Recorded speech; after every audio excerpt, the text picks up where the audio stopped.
Hello everyone, I am Tacit and welcome to the Brighter Shore stream. Of course, another day, another Andrew Gower patch. I haven't actually read it yet, so we'll be able to see it for the first time together. Well, you guys might have already seen it, but you know what I mean. This will be the first time I've actually looking at it as, yeah, I've been a little bit busy this morning. It was my dad's birthday, talked with him for a little bit and all that good stuff. So I was just eating before the stream starts and everything else. Honestly, it looks like a good number of things here. Ooh, we got some juicy stuff. He's been on it. He did say he was working on the leaderboard last weekend, and of course now is not that weekend. So now he's just dumping a billion updates. He's like, oh, not weekend anymore. Time to start throwing out the updates again. But anyways, let's go read through. Make friends easier to spot by drawing their map icon, name, and outline in a different color. Nice. So basically, old school RuneScape. Improve appearance of combat flinches. And make the flinch outline color indicate the damage kind. Oh, they're talking about just the exchange, the hit splats. I think he meant hit splat when he said flinch. I guess he's calling it flinches in this game. But I'm pretty sure that means hit splat. For anyone from old school. Pretty sure that's what that means. I think? Wait, what else could a flinch be in this game? Does anyone know? I'm pretty sure flinches in this context means hit splats. Make passive level boost potions better. Yeah, they're really trash. They now also allow you to buy passive ingredients. The boosted number of levels earlier. Oh, okay, cool. You can actually boost for the ingredients. Oh! This is huge. He doesn't say it here. You know what this does? Oh, that's actually really big. Any of you who haven't done Lost and Found quests, prior to trading existing, however, I wonder if that's going to affect it. You can now do Lost and Found 2 levels earlier across the entire board.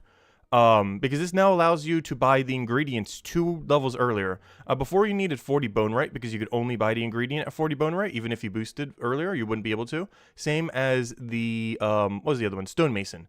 So Stonemason was the exact same way. You need to buy the ingredient at, what, 46, I believe it was? And you couldn't +2 boost it. Now you can.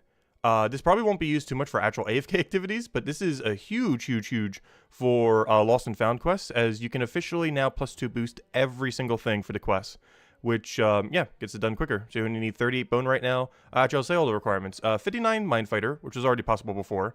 58 Smithing, which is also possible before, or technically 60, but, you know, it goes by 2. So you need a 61, but that's boostable. You need 61 Mind Fighter, but that's always been boostable. You need 60 Smithing, but that was always boostable, so they're technically 59 and 58.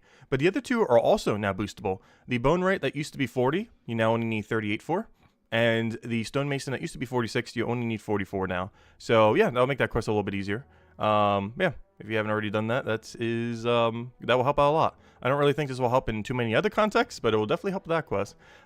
Make yet another interfaces. Wait. Make yet more interfaces close properly when clicking outside of them. Yeah, I still have a problem with that. Hopefully all of them work now. Because it's getting annoying. I feel like there's a third patch now where it's like he said this. And I still feel like I click out of interfaces and it does nothing. So hopefully most of them work now. Fingers crossed. Because I keep clicking outside of them thinking that it will close. Because 3 patches have mentioned it now. And nope, still not working. But who knows, maybe it is now. I'm not sure. I haven't been in the game yet to test. Make it clearer that passive item stacks contain 200 items, not 100.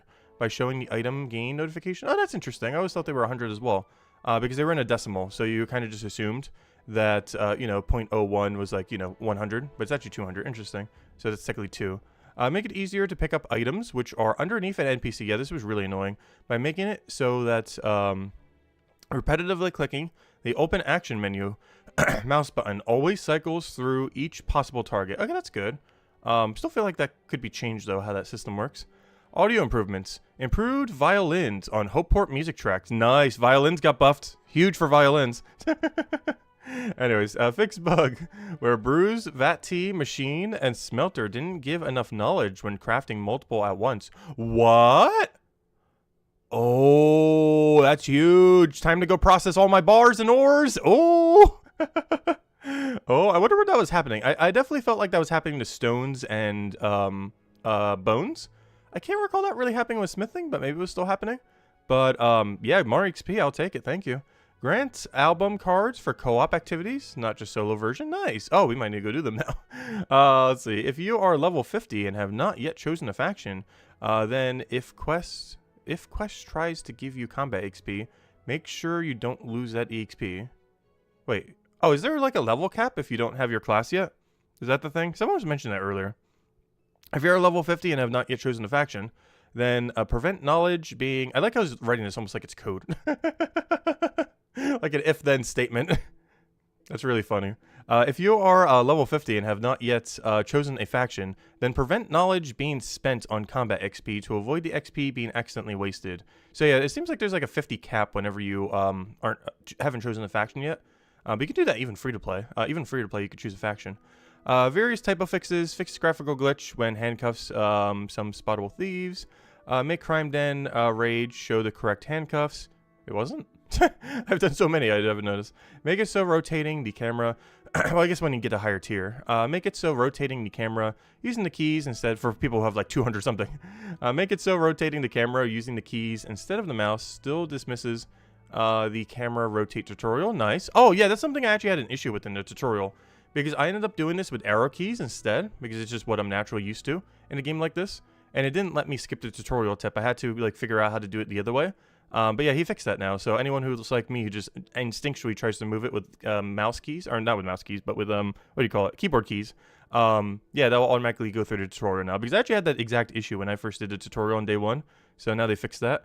Fix bug where passive combat didn't resume properly on login. Yeah, this is what got me yesterday. I got like 18 hours missed. Where's my 18 hours? It's gone. This happened to us yesterday. I believe the mini update patch that they did on like Sunday night or whatever it was, or Monday night. No, Saturday night. The little maintenance they did, it added a bug, and they fixed it now. So good for him. But yeah, the little maintenance thing they did added a bug. And, yeah, you will properly go back into combat now. So that's good. I should probably double check that the 2 accounts are in combat right now, just in case. But yeah, that's everything. And it's just the normal early access message that we're getting a leaderboard soon, player versus player combat, chapter 5, combat improvements, leaderboards, you know, all that additional stuff, high level quests. Anyways, hello everyone. Hope you guys have been having a wonderful start of your week. Of course, this will be a little bit of a shorter stream. And by shorter, I mean like 6 hours. Let's see. Do these work? Yeah, he went right back into combat, level 34, and he already has his knowledge point ready to go. The other one doesn't though, so I need to get it for it at some point, but that's a later issue. Yeah, before what was happening for like a day is he wouldn't automatically go back into combat, so I lost like 18 hours of AFK time on both my 2 alts because they didn't go back into combat. But as you can see, I didn't click anything, and he is doing what he needs to be doing, so that is fantastic. Alright, anyways, let me just make sure that the other one is also doing its thing now that it has been fixed. And then we'll go back to, of course, the main account and be good to go. So are you currently throwing darts at everything? You are. Perfect. Keep doing that. Do not stop. Good job. Alright, anyways, in other news, the main account. Obviously, we were AFK Leatherworker when we last left off. Well, not when we last left off, but you know, that was the main AFK activity we were going to do for tonight. And we are currently at, 83. Nice. 15k. About 15 silver. Nice, nice, nice. Alright, there we go. I'm going to do one last one. Fortunately, still 1 away from that hide, but we'll get there for that higher XP rate. After I AFK tonight, we'll already have it, so be perfect.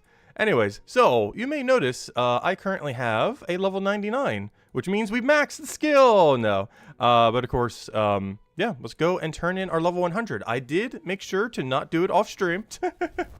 I wanted to, as soon as we started to stream, go and get our level 100 cape. I actually have a poll going right now just asking about keeps as well on do you have a level 50 cape, 100 plus? Have you not gotten a keep because you think it's just a waste of gold? And also, what was the other one? You just haven't gotten a cape because you haven't reached a level or just don't end up wanting to get one. But yeah, we had the little poll over there. And it looks like having hit a level 50 plus is actually the highest, oddly enough. There could also be just some people in chat not playing the game as well because I didn't really have a 5th option because YouTube only allows 4. But I figured those options would work. But still at 29% for people who have gotten at least a basic cape. And of course, we are also in that category. However, we are about to fix that because we are about to get our first ever level 100 cape by going into this door right over here. Get level 100 right in front of his face. Of course, if I try trading him right now, we will not be able to go get a cape. Oh yeah, we have the Mindfighter one. I almost forgot. We can get all these other ones too. I'm not bothering, but I will keep doing the smithing one, at least, if nothing else. But anyways, it is time. Well, so hello everyone, by the way. Hello Mark. Hello 2MS. Hello Demilion. Hello Anvi. Hello Ryan. Hello Talarian. Hello everyone else. Welcome, welcome, welcome. No flinch is the animation of your character moving back. Oh, okay. My bad, my bad. I wasn't sure. Hello Joshua. Hello Tours. I hope all you guys have been having a wonderful start of your week. As I mentioned, today's going to be a little bit of a shorter stream. We'll probably be going for about 6-ish hours, 5, 6, somewhere around there. Go from there. But we'll be back to the 12 hours for every other day, of course. Okay, let's go into smithing, of course. Don't accidentally misclick it. And there it is. That is so beautiful. There it is. Oh, look at that. Oh, the anvil is actually cut off. I didn't even realize that. Oh, I might just keep the level 100 one then.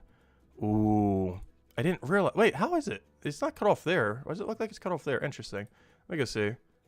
Ooh. Oh, I guess it's just showing the thing. I see. It's not actually cut off. It's just showing the little thingy. I was going to say, I didn't think that it was ever cut off at any point. Anyways, we got to go waste 1.3 gold on this, but I think it's worth it.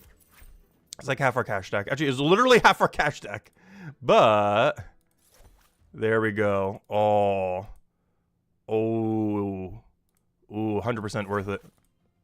100% worth it. Ooh, I kind of want another one now.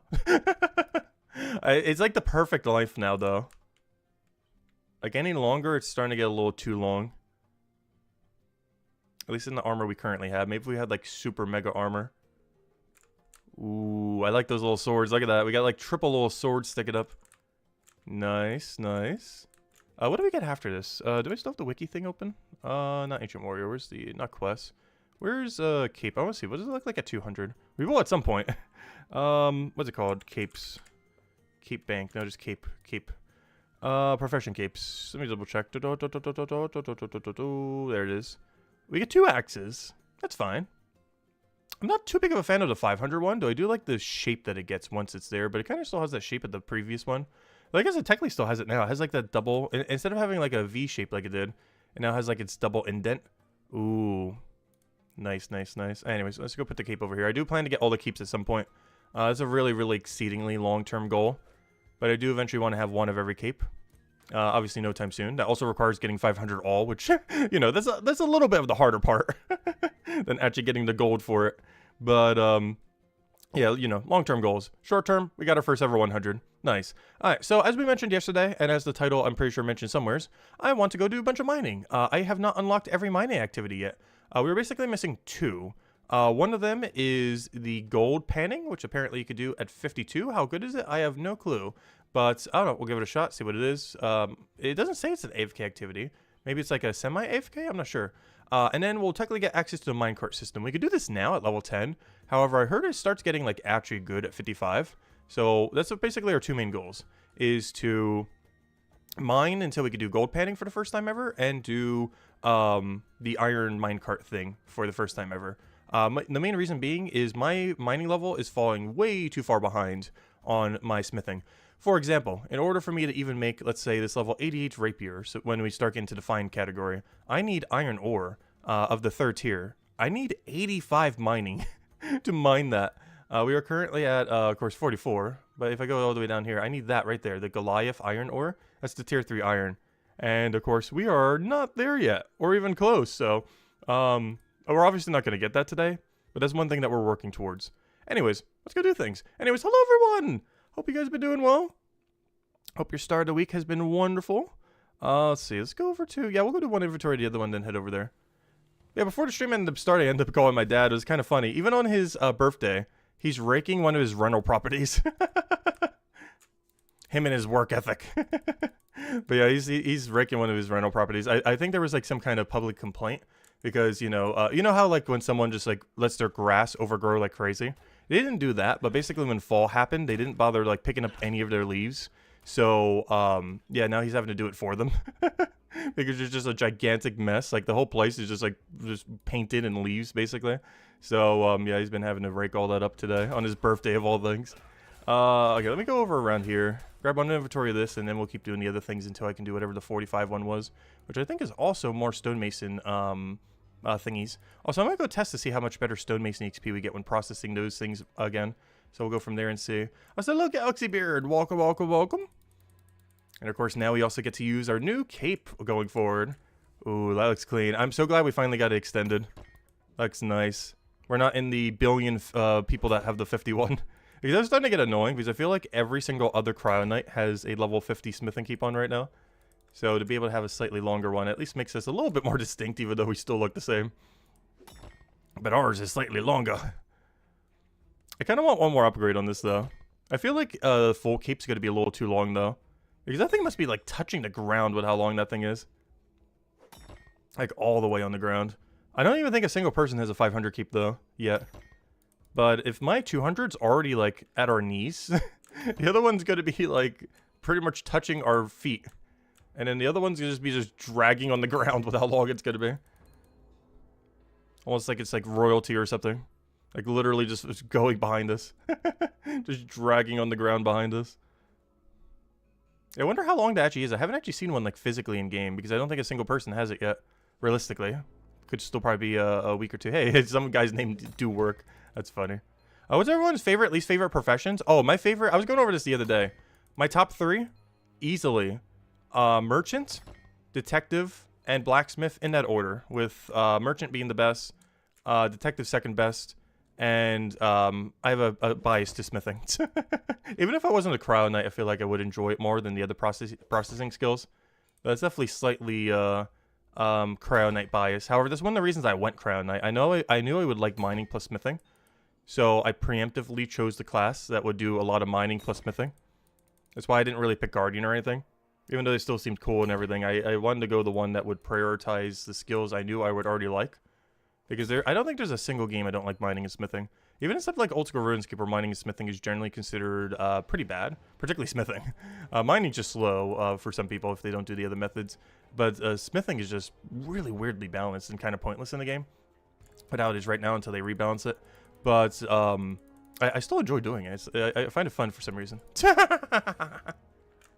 I do find it fun. These are the rocks we'll be doing soon.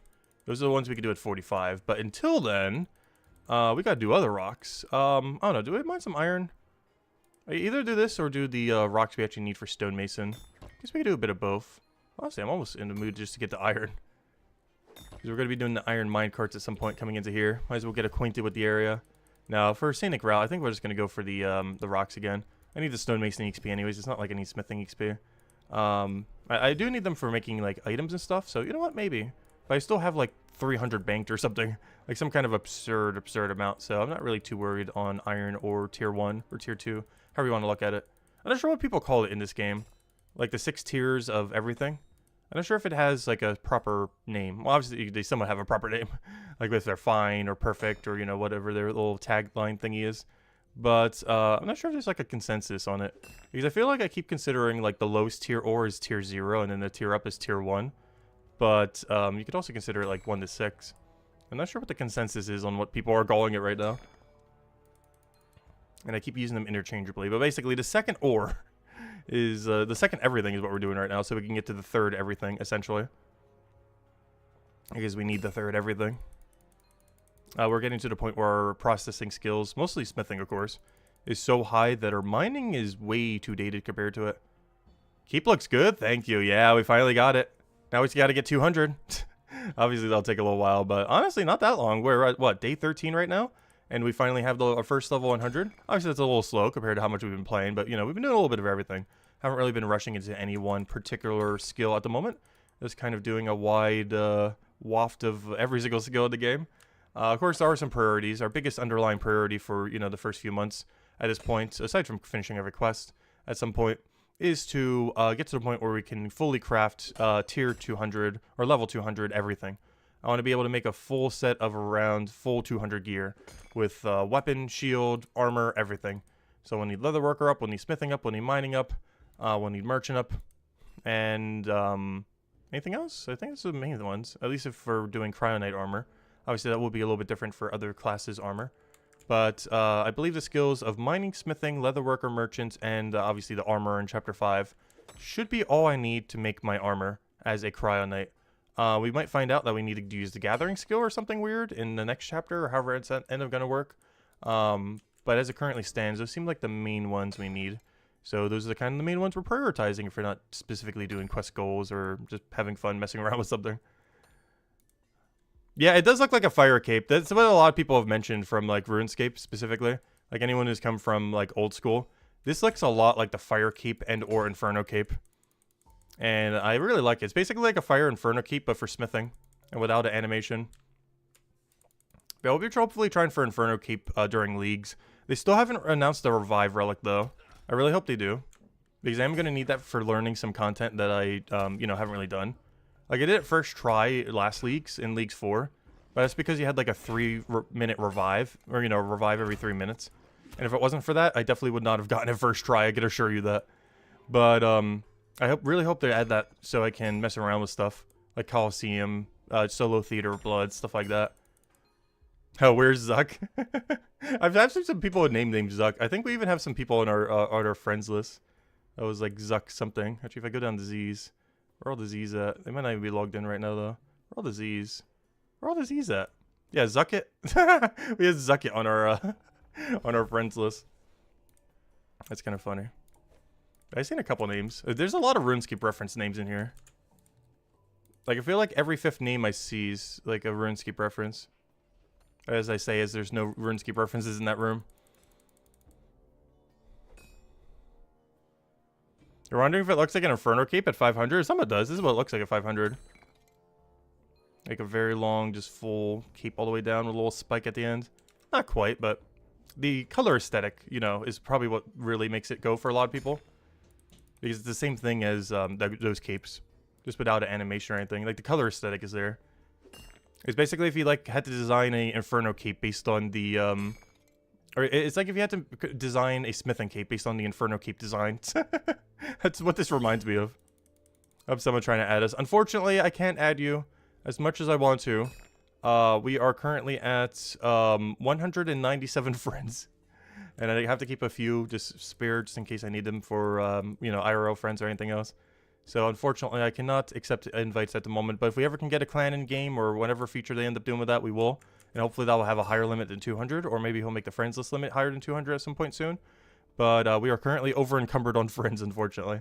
But no worries. The second we can again, we'll make a clan in game or add more friends if they exceed the limit. Let's see. Are they trying to re-add me? Let's see. There's no any problem with it. I wish there was like a, not block character, but like keep declining character. Because some people try adding me. And then they probably see the decline. And then they try adding me again. I don't know. Hopefully they know that we're streaming. So if you just poke me here on Discord or something, you will be able to find me. Let's see. Thanks. Congrats on the cape. Nice. But yeah, honestly, the smithing cape has really grown on me. Before the game came out and I saw design, I was like, yeah, that's okay. Like, you know, they're all kind of decent. But that one's just, you know, just another one in the pile. But then I actually had it on my back, and it was like, oh, it's actually kind of cool. And now we extended it, and it's like, oh, now it's even cooler. And now I almost wanted to get the 200 grind. No time soon, obviously. We're at 100. It's going to take forever. Also, I'm probably going to do it like 80% through knowledge points, so that's another factor too. It's one of the reasons I want to get my mining up. Is at my current level range, I actually need a higher mining level to even properly train my smithing. Because we're getting so little XP from everything that isn't our, you know, primary ore. Like, if I'm not doing a high-tier ore, like level 85 right now, the 85 ore, or, you know, the one that we need 85 mining for. If I'm not doing something like that, we're getting so much less XP than we could be for something like our smithing skill. So, yeah, it's just kind of getting a little bit outdated. So, today's going to be a pretty heavily mining stream. No worries, it's not going to be just mining, but it's going to be a little bit heavily mining focused. I want to get to the point where we unlock every mining activity, which at this point basically requires 55 mining. I guess we'll even do every activity. Oh, yeah, that reminds me. I haven't done the 2 bounties yet. The grapes are finished, and the other thing was the message board. So maybe we should go do that real quick before we go and do anything else. Let me just go bank these, and we'll be good to go. Did you see the professions materials, like ore, stone, bones, gives the appropriate knowledge points now? Oh yeah, I saw that. Yeah, I did read that at the beginning of the stream. So even more of a reason to go process all the stuff for mining, like all these stones for stonemason. We were still doing it even with the reduced rate, but yeah, they should be giving the correct amount now, which is huge. I don't feel like smithing was giving any less, but apparently it was. All of them were. So yeah, that's great, because we did a lot of those skills, and apparently we're getting less XP the entire time, which is unfortunate. All right, let me go do my 2 dailies real quick. I'm actually gonna do one of the mining ones, just because I want some free mining XP. Though unfortunately we're not gonna receive it until tomorrow, but still, I want to do that one, and instead of the merchant one, until we get the better one, I'm gonna go do what was it called? The detective one, just because it is our strongest one that we can currently do as far as ventures, and it will help catch up our EXP rate to our combat rate. Not quite all the way, but you know, a little bit. Every little bit helps. So first venture is going to be this guy, which this one also gets better at 75 mining. So if we can ever get to 75 mining, the ore that we get from it, we end up using for blast mining tier 2, or you know, the second tier of Deathstone. So that'd be very nice once that ends up coming through. Alright, let me go teleport over to the center of Chronopolis now and go do our bounty real quick. Oh, wait, no, not the center, not the center. Wait. I gotta actually go claim my grapes first. So let me go grab my grapes. Don't renew them because I want them both to be on a 12-hour right now. I'm actually gonna be skipping on those for a little while because the 24-hour thing keeps making my dailies go all over the place.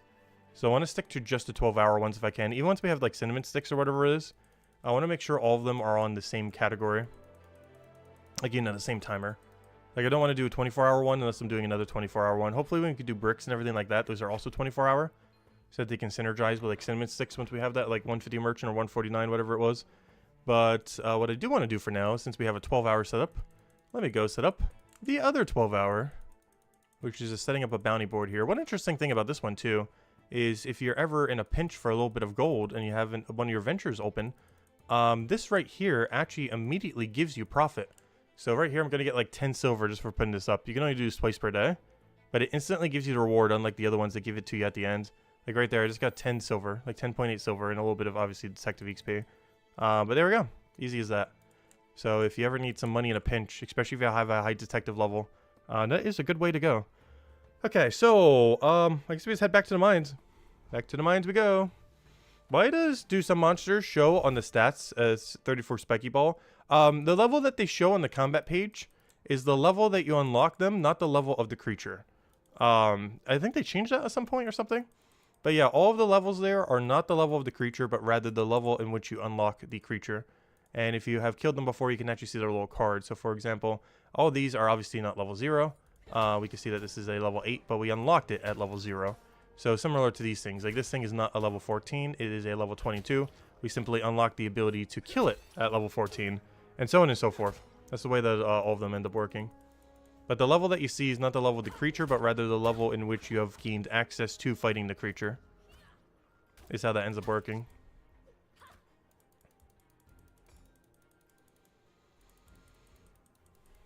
Alright, let's go get 45, then I can move on to a much better XP rate. And then from there, do we even get a better one all the way to the other thing? And then we're going to get gold panning, though. I'm not sure if gold panning is any good. Oh yeah, we get level 50, we get a boost. So 45 we get a boost, 50 we get a boost. 52 I'm not quite sure, but we'll see what gold panning is like. I haven't heard anyone really mention it, so I assume it's trash, but I'm not sure. We'll give it a shot. Then we'll see how good minecarts really are. That's like the main thing I want to see today.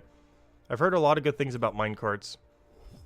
But a lot of people said it doesn't really get good until 55. Because the level 10 one's kind of meh. But, yeah, we'll finally see for the first time. Because we are getting close. We are, what, 11 levels away. And that might seem like a little bit, but we're going to have 2 XP upgrades compared to what we're doing now. So even though this might seem a little bit slower, it's only going to go quicker from here. Even if we need more XP, the XP rates are going to be substantially higher once we move up to the next 2 tiers. We're also going to be getting far better resources. I do need this for stonemason, but the other ones I actually need for smithing. Like the one that I do need at 50, I actually need to make my longsword. I was actually buying some of the material, which honestly I really shouldn't have. I was actually buying some of it because I couldn't mine it yet. And I didn't even bother using it yet because I haven't done enough combat AFK in the other zone. But I was going to go use it to make like level 100 something sword for Chronopolis, longsword. Because it's our best longsword we can do is out of the blue ore. But we're just going to be mining it ourselves. So I don't need to keep buying. I think about like 2 or 3 inventories or something. Which is probably a waste. But at level 50 we just mine it ourselves and save over a silver per ore, which is nice. That's one of the other reasons why I'm doing this. It's not really viable to keep buying stuff from shops at the higher level range. The lower level range is fine. But the higher level range, it becomes very problematic. There's a little reptile. Hello, Fifto. Hello, Tolian. Huvenaso. Hello, Ryan. Hello, SCB Dev. Hello, Fifto. Hello, Jaws.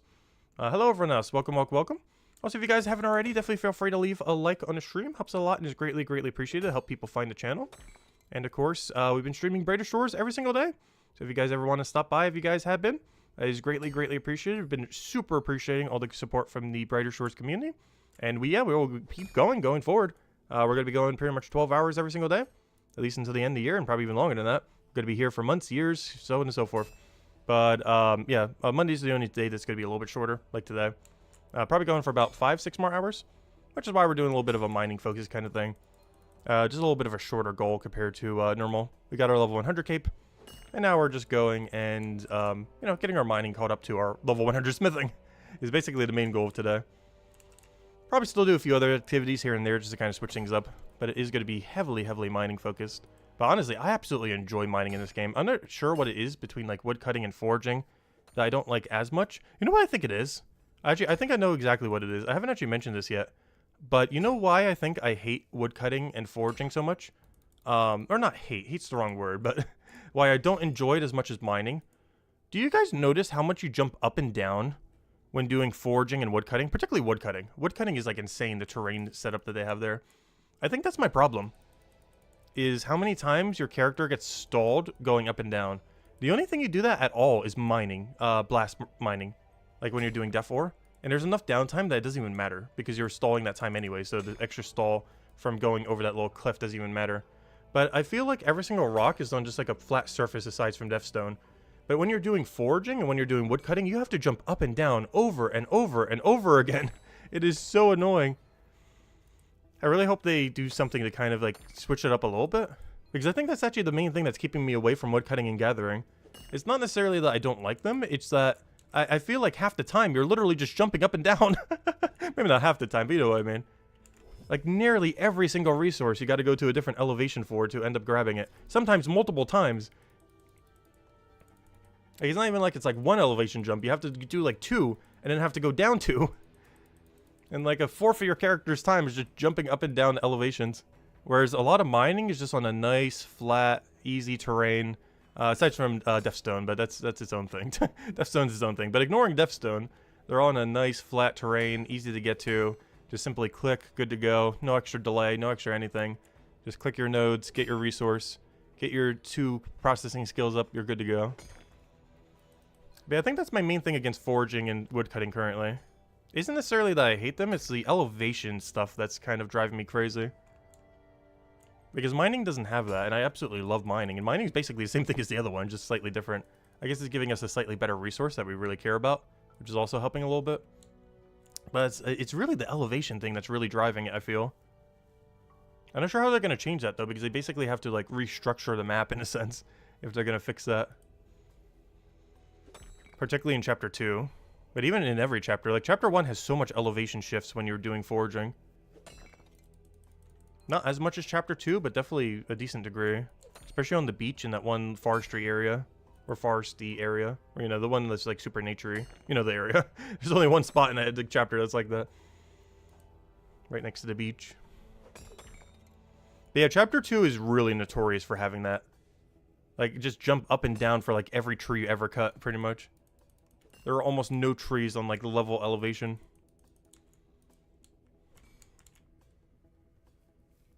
Yeah, hopefully they'll fix that for Chapter 5. I really hope Chapter 5 isn't worse with its Gatherer skill.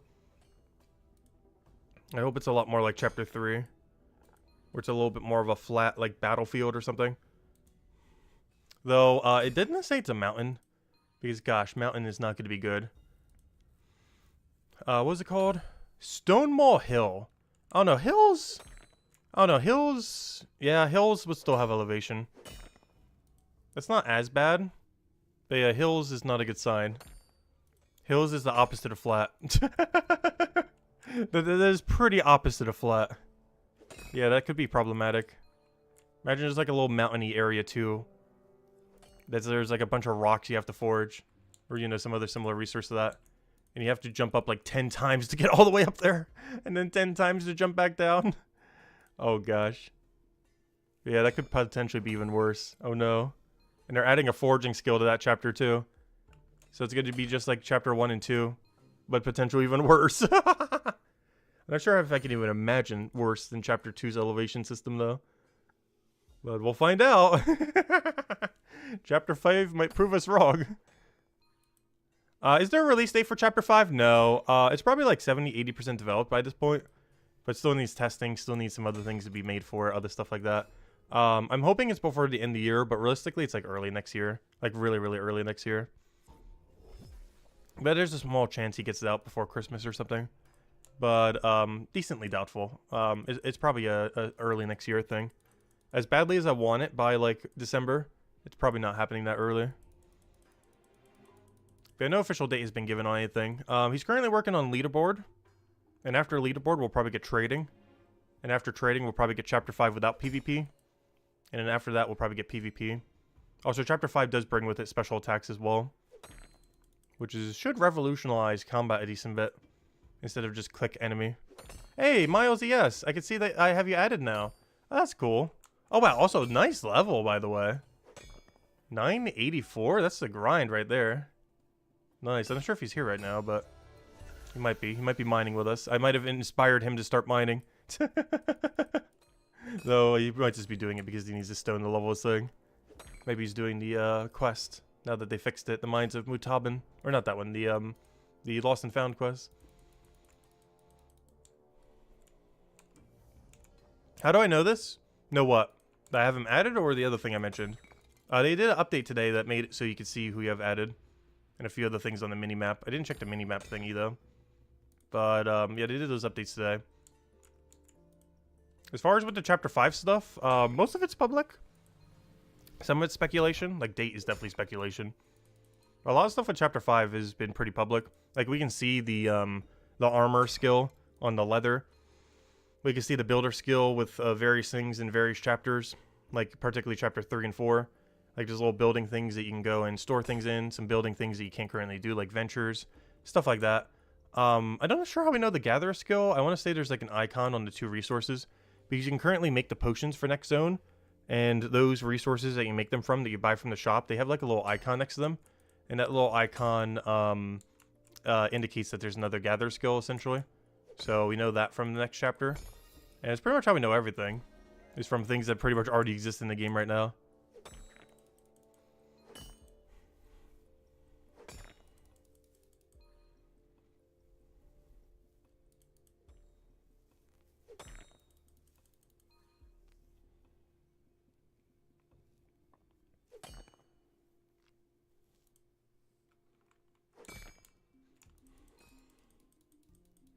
Yeah, you need it for a bunch of potions, the little foraging thing.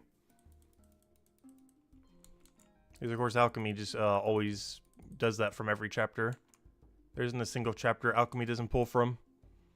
Actually, I think it's currently the only skill in the game that definitively pulls from every single chapter in the game, which is kind of cool.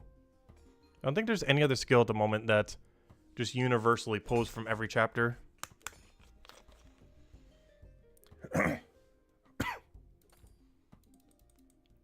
Hydration break. Cracking open the fresh water. Actually, I need to get another one. I only got one this morning.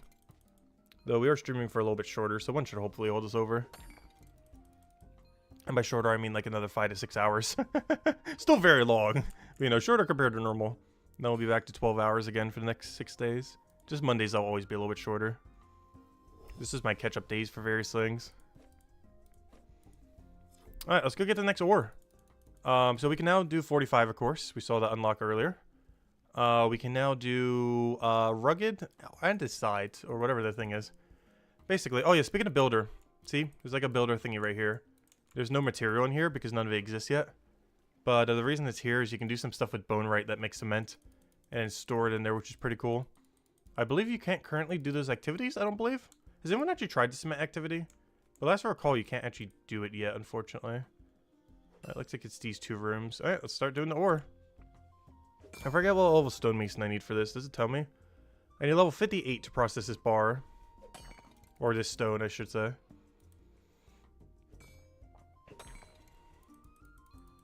Oh, you can make the cement? Ooh. Maybe I should still try getting 46 bonerite then. Because that's one of the few things that bonerite is actually good for. You can make various cements for the building skill. How useful these cements are still to be determined, because we have no clue. If they're completely pointless, or if you can just buy them from a shop, or how useful they're ultimately going to be in the long run. But, yes, the building skill will, to some degree, will require cement. And you can obtain cement from the bonerite skill. Which is probably the most useful thing the bonerite skill could do right about now. Also, what on earth is this respawn timer?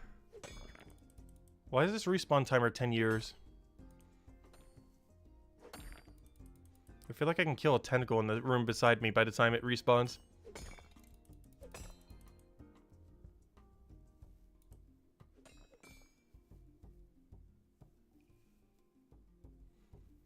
Which is actually tempting me to do so.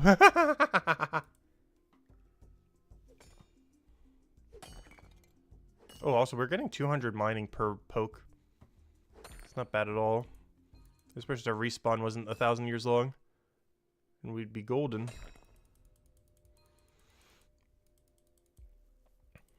Is there anything I can do in any adjacent room? Electric snail AFK. I don't know. Can I kill a level 29 floor tentacle quickly? Probably. Why is this such a low level? Oh, it hasn't upgraded yet. I see. I know. I guess I can kill a tentacle real quick each time.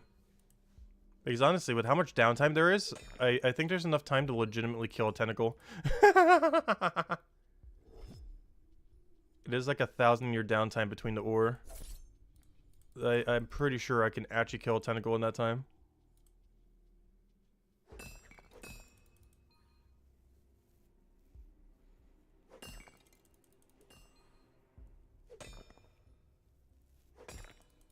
I'll try it on the next cycle and see. I'm not gonna do it right now though. Well, we are geared to do so. Oh wait, are they immune to what's their distribution? Of course, they're immune to Tempest Day. Really? Never mind, we might not be doing that. I lied. Of course they're immune to the main weapon I have right now. Wonderful. Yeah, that's why we gotta go smith the level 61 later. Maybe even a 5-star one. Ooh, or 4-star, I mean. Anyways, I'm gonna go switch back to, what's it called then?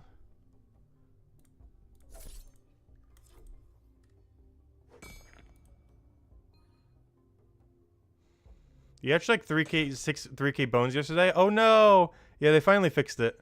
Yeah, I've definitely done thousands across all of them. But yeah, supposedly they fixed it. I'll try it out at some point this stream. Maybe not at this exact moment in time. But I do want to try to see if it's any better for the stones and everything else. I also have some bones I need to dunk. I don't know, maybe I could try it now. Let me try it right now. I'm just going to dunk some bones and some of the other things. We're already here, might as well. I could do that real quick. Because yeah, I haven't tried that part of the patch notes yet. The fix that they did for dunking and everything else. Apparently they give the full amount of XP now instead of some kind of weird amount. They were kind of bugging out a bit. Which means we probably lost like levels of XP across everything. I'm not sure it's really going to be that different though. The problem is I don't know what my XP drop was beforehand. So I'm not even sure what I'm looking for when I go dunk these. But I don't know, we'll see if anything looks particularly different. But yeah, the problem is I don't know what my XP drops were prior. I guess if I check the streams, but I would have to go dig it up from one of our past streams. It's about a 0.1% before the fix. Oh wait, is it the KP amount that's really buffed? Let's see. Do we get like 2 or 3% KP then? Because yeah, I think we're only getting like 1% per dunk, if even that. So is it now 2% consistently? Oh! Oh no! That's so much wasted XP! No! You know how much wasted XP that is? That we didn't get before? We've dunked like hundreds to thousands of these things across all 3. But yeah, that's huge. That's like a 3 times buff. Maybe even a 6 times buff. I think they were only processing as like 1 before. But now they're processing as 6. Oh, that's huge. That is like huge, huge. Honestly, this is better than... Yeah, it's a 6 times buff. That is insane. I always thought it was slow before, but yeah, a 6 times buff is insane. Gosh, I gotta go dunk all my stones and everything. And all my bones. Isn't this better than actually processing them now? Has anyone actually tested? Because if they didn't buff processing, isn't this just better KP and EXP than bothering to even make anything out of your resources? Because I'm pretty sure it is. I'm pretty sure it is better just to dunk your resources or, you know, etch them or smith them than it is to even make anything out of them. Because this just got 6 times buffed as of today. But I'm pretty sure this is quicker. Because it takes 30 seconds to make an item. And this just doesn't feel like it takes 30 seconds. It feels quicker than that. As long as you click on the lever thingy immediately. But yeah, that is huge. Okay, let me go test it on the other 2 then. Let me just finish whatever bones we have. We don't have that many. Might as well. I'll do 2 more inventories. We're already here. Future bone right XP. But yeah, that is massive, massive.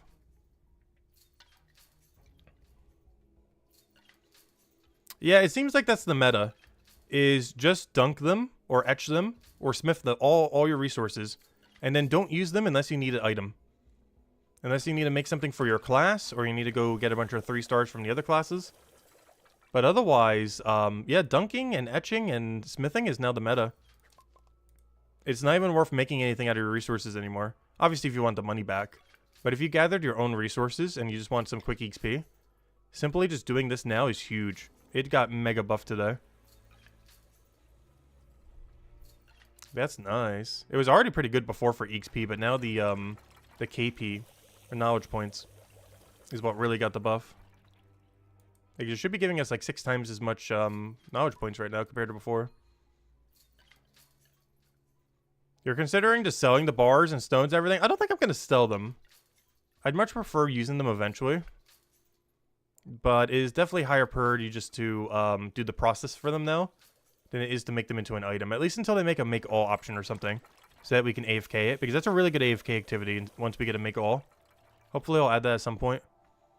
But I'm going to save them all for make all. Unless I'm making like a weapon or something I need out of them. I'm going to save all these resources for when make all gets added to the game. Hopefully. Fingers crossed sometime. Because that's like 3 minutes AFK. Give or take depending on what you're making. Where your character will just keep crafting over and over again. Which would be one of the best AFK activities in the game. If they add a make all option to the processing skills. Which is going to be huge whenever they do that. Alright, are we done with bones or do we have one more inventory? I'm definitely not going to do all my stones right now, otherwise we'll be here for 1,000 years. Alright, I have one last thing of bones. And then we'll go move on to a little bit of stone. Yeah, let's see, you just got here. Why bone rate? They did an update today that buffed all the thingies. Basically, you get 6 times as much knowledge from doing the VATs now. As well as any of the other ones for the other processing skills. There's a bug where it was only giving 0.5%. Because it was only processing 1 instead of 6. But now all 6 get processed, and it's actually better than even making anything. It's actually better just to keep dunking or etching or smithing. Compared to making things in the current state of the game. As this already was decent XP, but now it's also good knowledge points. And it gives it to you quicker than actually processing these into equipment. But yeah, we got a huge buff today. But otherwise, I'm mostly going to be mining. I'm just doing this to try out the patch. I won't be doing it the whole time, but I just wanted to kind of try it on all 3 resources now that they buffed it. And we got to dunk them all eventually anyways. There's no way I'm doing my whole stone stack. I think I have like almost 2,000 stone banked. We're definitely not doing it on stone. We will be here for literally the whole stream if I did. But I do want to test it just for like 100 or a couple hundred. Kind of like what we're doing for the bones right now. This is our last inventory for bone, though.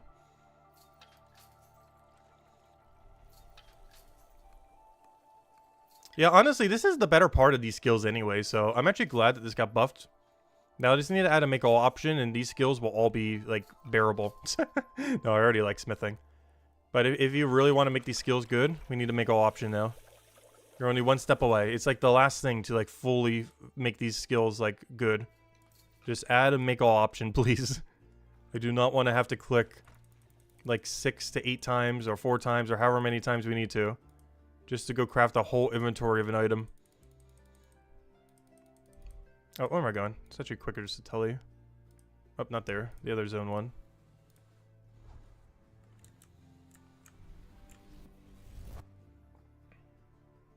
You're grinding merchant soon? Nice. Yeah, merchant's been so much fun.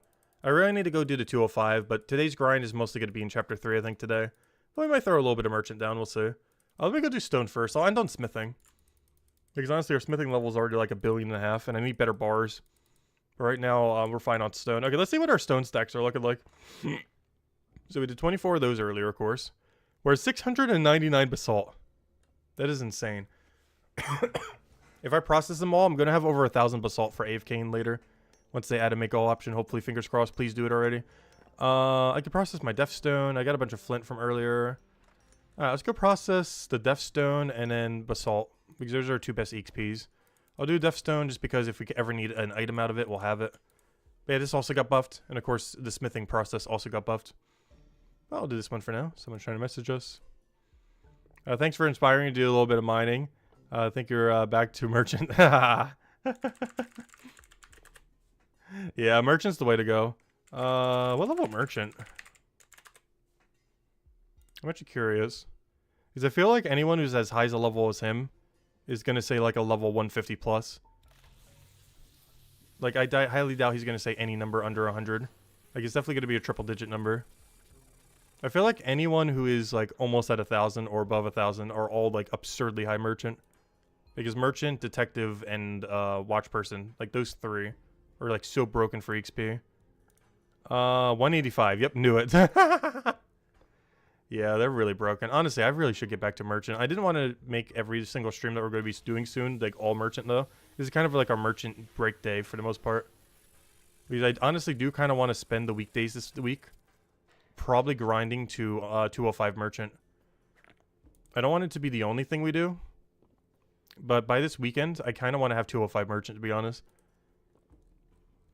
Whatever it takes. Because it's just so useful. And the amount of knowledge we'll get into smithing and other things is just so high. Speaking of which, yeah, these things have gotten buffed as of today. So we're actually getting 6 times as much knowledge compared to before. And it's definitely noticeable. It's still a little slow, but it's 6 times quicker, so it's not as slow. XP bar is still barely moving, though I am using 1 tier below where we should be. I'm just processing this in case I need to make something out of Death Stone later. For their first time bonus if I didn't do one, or, you know, some item I might need. Just to have it in the bank ready to go. Or if trading ever comes out to give it out to people. Is this one really cool thing we'll be able to do with smithing down the line? Not sure exactly how trading will work. But of course, we'll be able to make gear for people or trade gear with people and other similar things. Because we're going to have a really high smithing level. Probably not the highest in the whole game. There'll definitely be people higher. But, you know, if they ever add leaderboards, I wouldn't be surprised if we eventually get to top 25 smither. We definitely won't be number 1, but, you know, we will be pretty high. I'd say that mostly just helps Cryo Knights, but it does help the other 2 classes if you need material for making your tier 4 weapons or shields. So it is still relevant technically for every class. The Cryo Knights, you know, with the ones we'd have as spears, so Cryo Knights would probably gain the biggest benefit. Hey, there's the Zuck guy again. We were just talking about him earlier. We were talking about how dyslexic an Inferno Cape. Because the thing you get Inferno Cape from in old school is called Zuck. Well, technically it's called the Inferno. But the final boss at the end is called Zuck. What's hello, Alfred? Welcome, welcome. Hope all's been well. What's hello, Victor? For dinner, say hi. And Striss, welcome, welcome, welcome. Yeah, I still have never done Zuck in the main game in old school.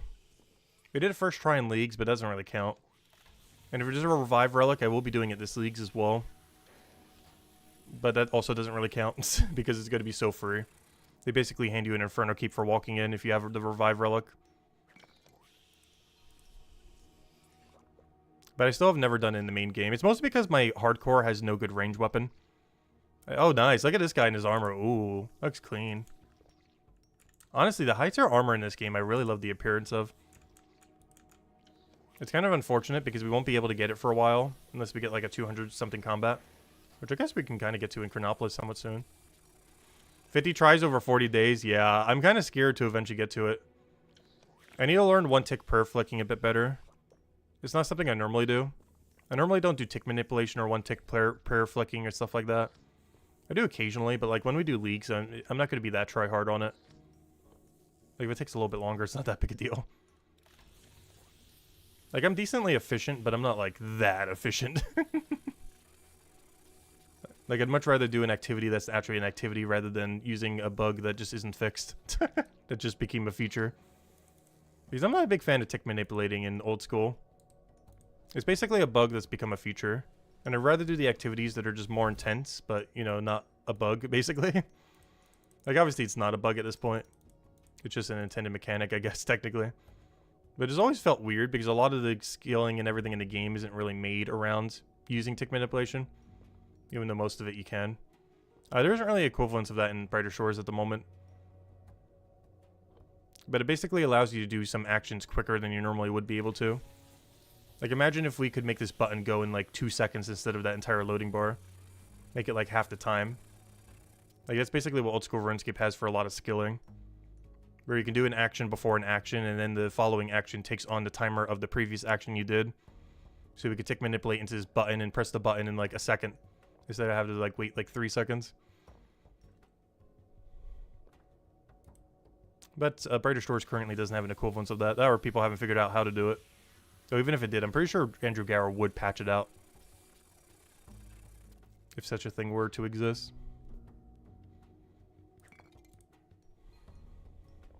Am I going Banker's Note route? Yes. The only reason I didn't go Banker's Note last time is it was up against Fire Sale.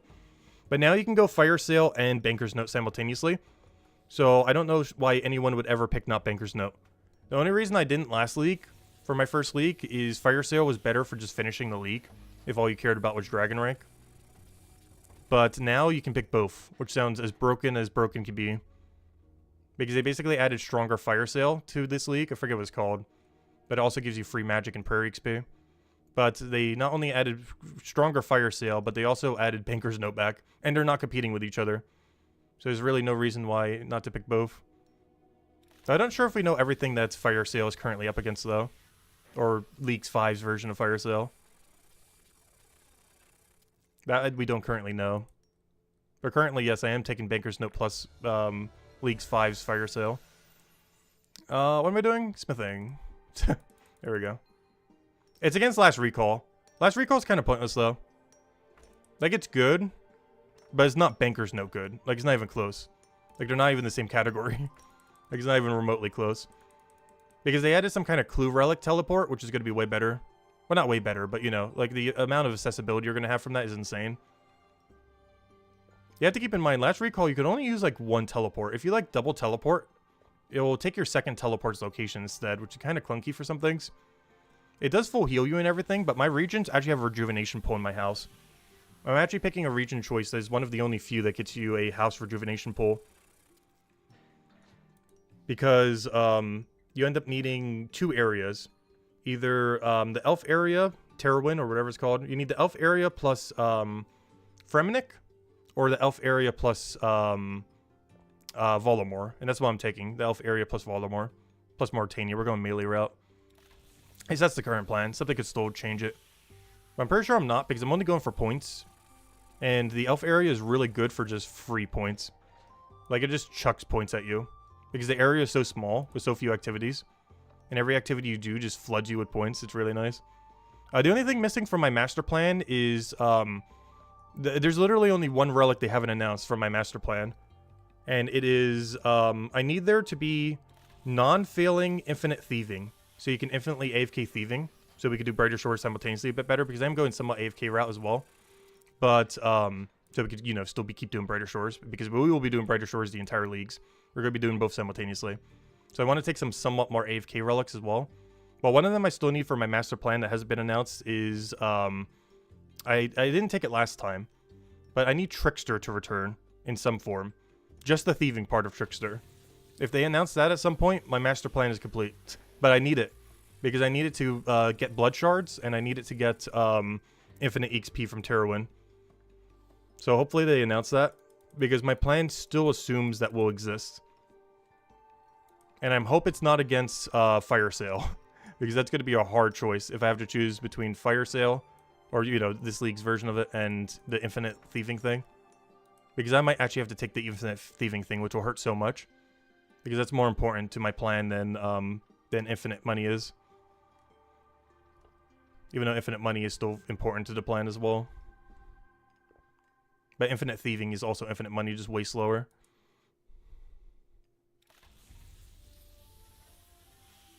Yeah, I never tried Trickster last time. I did the processing skill. Just so I can skip those. I would say the only choice I regret from last leagues was I chose the new prayers. You like that one prayer book they added? The Ruinous Prayers. I chose that over the absurdly broken farming relic. And I think they just announced the farming relic for this year. And it is so weak because of how broken it was last time.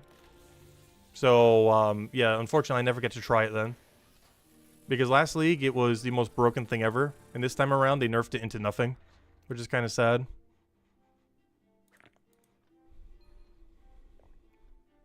I'm still not sure what my farming solve is for my region. Because I can't do bagged plants like I did last time. Because I won't have access to any shop that sells it. Even though I'll have infinite money. So I'm really not sure what my farming solve is. Which is a problem. Because the farming relic is complete trash this year. And my region does have some trees and stuff like that. But those are all, you know, timer based. Hey, what is it? It's I just need 99. What's 13 million divided by 16? But yeah, I somehow have to scrap together 812,000 farming XP during 2 weeks. It's gonna be a little hard. I'm still not sure what my plan is. Raking content? We're not raking for that much XP. But yeah, somehow I have to scrap together 812,000 normal game XP in 2 weeks with farming, without having any region that really helps with farming. That's the only skill I don't think is really solved in my region choices that I picked. I have some patches, but I still have to find a way to get almost like 1 million farming XP.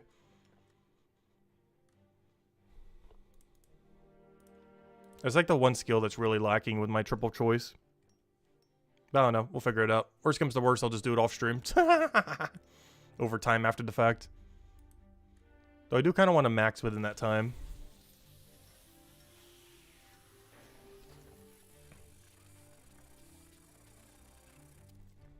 I don't know. That's a later issue. We'll figure it out once it gets closer. Honestly, I'm kind of just doing my plan on the fly as we go. I already knew my regions before anything was even announced. Just based on the content I want to do. So anything they announce isn't really going to change anything for me, most likely. It'll change what relics I pick, obviously. As far as my regions, they've been locked in before a single announcement. Because I went range route last time, I'm going melee route this time, and then I'll try magic route next year. And by then, they probably would have added a lot more weaknesses to the game and a lot of cool things you could do with it. Because they added elemental weaknesses this year, but they haven't really utilized it for much. But by next year's leagues, there's probably going to be a lot of things you can use magic weakness on. To really give the mechanic a good check.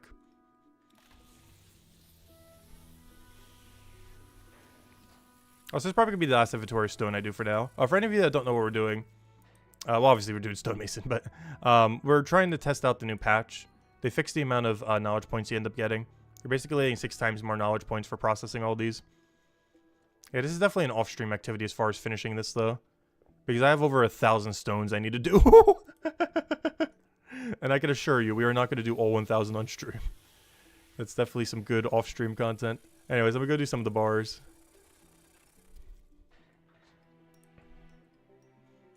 Ah, there we go. Alright, anyways. Hey, I got 666 XP. Let me just do it for smithing. Obviously, it's fixed just like the other two, but I still want to see it in action.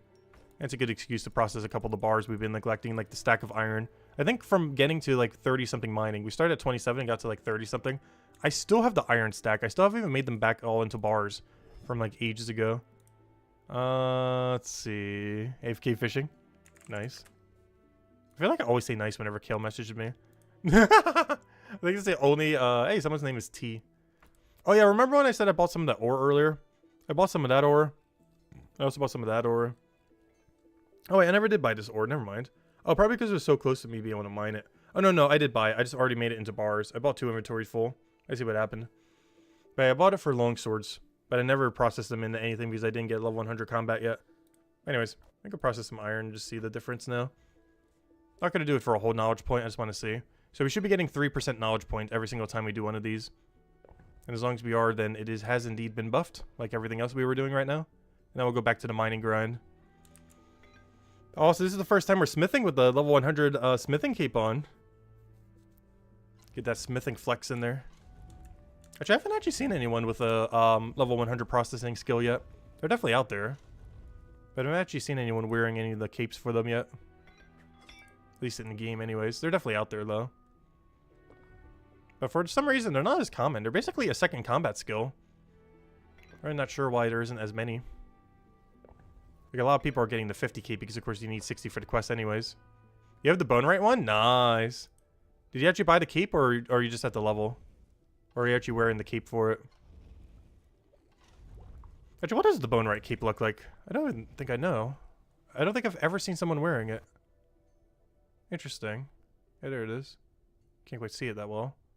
But, looks like double hammer or something? I can't quite tell there. Well, it can't be hammer. That's not the right one. Interesting. You bought it and you're wearing the cape right now? Nice. Okay, this is giving the same amount of EXP. You know how I know? We were getting 600 earlier and we're still getting 600 now. I remember because this is one ore that we've done a decent amount of, the iron ore. Pretty sure we've already dunked like 1,000 of these. We still have like 300 left somehow. We're not going to do the rest right now, but we'll do a couple of them. Oh, speaking of bone right, I just said that. There's the level 50 bone right thing. Looks like it's a little cut off, though. There's one thing I really like with the Inferno Cape. I mean, the Smithing Cape. Gosh, not the Inferno Cape. The Smithing Cape.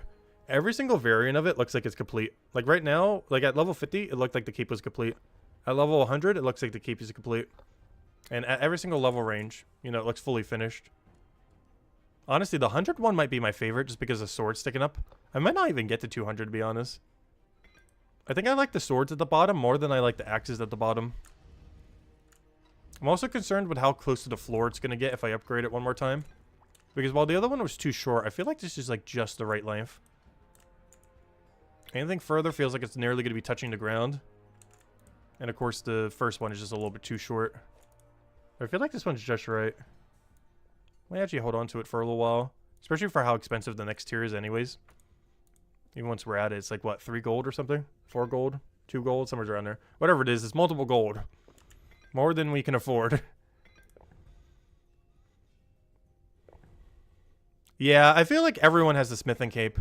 It's because it's the requirement for basically the second version of the Spider Quest. And how vital it is. It's like almost everyone in the game has 50 plus Smithing. But not as many have 100 plus. But getting 60 for that quest or 58 for that quest is super common.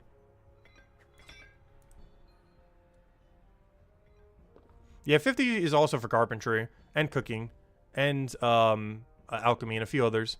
The reason why this one is relevant though is this is the most important quest that's a 5-star quest. Like if you're doing any 5-star quest, you are definitely doing Lost and Found. Like it's not even close. Like every other 5-star quest is nothing compared to Lost and Found. Similar how when it comes to 3-star quests, the only real 3-star quests, well, a couple of them are useful, but you know, the most useful one by far is obviously Spider Nest. Not only is it required to get to chapter 5 or even to finish chapter 4, but it is also for remote storage. And Lost and Found is basically that for 5-star quests, or just definitively just a absolute best one of any of the 5 stars by like a mile. So people having the 50 Smithing Keep is a lot more common because getting the skills, you know, for that quest would automatically give it to you. Yeah, there's one thing that is slightly annoying though. I feel like every other Cryo Knight is wearing this cape. I don't mind though. That's why I wanted to get mine longer. The sword don't look exactly the same. Hello, Nuffle Drac. Welcome, welcome. You did the Forest 5-star first since you saw the episode 3 grinds require poles. Oh yeah, that's true. You don't need that many poles though.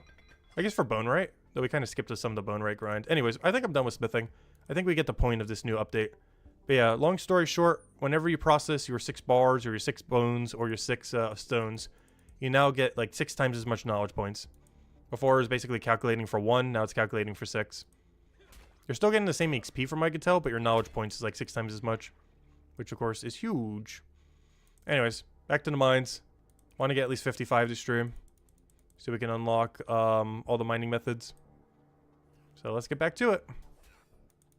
And I really want to try the minecart system. I've heard a lot of good things about the minecart system. I only got to try it at level 10 though. So I should have done this the other way around. I feel like I always start this pattern weirdly.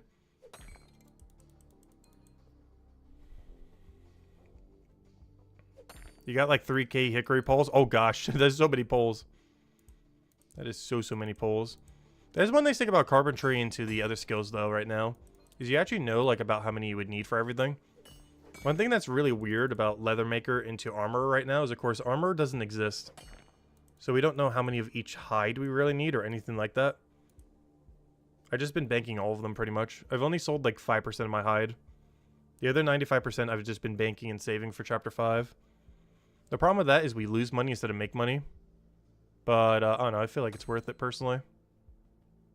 Also, I know that one is respawn. I'm deliberately resetting my cycle.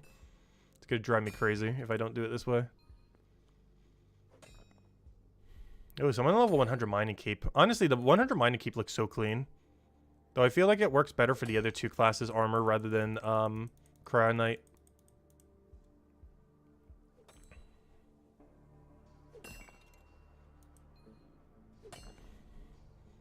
Yeah, you don't really need that many poles for crafting stuff. If you're not doing bone right, smithing uses nearly 0.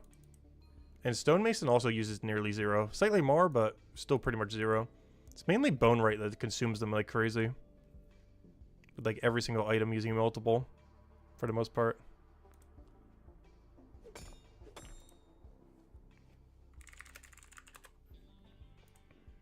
Ooh, he saw 2 level 1000s. Actually, I saw a level 1000 something last night. I was doing a little bit of leather worker off stream. Because it's one of the skills I probably want to keep poking off stream. Just so we don't do it as much on stream. Though we will go for the push once we get near 50 on stream. But until then, I'm probably not doing any leather maker. But once we get to like 40 something, even low 40 something, I will do the push to 50 on stream. But the in-between grind, I will probably be doing off stream. But I'm trying to make a point here. Oh yeah, I saw level 1118 there last night. Who's training leatherworker, assumably with 200 merchant and a bunch of other stuff. I don't think he was wearing any keep though, which is kind of funny. Probably because it was money waste. Actually, we have a poll going on the stream right now on if you've got a keep or not. On if you have the level 50 keep, 100 plus keep. If you haven't gotten the keep because you just think it's a waste of money, or if you just haven't gotten a level 50 yet to get a keep. So if you guys haven't voted on that, we'd love to see what the date is. Thank you, thank you. Also, if you guys haven't slapped that like button either, feel free to do so. YouTube algorithm will be very pleased that there has been interaction. Thank you. It helps people find the channel and everything else and is greatly appreciated. Logs are like 1-to-1 with bones for bone right. Yeah, for a lot of activities. There are a few that are like 1-to-3, I think. But I know one of the main things I was crafting earlier was literally 1-to-1. Like those polearm thingies or whatever they were. But yeah, it's one issue that that class really has. Not really an issue. But it feels so weird to be able to see everyone. Look at this. I have 2 friends in this room, apparently. I don't know. Are any of you guys also doing the mining grind with us? Do any of you just do that? Like, do the same grind that we're doing just for the fun of it because you see someone streaming it? And it's like, that's kind of encouraging me to also try it for a little bit. Because I feel like I've done that a little bit with old school RuneScape sometimes. If I'm watching, like, one of the mega streamers and it's like, hey, they're doing this activity. It's like, I guess I'll try it. It's a good excuse to go do it for a little bit, I guess. I ran past you multiple times. Yeah, I can actually see people now. I can actually see who all my friends are. Or, you know, anyone on our friends list now. Before, I would probably pass people and didn't even realize it. Because we just have so many people added in such a short duration of time. But now I can actually see everyone who we have added. Now I just need to make it so the list can be bigger because I can't fit everyone. Too many people want to be added. You're almost home. Can't wait to play. Nice, Vince. The other smithing keep guy in the Aniston room. Nice. Well, level 100 or 200? So Yuri's just standing here. Menacingly.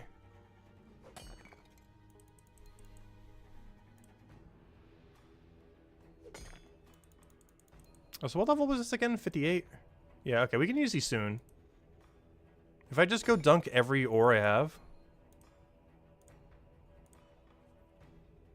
Oh wait, he was saying something. There it is. What was I saying? Whoever gets tisk, there is no options in your poll for having multiple capes. I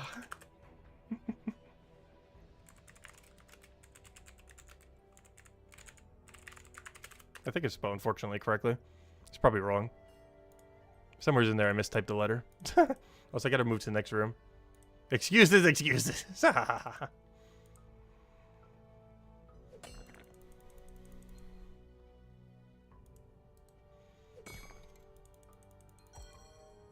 Hope someone's trying to add us. Vicky, unfortunately, I have to decline. I'm so sorry, everyone. As much as I want to add everyone, and I definitely would if there's more room. I gotta keep declining it. Doesn't mean we still can't do things in the future. And once we get the clan system and everything in this game and everything. I'm so sorry. I'm not sure if I'm gonna try to clear my list sometime in the future. I really wish this list also had, like, last logged in. Because I want to try kicking out everyone who hasn't logged in, like, a week. Or, you know, 10 plus days, or, you know, stuff like that. Just so I can kind of, like, you know, just kind of make the list more clean for people who are, you know, are actively playing right now. Who want to be in the rooms with us and everything else. The problem is that feature doesn't currently exist. And currently, of course, there's only a 200 limit and no clan system. I feel like a clan system would kind of fix that too. Because if we can have like 500 people in a clan or 1,000 people in a clan, I feel like, you know, we could actually get everyone in there. Whereas right now, yeah, I can't add that many people. We're kind of locked at about 195 or so. But yeah, whenever they fix that, we will. There's not much I could do about it at the moment, unfortunately. But of course, feel free to stop and chat by stream if anything else. Might not be able to chat in game, but you know, we're probably around at any given moment during the day if you're in like a similar time zone to me and you're thinking, is Tacit streaming right now? The answer is probably yes.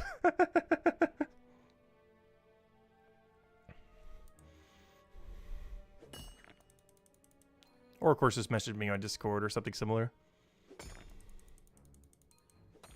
Is it meta to have 0 leatherworker and get 205 merchant? Kind of, yes. You need 10 leatherworker though in order to finish the quest. So technically you need 10. But theoretically, yes. Aside from the 10 you need to finish the quest for chapter 4, it is technically meta to go all the way to like 200 something merchant and then start doing leatherworker. But you can keep doing it side by side. Like right now, I can go all the way to like 51 leatherworker for max XP rate right now. For max discount and max XP rate. Which is why we took a little bit of a break from merchant, though we will be back soon. And by soon, I mean probably tomorrow we'll be back in the merchant grind. Maybe even do a little bit today, we'll see.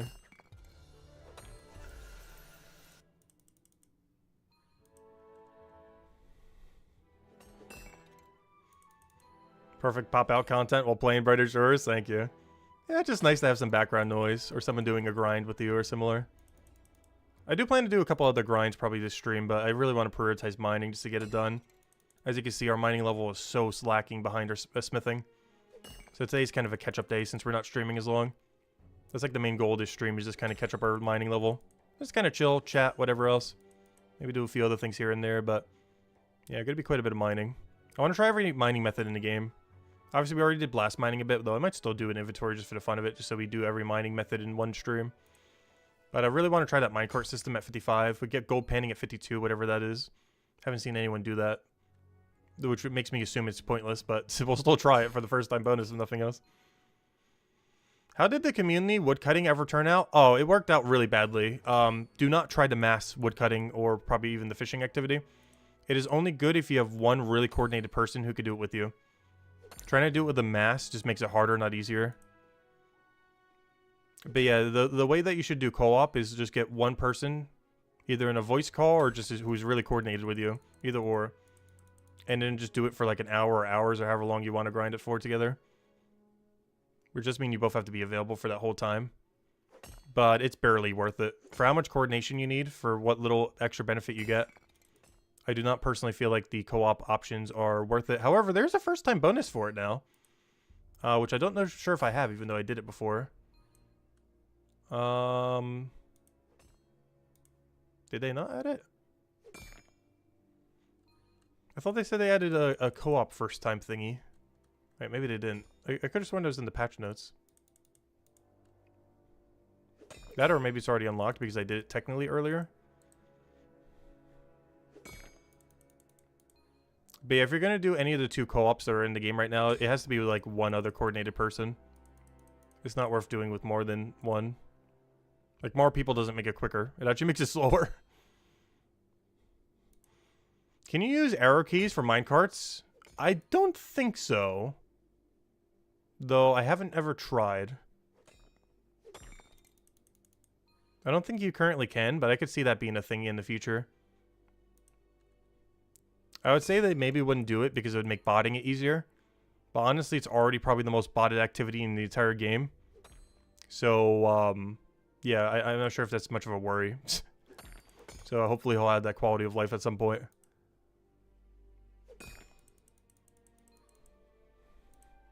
Though he'll probably do something to it to make it slightly less bottable in the future. But anything that would make it less bottable would make it also more inconvenient for actual players than what it is already.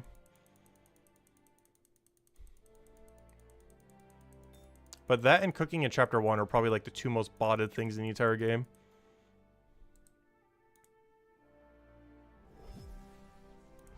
And trading doesn't even exist yet. And it's mostly because of how consistent they are. Well, cooking is because it's the most profitable thing you can do in a free-to-play account. Unless you just go like super, super ultra high combat. But at least at that like earlier to mid-range, it's the quickest thing you can do for money in early game. Whereas people keep doing the minecart spotting because it's just so free to keep getting the same cycle over again. There's like no variance to it whatsoever. Yeah, hopefully I'll do something about it at some point. But I think it's like a little bit low priority since trading doesn't technically exist at the moment. But I'll likely do something about it eventually. It's not like too many people, but there's definitely been people doing it. Which of course is against game rules. Which goes without saying. I think I need to mention that, but obviously. Do not bot or auto clicker or something. They're all against game rules. Yeah, co-op use is probably fine. I was getting like 20 more XP per log or something. Somewhere around there. I think it's like an 18% extra XP, like 15 to 18% or something. At least for the tier 1. Not sure about the other tiers.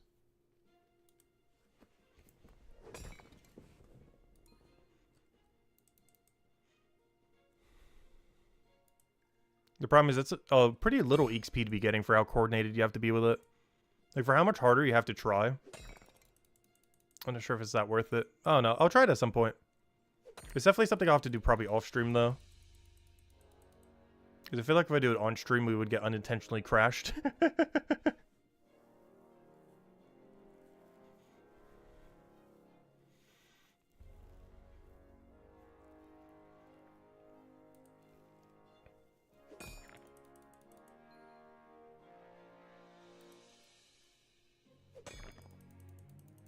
Because I do need woodcutting XP at some point.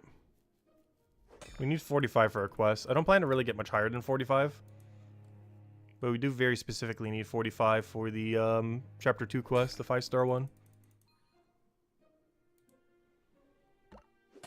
Bass co-op is much better than U co-op, is it?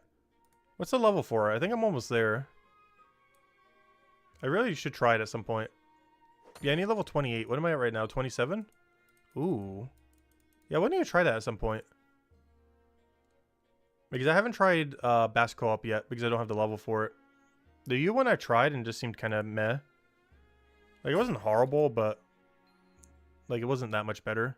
And if you have any amount of delay, you're not even really getting extra XP. Because unless you're both at the tree at the exact same time, that like 18 to 20% that I was talking about earlier isn't actually applied.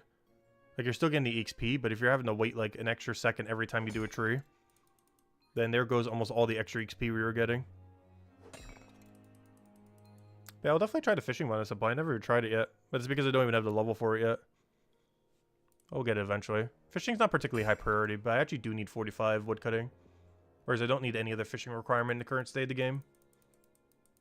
The only reason why getting fishing up would be even remotely useful is, I guess, for the 61 cooking grind. But honestly, I might just do the whole cooking grind off of just stews. It sounds like something I'll probably do during leagues. Just finally go get our 61 cooking completed. Because that's a super AFK activity. That's like, what, a minute and a half AFK or whatever it is?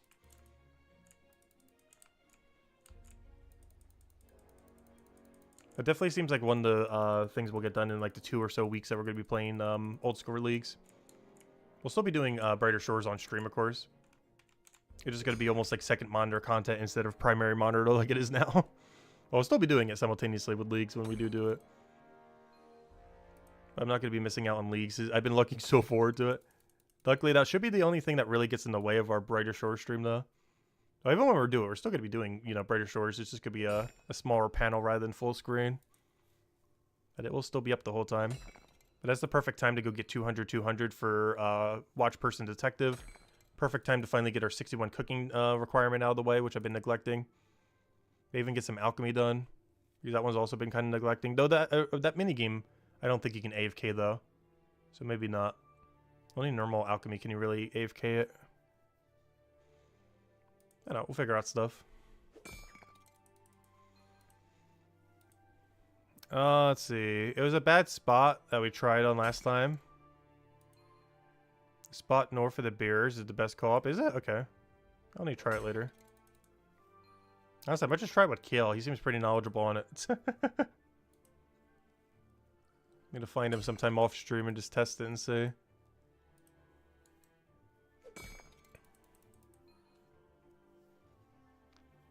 But that's for a different day. It's not particularly high priority at the moment. But it is on the list of things to do, 45 woodcutting. And if we can get it slightly quicker done with co-op, then might as well. Even if it's only 10% quicker. It's still 10% quicker.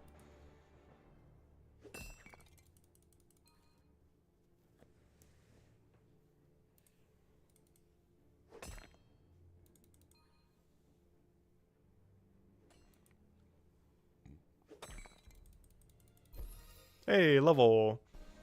Unfortunately, our next XP burst doesn't happen until 50. So we still got 4 levels to go.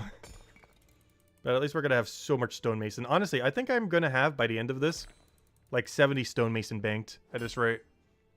Like, I think I'm legitimately going to have that high. Because one interesting thing about the mining skill, even though I am going to be doing some ore soon, is because my mining level is, attached to basically both of these, and I keep getting smithing so high, I can actually prioritize getting rocks instead of ores. There's one thing I actually like about mining, or the synergy that these three have, is if you ever get one super, super high, you can prioritize the other resource.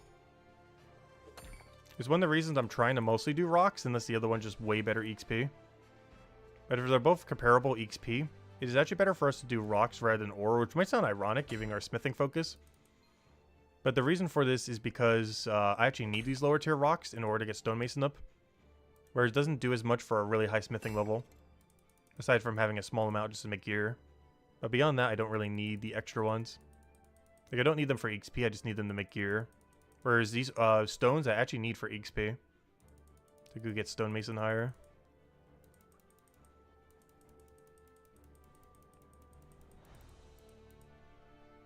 Oh, so when's right click deposit all coming in? That's like one of my things in like the top 5 quality of life we need. Menu entry swapper. Deposit all on the rifts. There's a few other ones. Being able to wield a 3rd utility potion, which will be used almost exclusively for XP potions. Like, those are probably my top 3 quality of life. Menu entry swapper, so you can switch what action happens first when you click on something, rather than it being defaulted to one particular one that the game forces you to default to. I want that. Deposit all in storage boxes. And what was the 3rd one I just mentioned? I already forgot what it was. Yeah, being able to draw X amounts also kind of nice. Like 6 or max or 12 or something like that. Or even just custom number. There's a lot of things on that quality of life list I would love to see. But those 3 are my highest priority. The 2 I mentioned and the 3rd that I keep forgetting what I mentioned. Let's not be that important.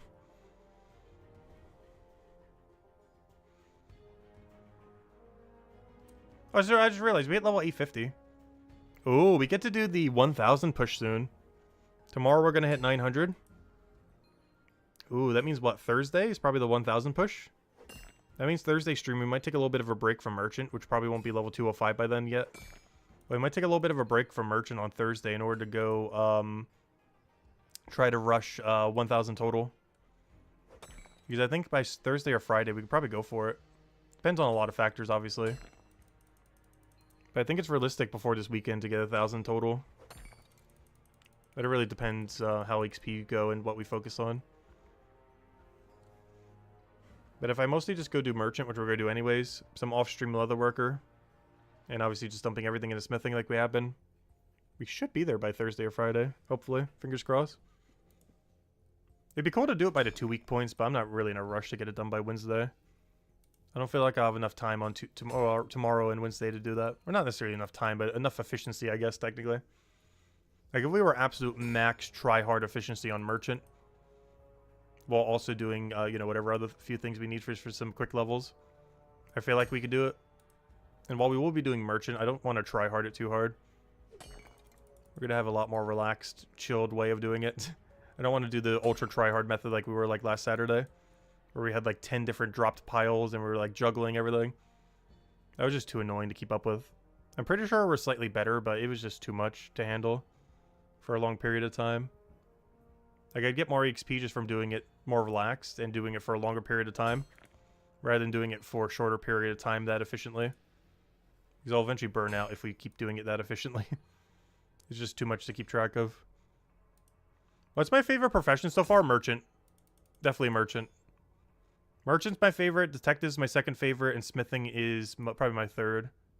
Which is also our highest level right now. But, yeah, even before the game came out, I had really high hopes for detective and merchant because they seemed like the most unique things. The thing that really surprised me, though, is I was expecting detective to be the best skill. And I wouldn't say it disappointed me, but I feel like my expectations were way too high for what detective was going to be. They still did a great job with it. I just felt like my expectations were way too high, but they still did good. However, merchant, my expectations were kind of average. It's like, it might be okay. But then I tried it, and it still seemed kind of okay. But then I tried it more, and it was like, wait, this is like the best skill ever. I think there's a lot of things going for merchant that really makes it stick out. The main one being that it's so different from every other skill currently in the game. It's probably like the only like non-brain off skill where the more effort you put in, the better your rates are. So as much as you're willing to put in is what you get out from it. Which is a really cool way to have a skill scaled. Because you can still do it very casually, but you can also do it as try-hard as imaginable. I'm pretty sure the most efficient players still aren't even doing it at max efficiency. Which is how many efficiency things you can do with that skill. Like, the skill ceiling on that skill is just absurd. Whereas pretty much anyone's going to be getting the exact same XP rates doing what I'm doing right now. Like, if you're currently, like, 40-something mining, and you're mining this, what is it called? The rugged andesite, we are all getting nearly the exact same XP rate per hour. Regardless of, you know, efficiency or anything else. As long as you're clicking the rocks pretty much immediately. Like, everyone's going to be getting pretty much the same XP rate. But merchant is nothing like that. Not even close. It's so different compared to how every other skill is set up. If you guys haven't gotten to merchant yet to try it, and you have members, of course, and everything, definitely advise giving it a good chance, even if you don't like it at first. Because the skill is actually insane. I am really impressed with what they did with merchant. And it just really makes me look forward to what they might do with other things in the future. Because I can't think of anything I've ever done in any game that's like what merchant is in this game. Detective as well, but merchant particularly so. Like, it's such a basic premise, but it works so good. Do you think drop tables will be released eventually? I don't think he will. I don't think he ever did in his original game. He kind of just lets the community find out. I feel like he might do that for bosses. Like, let's say a boss has like a unique drop or two. He might eventually release, like, officially, like, hey, this is the drop rate for, you know, whatever this is. But I don't think he's ever going to be, like, here to the wiki, like, hey, here's the full comprehensive list of, like, every drop table in the game or something. I don't think he's going to do that. Maybe for bosses down the line. But I don't think he would ever do it for, like, you know, neutral enemies. Like the ones that are basically all the enemies in the game right now. And even for bosses, I don't think he would do the whole drop table, just what their uniques are. Like, hey, this is a 1 in 50, this is a 1 in 1,000, this is a 1 in whatever.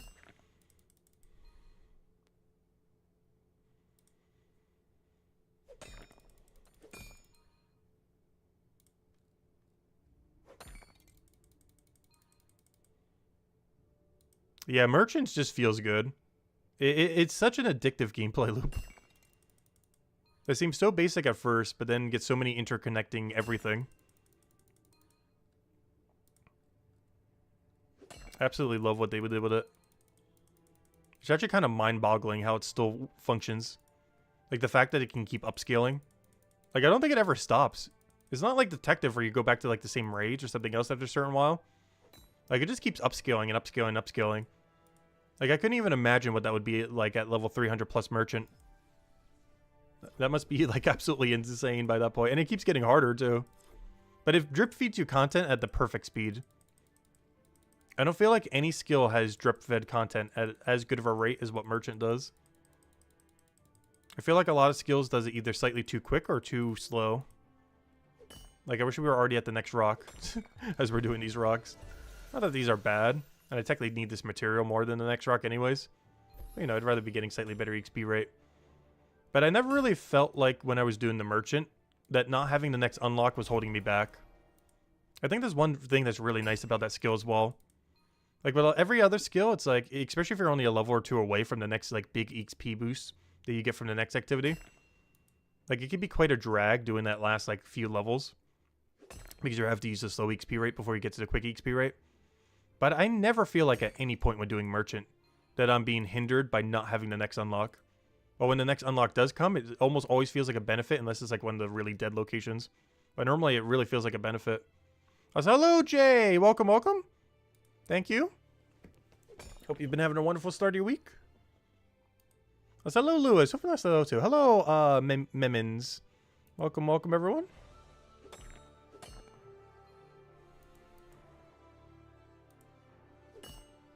Yeah, merchant's also very rewarding. Though, honestly, even if it was nerfed by 20%, I would still love it. I'm not sure if they're going to tweak it at all. To some degree, I hope they leave it exactly as is. But I do feel like merchant's a little strong right now. Like, any second I'm not doing merchant, I feel like I should be doing merchant. From, like, efficiency perspective. Like, if we want our mining level up, we should just be doing merchant. And just throw all the knowledge point into mining. Like, basically, the solution to, like, training any skill, if you're playing, like, max efficiency, is just go do merchant. Because you're probably getting better XP rate just from doing merchant than you are from actually actively training a skill.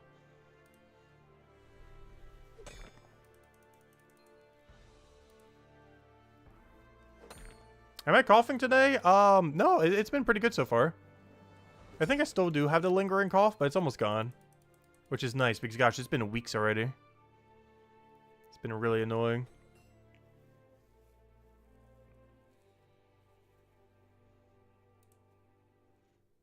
Yeah, what ended up happening is my whole household ended up getting sick.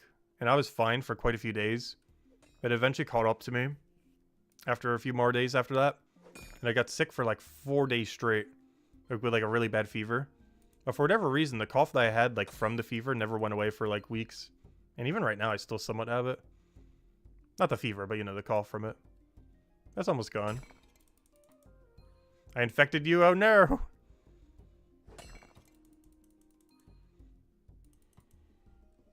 I was hoping it'd be fully gone by the time Brighter Shores came out, but it wasn't. But it's getting better. No worries.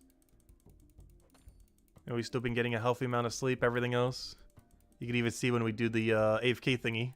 Like I said, like what, something like 8-something hours? Or 7-something? We're still getting good sleep. So one thing I made sure wouldn't happen with Brighter Shores, I haven't lost any sleep over Brighter Shores yet. Aside from maybe like the first day where we did a 24-hour stream because it was launch day. But aside from that, we haven't really lost sleep over Brighter Shores. Like, I'm never going to play this game for like 20 hours in a day or something like that. Like, you know, consistently. Like, maybe as a one-off thing. But we're not going to, like, 20-hour every day or something similar. As much as I would love to. Gotta get that sleep at some point. Is the keep worth getting? No, no keep is worth getting. They are all gold waste. But they make you feel empowered. If the motivation of having a cool keep on your back is worth the money, then it's probably worth the investment. If the amount of satisfaction that it gives outweighs the cost. But if you really don't care about it, it's purely cosmetic. You could easily go the whole game without ever equipping a cape, and you'll be fine.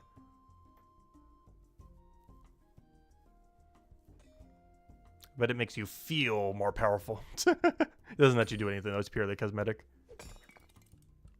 It just increases your cosmetic level.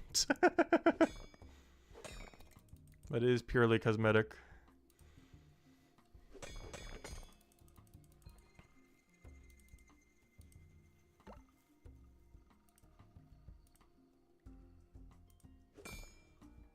So hard to move away from Alchemist. Is he going crazy with it? I've been hearing so many good things about Alchemy after 35. I really need to go get 35 Alchemy already. I think I might do that tomorrow. At some point off stream when I'm doing like AFK dens, I might start putting, instead of smithing, into Alchemy a little. And finally go get it unlocked. That or just AFK some potions or something. I've heard so many good things about 35 Alchemy, and I kind of want to try it tomorrow. I highly doubt we're going to do it for like a super long amount of time. But tomorrow, I think it's going to be the day I finally try 35 plus Alchemy. just keep hearing too many good things about it to not try it. Also heard the XP rate goes quite a bit better as well at that point. Which is good, because I feel like I'm getting like 0 XP when I do alchemy right now. At my current level range. Also, I still have like 700 teeth to go process. When we were doing the 59 Mind Fighter, I end up getting like 1,000 teeth. And I think I still have like 700 banked or 800 banked.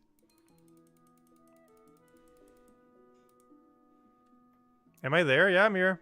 Hello, hello.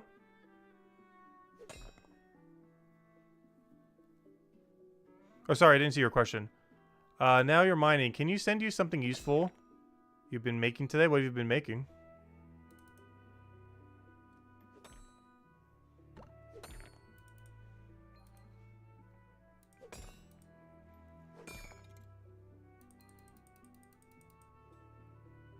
You feel slow, but a good kind of slow? Oh, what? Making the other potion? Can't wait for PvP. Oh, yeah, I'm looking forward to PvP. Honestly, almost everything I'm doing right now is actually trying to set up for PvP. Oh, it's a tool calculator for mining XP an hour? Interesting. I probably need that more for other skills. I'm pretty sure I already know how I want to tackle mining right now, personally. Because even if there's something more efficient, I feel like just going from what we're doing right now, because I need the ore anyways, or the rocks. Then at level 50, I'm going to move to the 51, because I need the ore anyways. And then at 55, I'm just going to do minecarts. I've heard minecarts start to get really good at 55. And at some point, we'll try gold panning, but I'm pretty sure gold panning's pointless. But we'll still try it for the first time bonus and everything, just to try it for the first time. But that's pretty much my goal right now. Finish to 50 on these. Do the little blue rocks until 55 because I need them for long swords. Whenever we want to make a good long sword. Which I'm going to need a lot to upgrade our Chronopolis. And then, at 55, we just do minecarts the rest of the time. Well, not the rest of the time, but you know. The rest of the mining that we do to stream will be minecarts by that point. I do feel like I need a skill calculator for quite a few other things, though. I feel like gathering skills don't really need one, necessarily. It's more so processing skills, where you need to know how many resources you need and stuff like that. That's a lot more important. Like alchemy, stonemason, smithing, bone right. Like those kind of skills. A skill calculator would be a lot more important for. Carpentry, even. Leatherworker. But most of the gathering skills doesn't really matter. As long as you're doing your highest resource node, or the highest resource node that is a resource you actually need, then you're probably good to go. As long as you're doing one of the two.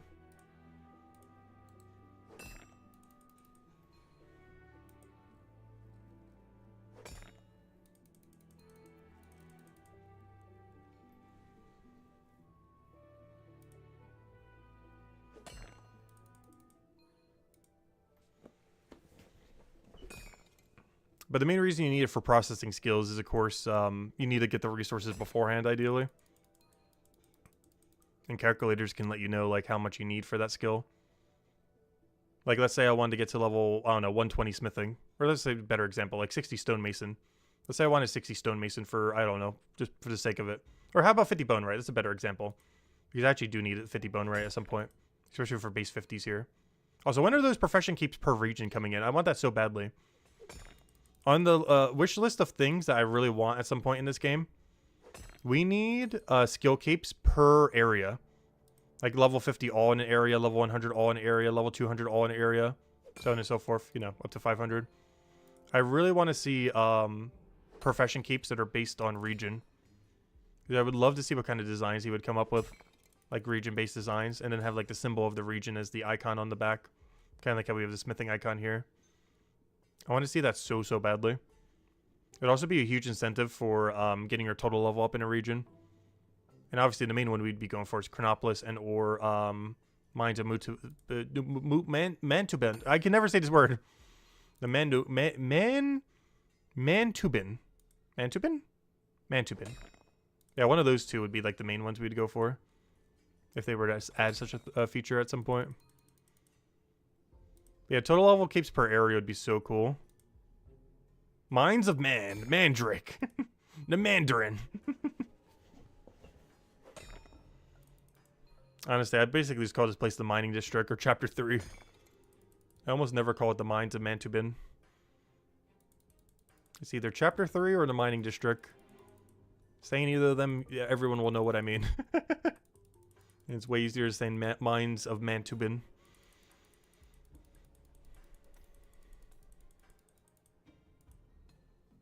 Mandalorian.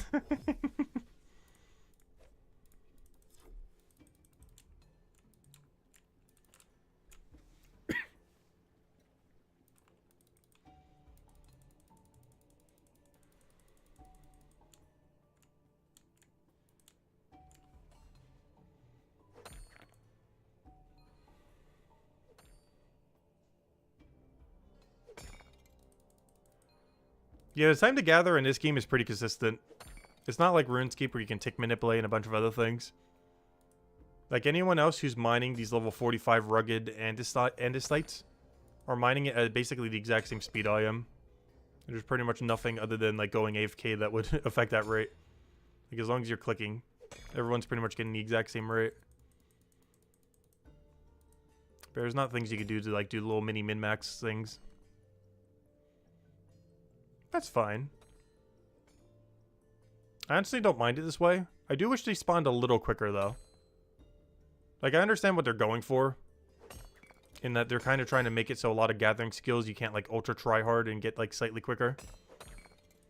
But I do wish they spawned a little quicker. I feel like every single set of 6 in the entire game needs to spawn like 3 to 5 seconds quicker. It doesn't have to be like a perfect cycle. But right now there's just slightly too much downtime every time you finish the cycle. I don't mind small amount of downtime there. Like if I had to wait like 1 second at this other rock, I'm fine with that. Like if I had to get here right now, and I still have to wait like right now. Okay, now it should spawn. Right here. It should have spawned already. It should have spawned 3 seconds ago. It should have spawned 4 seconds ago. 5, 6, 7. How many ever seconds? Like it should have spawned already. Like there could be a few second delay, but there is way too much delay right now with how the cycle. They gotta cut off like 5 seconds from that or something. And even then, it would still be a small delay, but nowhere near what it is now. Because I don't mind there being a small delay there, but it needs to be way smaller if they're going to have a delay. It can't be as high as it is right now. It's just really inconvenient for every gathering skill currently. Up 47, 3 to go. Like right here would be perfect cycle. And right here is where it should spawn. And several seconds from now is when it's actually going to spawn. Still waiting. Still waiting. There we go. And now it's ready. It wouldn't be as bad if there was like a multi-skilling thing we could do like in the room, but most rooms don't have something you can do. Or at least not something as quick as that. Where you can do it in like seconds. It's why when I was getting the rugged other thing earlier, I was getting 6 flint at the end. Because there's actually more XP per hour to grab the 6 flint than it was to bother staying on the rock due to how long you had to wait there doing nothing. Plus the flint was already on the way to banking anyways. So when we were doing basalt into flint, the reason I kept doing 6 flint at the end is it was actually better XP per hour to not wait for the basalt to respawn because it takes so long. Because the flint was already on the path to bank anyways. But we don't have an equivalent for that in this way. I guess iron maybe, but there's only 2 iron ore, which is kind of awkward. Doesn't really work as well for this cycle.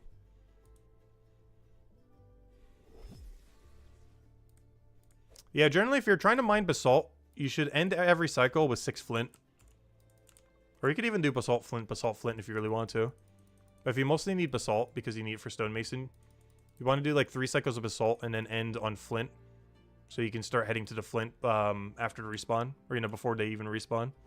Because you get slightly more mining XP that way. So you'll get 18 basalt. Or, you know, you'll get 3 inventory cycles of basalt and then finish on flint. And finishing on flint brings you nearly on top of the deposit box. And then you just go back. But you use it basically to get deposit box quicker and get the mining XP as you go.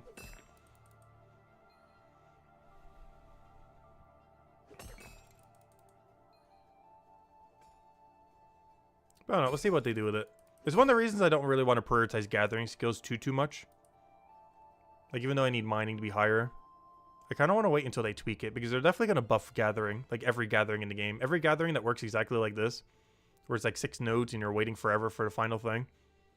This is definitely 100% going to be buffed in the future. Even if it has a small delay, it's definitely going to be like shorter than it is now. There's no way they're keeping it exactly as is. I refuse to believe so. They're definitely going to change it at some point. Which is why I haven't been doing too much gathering skills.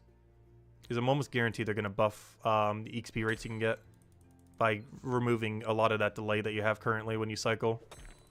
Which processing skills don't really have to deal with at the moment, and a few other skills like merchant, detective, stuff like that. There's just this really weird delay every time you do a cycle. That there might still be a few bit of delay, like right now, or now, or now. Please spawn already now.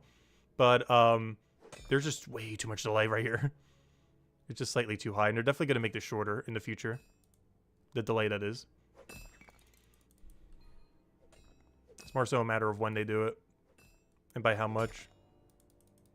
But whatever amount they do is definitely going to be a buff to every gathering skill in the entire game simultaneously.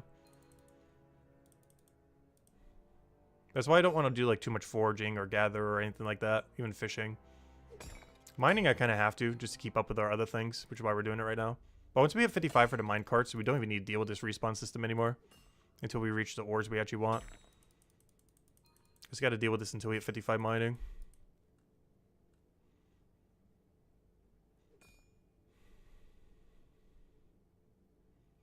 The only problem with adding one node is it would make every cycle kind of weird. Like if we had 7 rocks here, that'd be kind of awkward.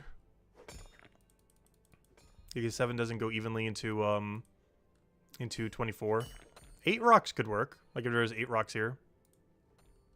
But then every resource area would have to have 8 instead of 4. I mean, instead of 6.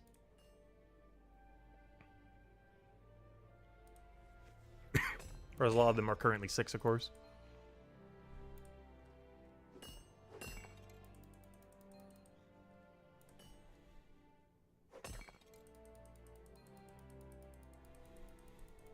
But yeah, 8 would still work. Because it goes divisibly into 24.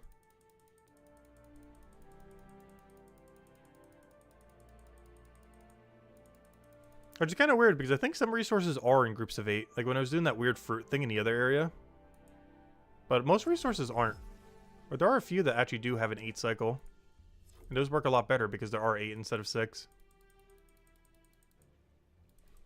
The biggest issue is, well, honestly, those other ones have it too. Like those other weird ones, like iron ore and a few others like that. Even though there's more nodes, like there's almost a dozen, they also have more delay.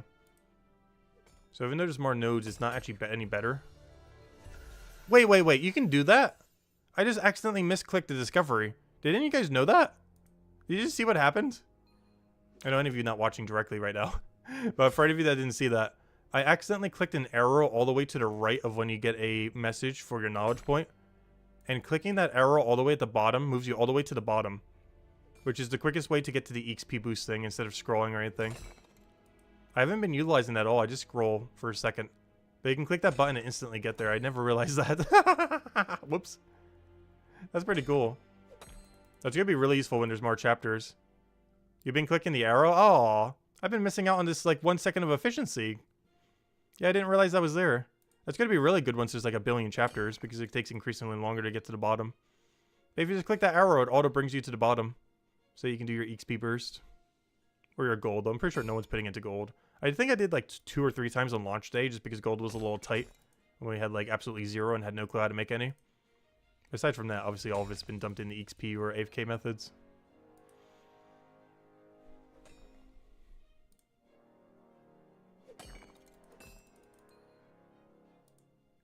But I never knew that was a thing. Gosh, we learn something new every day. Small little efficiency things. It only saves 1 second every time you get a knowledge point. But as more and more chapters come out, that'd be increasingly more useful. Because you'd have to scroll through more stuff. But clicking that button auto scrolls through all of it. It brings you to the bottom of the page. Where the XP boost is.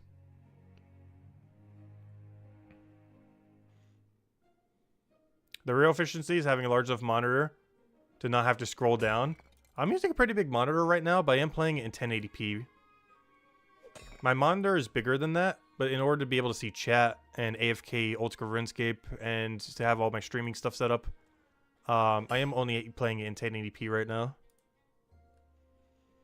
Though my monitor is like way bigger than that, but the game itself is 1080p, just for recording purposes and everything. Just makes it easier. If I wasn't, I'd probably play it full screen. But the problem is it would stretch way too far because I have an ultra wide monitor. So I basically can't really stream anything or record anything full screen on this monitor. Off stream I can play like that, but I can't on stream. Because it's a really weird ratio that won't fit on anything. Because of course you can't have ultra wide on YouTube, I don't think. Not without having like big black bars on the side or something.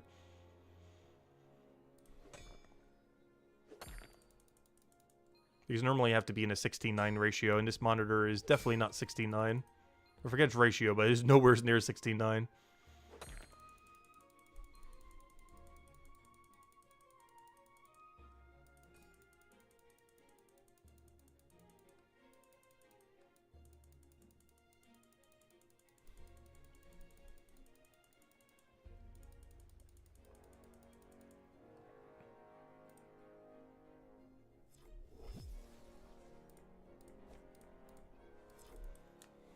YouTube videos natively support ultra-wide.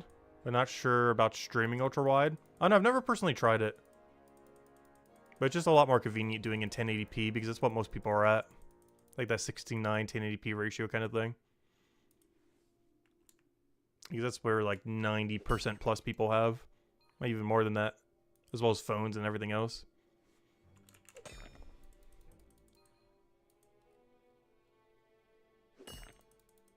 As well as TVs. Did any of you guys watch my stream on TV, by the way? That's actually something I want to do a poll for. Are you watching me? I assume most of you are just doing it on a second monitor. Because our streams are definitely second monitor content. While you do first monitor brighter shores. This is also technically second monitor content depending on what you're doing, but you know what I mean.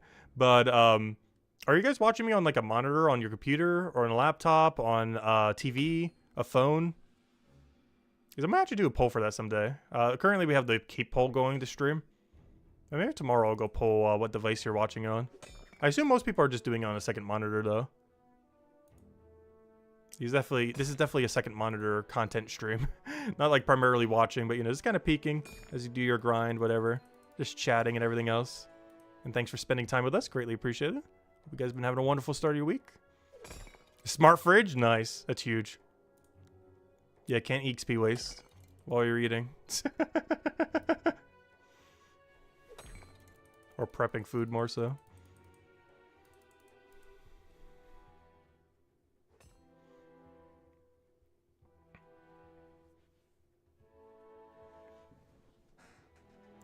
Yeah, I used to have a 2-monitor setup, but then I just decided to just have one big ultra monitor. And honestly, I've been enjoying the difference.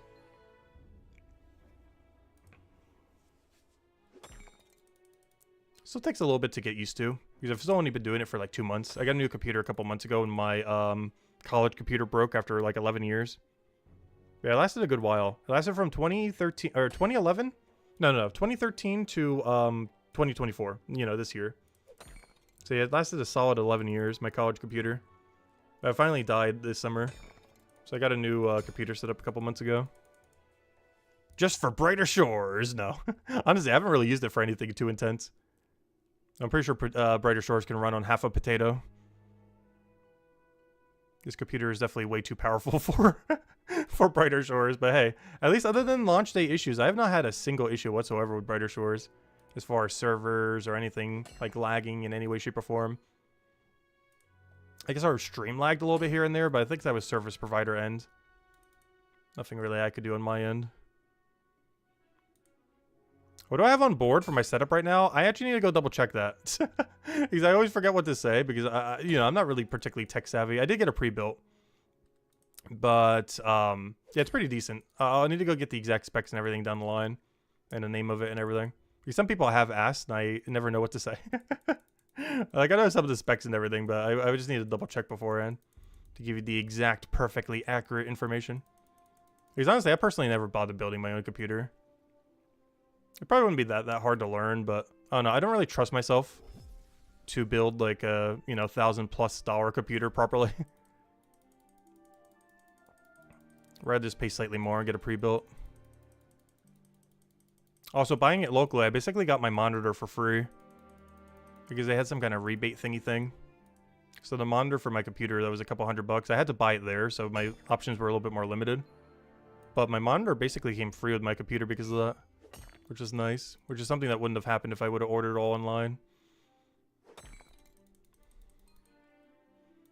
And I also don't trust things that expensive to get shipped to my area. Because I have a really weird address. Actually, you know what ended up happening too? Remember earlier when I said I was sending out a bunch of holiday cards? This is how weird my address is. Because I'm not sure if I just did it like slightly wrong on one of them or what. But, or then again, I guess it wouldn't really mess it up too much going out. But anyways, I was sending out a bunch of holiday cards. And I mentioned earlier, today's my dad's birthday. And I ended up sending out a Thanksgiving and a birthday card. You know, a birthday card to my dad and a Thanksgiving one to my dad and grandma because they both live in the same location. For whatever reason, despite sending them out at the exact same time, from the exact same address, you know, everything else just, you know, same. The birthday card didn't get there, but the Thanksgiving card did. They were sent from the same mailbox, same addresses on everything, same everything. But for whatever reason, the birthday card did not arrive, but the Thanksgiving card did. Sent at the exact same time, same addresses on everything. I have no clue why. It makes no sense. But, that's unfortunate. It's not that big a deal, obviously. Because he saw the one card, I was like, oh yeah, the other one probably was also sent. But yeah, that's why I didn't want to get it in person. Because knowing how weird my address system is here, where I currently live, I've already had a very few things that basically got lost in transit. And I definitely don't want like a multi-thousand computer. Or, you know, I think it's like a bit under 2,000. But, you know, I don't want something that big of an item getting lost in transit. That would be so annoying. And such a headache to deal with tech support or whatever else I would have to contact for that. So I just got it in person, just to make sure that doesn't happen. Yeah, literally just this week. Or literally today even, in a sense. I sent out the cards last week, and one of them got lost in transit. And obviously a single card like that doesn't really matter that much. But, you know, if it's a couple $100 item, a couple $1,000 item, that's a big deal. So that's why I got it in person instead of a pre-built in person rather than ordering all the pieces or something else. I just don't trust the mailing system. I feel like the mailing system has gotten a lot worse over time in America. I'm not sure if I'm just getting unlucky or it's my address or what. But I do feel like it's gotten worse in the last decade compared to prior. I think it might be like since the pandemic even. Like since the pandemic, it feels like it's been worse. What state? South Carolina. I was sending something from South Carolina to New Jersey.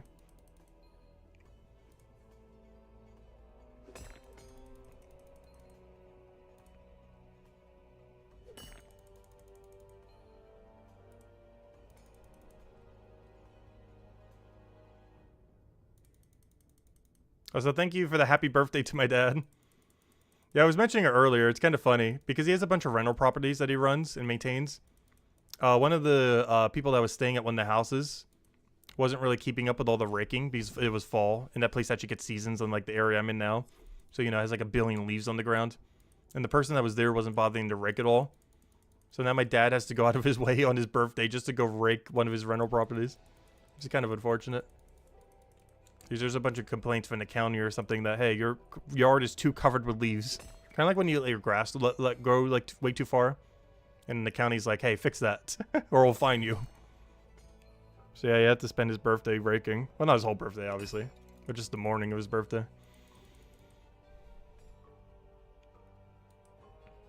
I can't remember. I think the people who were at the rental were like away or something. I don't remember. Or there's some reason why they didn't rake it themselves. Yes, hello, Ian. Welcome, welcome. Hello, Jake. You deal with a lot of mailing at your current job. It is bad everywhere. Yeah, I've heard that. I personally don't mail things out too often. And if it is, it's normally just like family and such.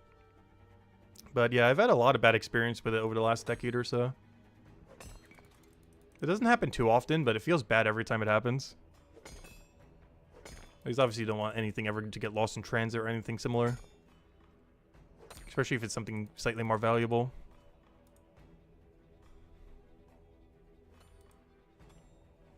Actually, I lost a lot of my, what are they called? Floppy disk? Not floppy disk. What are they called? Those little, USB drive things.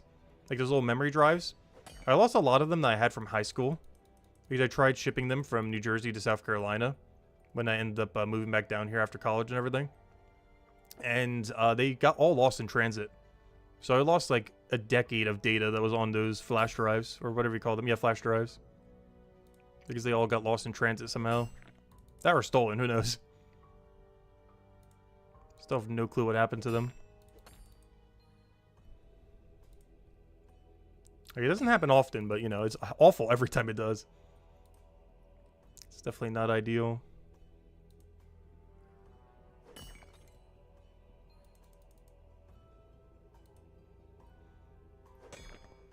Use a couple tarps. I guess that could kind of work. Wouldn't that kind of kill the grass underneath the tarps, though? Because they're not getting as much light.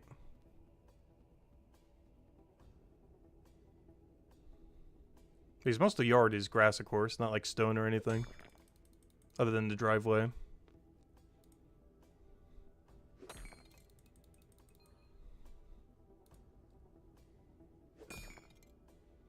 What are these combat flinches mentioned in the patch notes? I have no clue. I thought he meant hit splats, but someone earlier said that's not what he meant. So I'm not quite sure exactly what it means. Because my understanding of that is hit splats, but, I don't know. It seems like it might not be that. I don't really understand when I read that earlier. Though I was testing the VAT thingy from mentioned earlier. I tested all the VATs, and they give you like 6 times as much knowledge now. It's insane. It's a little unfortunate since we did so much of that grind already. But at least it's fixed now. Hello, Unvi! You just hit base 20s? Huge! That's really nice to have. And 400 total. Nice, nice. That's still really good. That's a lot of progress.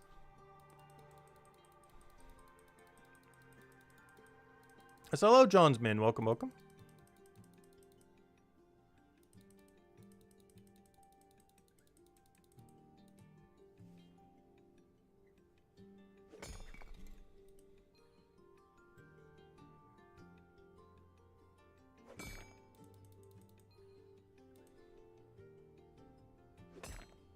The flinch is the sliding animation that's removed now? Oh, okay.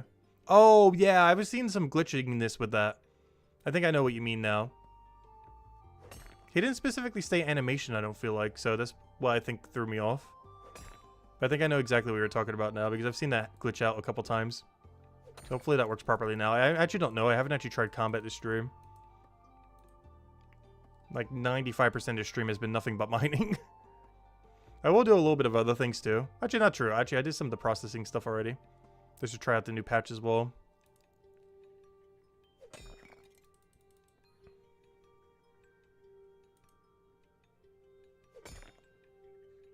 You did like 800 bones the last 2 days? Yeah, I already did thousands before it was buffed. So I missed out on at least like 2,000 of them, which is unfortunate. Between the smithing grind, the bone right, the stonemason. But yeah, now you get like 6 times the knowledge points from it. So everyone who already did the grind kind of got gypped a little, which is kind of unfortunate. But at least it's fixed now. Because before you're only getting like 0.5 knowledge points instead of 3 knowledge points. So I scaled it like way, way up. 6 times higher, effectively. Now that's fixed.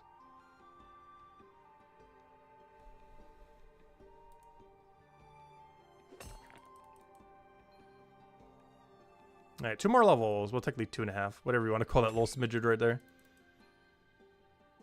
At least I have stonemason banked like crazy. I think I have like 60-something stonemason banked. I'm just waiting for the make all button before I start processing my stones. I'll still etch them at some point, likely off stream. Maybe a little bit on stream here and there, but mostly off stream. But as far as, especially now that they buffed it as of today. As far as actually processing them, I don't think I'm processing a single material again other than smithing if I need a weapon. Unless they make a make all option. Because I need it so badly. I want that 3-minute AFK time. That's going to be so clean. It'll be one of the best AFK activities in the game. 30 smithing? Nice. But yeah, I'm not going to be doing anything with all of my processed ores and everything until they make a make all button. Because I feel like they're going to eventually. So until they do, I'm going to hold off other than a little bit of smithing for actual tools that we need. But everything else, I'm just going to make them into the final material we need before we can craft them. Like, you know, the etched stones, the smith bars, so on and so forth. The dunked, fried bones. And then we'll be good to go for whenever they do end up making it. Nice, 2 levels to go. And 1 more rock until we get that knowledge point. And at 50, we can move on to a different ore, which I actually need this ore. And by that, I mean I need it for actual weapons. This makes my 2-hand, which is our best in slot two-hand weapon, is what we need that ore for. Then we can try panning at 52. And then we can go back to the other rock because panning at 52 is probably pointless. And then main goal of this stream is at 55 so we can start the minecart system. Heard a lot of good things about it. But haven't been able to give it a good shot because the level 10 one isn't as good. At least at this level range anyways. There we go. Give me that smithing XP. Oh, so I didn't use the arrow that time. Even though I was just talking about it the last time we gained a level. Is panning just a passive? It might be. Regardless, it has a first time bonus attached to it, so. Is it purely a passive? It might be. It doesn't have a passive icon next to it, though.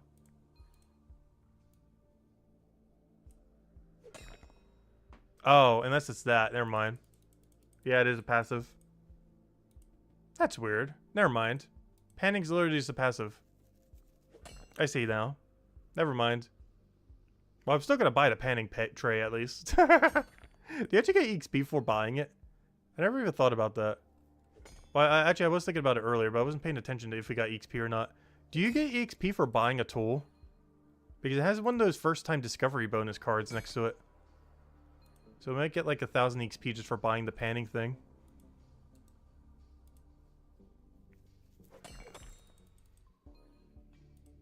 Even if we don't do the activity. What stone am I currently farming? This is the level 58 stone for stonemason. You could check by looking into the info thingy. But yeah, this is level 58 stonemason stone. I'm at level 50 right now, but obviously this will be the next one we use once we hit 50. And we easily have 58 banked right now. I have way more than 58 banked. So this would be what I use once I hit 58.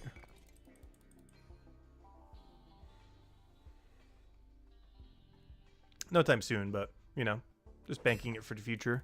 Because I really don't need it for smithing right now. Like the other rocks I can currently take. Plus, this is our best XP we can do at the moment. Which is even better. How much XP per stone? We're getting about 200. How much stonemason XP is that? I have no clue. Because I haven't even... Excuse me. I haven't even processed one yet. So I'm not sure what the XP rate is like. Pretty sure our wiki or something has it, but... I didn't really bother looking into it. I know I need it. I know once we hit 58, it'll be our most efficient stone, so the actual XP rate doesn't really matter too much for, you know, how much stonemason it gives. Because the second we hit 58, this is definitely the most efficient thing we could be using. What the exact rate is, I do not know, though. But it's definitely better than not using it.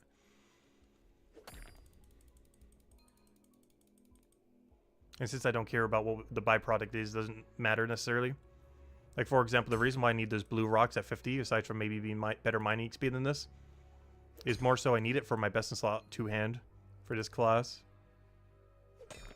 Because right now my other ore stops at like level 90 something, I think. Or whatever it is, I forget the exact number. But we're getting to the point where it's basically going to be cut off, so I need the second tier. Actually, no, I think the other one cuts off at 70. What am I saying? So yeah, I really need that ore then. Because I currently can't actually craft a better two-hand. Until I get that ore to a consistent amount. Because right now I'm capped at level 70, I believe. Which of course is way lower than 94 in our Chronopolis right now. The 79 one I have in Chronopolis was actually a monster drop. That wasn't crafted. It kind of looks like we crafted it. But it was actually a monster drop. Because I actually currently can't craft it unless I just buy the ore, which I did earlier, but it's kind of a waste because I'm just going to be able to mine it right now anyways. Or soon anyways. But it wasn't that expensive. I think it was like 1 silver each. But still rather mine it than have to pay for it. Because I can get pretty expensive when trying to go for those 3 stars over and over again. Like 1 silver doesn't sound like a lot, but when you're spending like 100 of them to get 1 weapon, because you keep getting unlucky, it starts to add up. Of course, you do get the money back from the weapon, so it's not exactly that much, but you know, still, you're spending a lot regardless. Still rather mine it since we need the mining XP anyways. Why pay some silver when you can get it for free?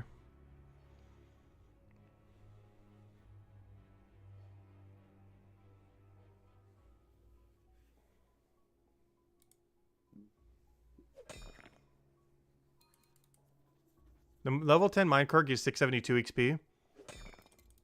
Isn't that slower though? Like, how long does the minecart take? Like, I'm pretty sure I can mine 4 rocks quicker than do a minecart cycle. It also doesn't bank any stonemason XP. Which, that doesn't matter too much. But relative to how much lower its XP rate is, it would matter a little bit. But once we hit 55, it'll definitely be better.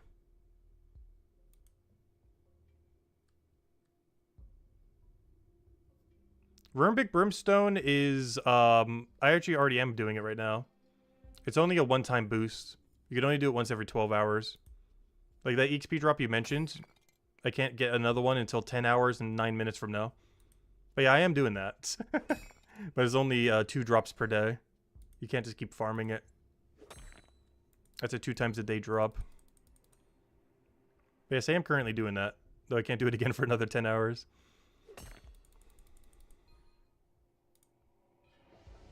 I get a better one at 75.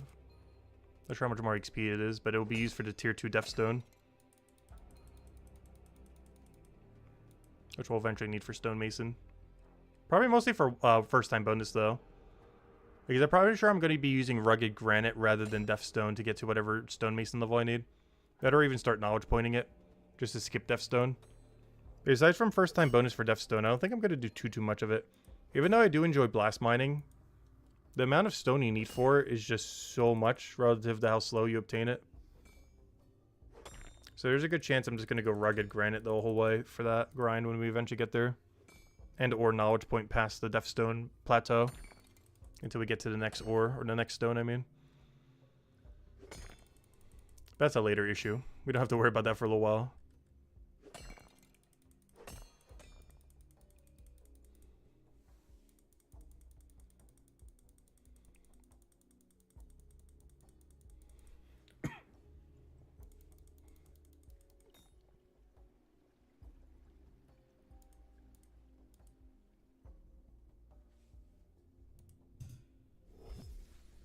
But the ventures were always 12 hours. There was never a different amount of time. All ventures in the game are either 12 hours or 24 hours from what I've seen. Most of them 12 hours, but there are a few weird ones that are 24, like the merchant one.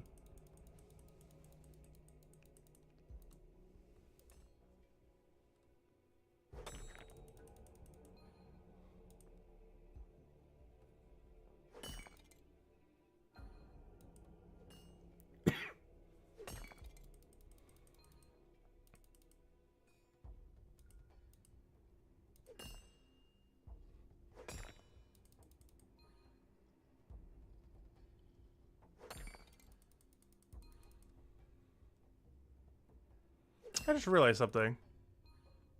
I think the default tile in this game is slightly different than old school.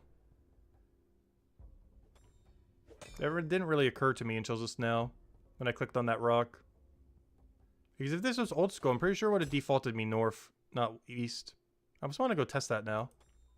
Because I actually forget, if you do it from that angle, what you would get defaulted to. Because I always wonder why it feels slightly different. But I believe it's prioritizing a different angle compared to old school.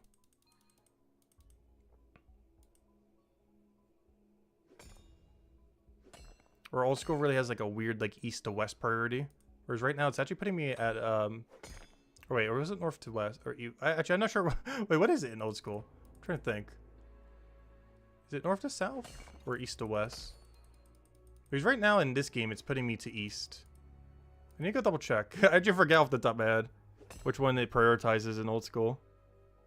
East to west? Okay, never mind. They're both east to west then. Never mind. That's interesting. Okay, so they are the same. Because yeah, that sounded right when I said east to west the first time. Because that's how enemies get locked on corners and everything. So use a lot in Inferno and a few other places. But I know the main area that I ended up using it on was, what's that one spider boss they added earlier? Araxor. I'm almost like 2 times dry on getting the amulet on the hardcore.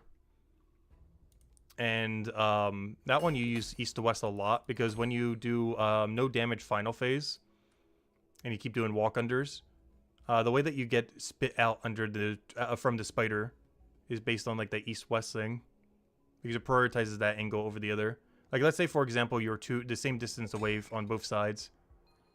It'll try prioritizing spitting you out east-west if you're on that corner.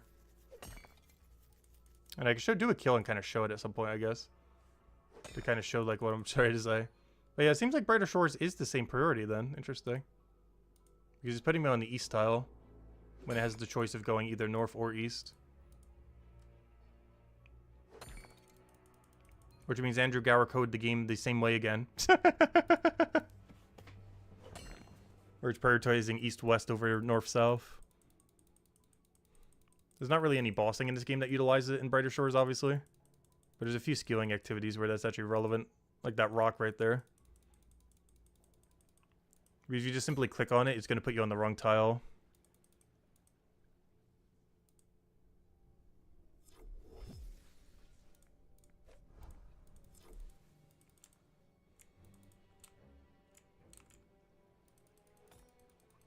Yeah, it does look like he's using a lot of the same things in this game.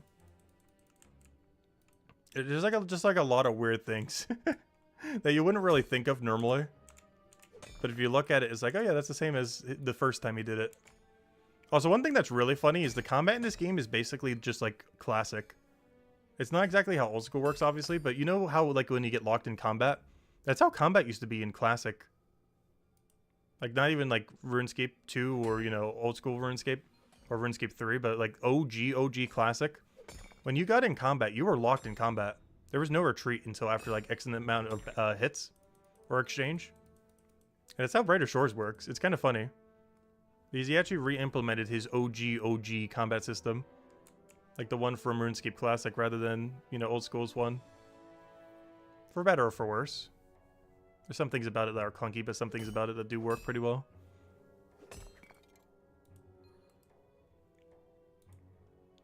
But even that, he went for like the super OG version that he made. Like the original. Before it was eventually changed.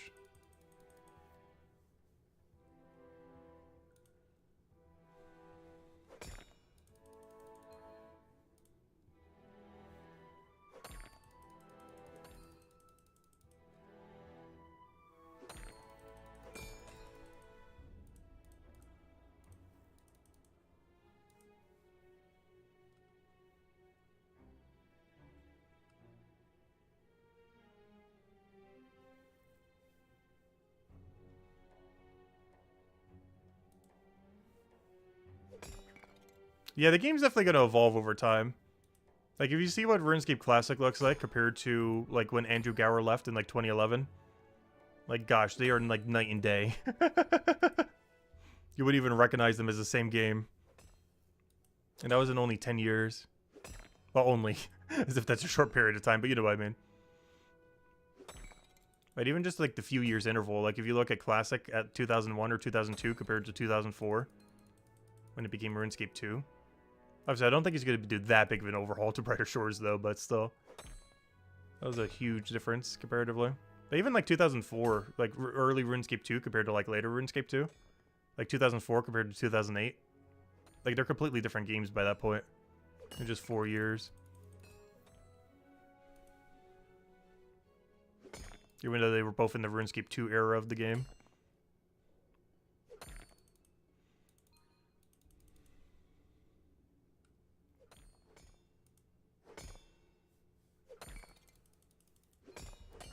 But you see how much he's doing updates. We've had, what? It's been, what, 13 days? 12 days? 13? And he has done, like, 10 updates. Obviously, most of them small and bug fixes, as you would kind of expect early on like this. But still, as far as sheer number of updates, it's nearly one a day. It's been, like, 13 days. He's at, like, 10. And the only reason it's not higher is he took, like, 2 days to go try working on leaderboard this weekend. Where he didn't really do anything other than, like, a small bug patch on one of those days.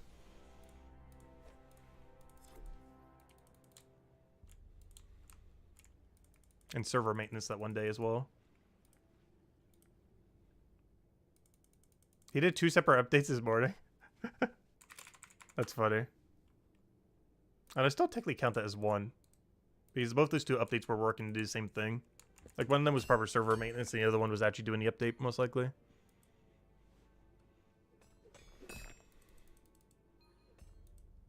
Your server maintenance doesn't really count, technically.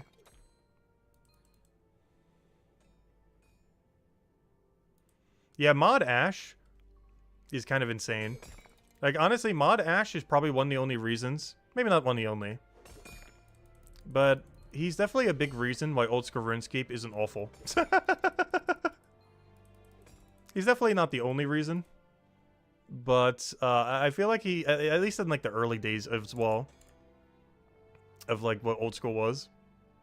You know, like the 2013, 2017 kind of era of that game. Like, if it wasn't for Mod Ash, it'd be probably completely different than it is now. He's basically like the Andrew Gower of this game. Not quite. Obviously, Andrew Gower is a lot bigger to the contribution of this game compared to what Ash is to old school. But it's somewhat comparable. At least relative to how many people are working on old school. Whereas Andrew Gower is almost soloing this game. Not exactly. Obviously, his brothers are helping with some things, like dialogue and a few other things for the game. He obviously has a couple other people helping with some things. But, he's almost soloing it. Like, I wouldn't be surprised if he's doing, like, half the work on this game. Not counting all the people doing music, dialogue, you know, text for the game, other similar things like that. But most of the blunt work, he's just doing himself. Which is kind of insane. Like, this is almost an indie game at this point. With how much of the work he's doing himself. As well as some help from his team, of course, though.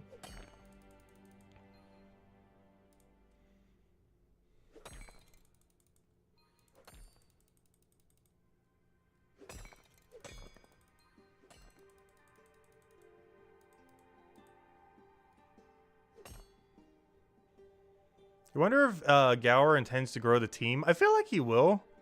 But knowing him, he definitely wants... Like, he needs to really trust someone. If he's going to have someone work on something.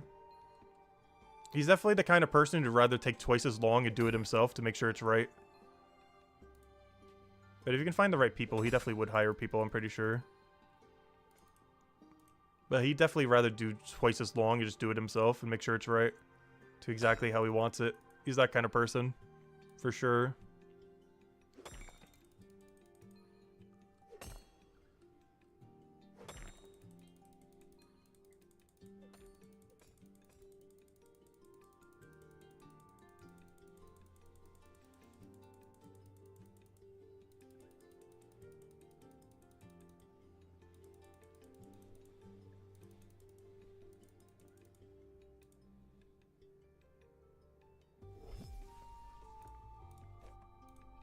Oh yeah, I haven't been testing those dialogue box thingies. Apparently he fixed a lot more of them so you could just click out of them. I haven't actually tested that this stream. You know what I really want to test it with? I kind of want to drop all my stuff to the ground and try picking it up and see if you can click out of that box. Because that would make merchant grinding a little bit quicker. Definitely not required, and I'm pretty sure I'm not going back to that method. I just kind of want to see, because there's a few other things that can make it a little bit quicker too. There's a lot of those Xboxes that he kept saying that you could click out of, but then you couldn't. There's been like 3 updates to it now, but hopefully they all work now. There's been 3 separate updates that were like, yeah, we fixed it, but there were still a few that weren't fixed, just because there's so many menus in the game.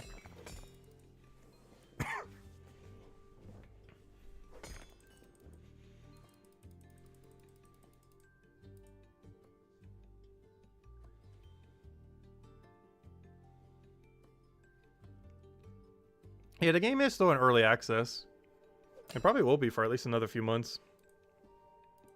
Because he wanted what? He wanted trading in the game, PvP in the game, and Chapter 5 fully finished. And, you know, launched. Before he would really call it 1.0. I'm curious if he's ever going to do any advertising or anything. I've definitely played a good handful of games that have never had any advertising, and they still were, you know, they still worked out. I'm pretty sure this game has been, like, purely word of mouth only, and nothing else. Like, it's completely just a word of mouth game. And the fact that Andrew Gower is the one making it also helps a lot with the word of mouth. Though, honestly, I feel like I would enjoy this game even if it wasn't Andrew Gower. Like, obviously, that's a huge contributing factor. That he's helming the ship. Definitely gives me a lot more confidence for the longevity of the game. But honestly, I'd be playing something like this even if it wasn't Andrew Gower at the head of it. I'm really glad he is. But, you know, as the game is good, is the game good. As long as people good are running it. Does it matter if it's Andrew Gower or someone similar? But Andrew Gower running this game definitely gives me a lot more confidence, though. For the longevity, just in general. Because I definitely have a lot of confidence in that man, that is for sure. And he's also treating this like a passion project, which gives me even more confidence. That he won't get money hungry or something. Like, obviously, the game needs some money to stay afloat and everything. Servers, hiring people down the line, other things. But, you know, he's definitely not money hungry. He already got his bag by selling Jagex. He doesn't need a second one.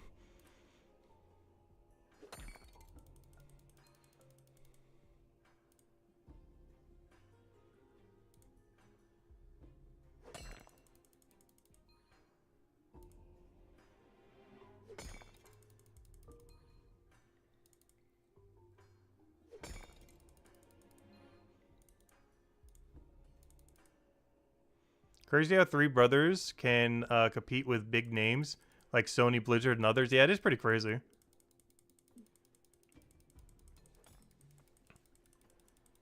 Because at launch, I'm pretty sure this game had like comparable numbers to RuneScape 3. Not to old school, but specifically RuneScape 3. Which is a game that's been running for like 20-something years. Headed by a mega company. Or whatever money firm is currently running Jagex these days. With like a multi-dozen dev team.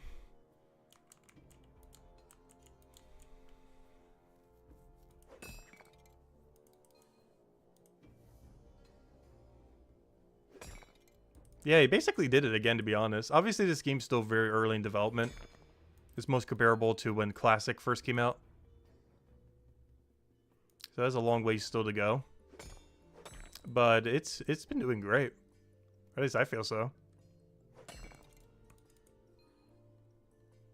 Honestly, the total number of players was never really an issue for me. Regardless what that number was, I'd be playing this game. I don't even know what it says right now. Let me go check. What does Steam say? But regardless what this number is, it could be like 10% this number and I'd still be doing this right now. It is currently 9,000, almost 10,000. Yeah, I could say 1,000 right now. I'd still be here.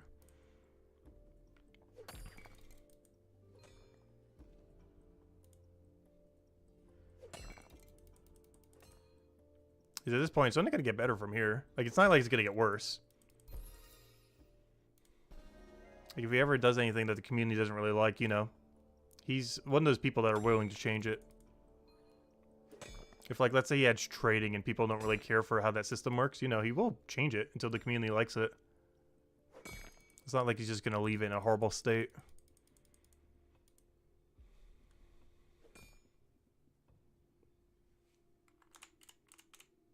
I'm curious how he's going to go about it, though. He's obviously wants to make it anti-botting and anti-gold seller. But how he does that is still to be determined.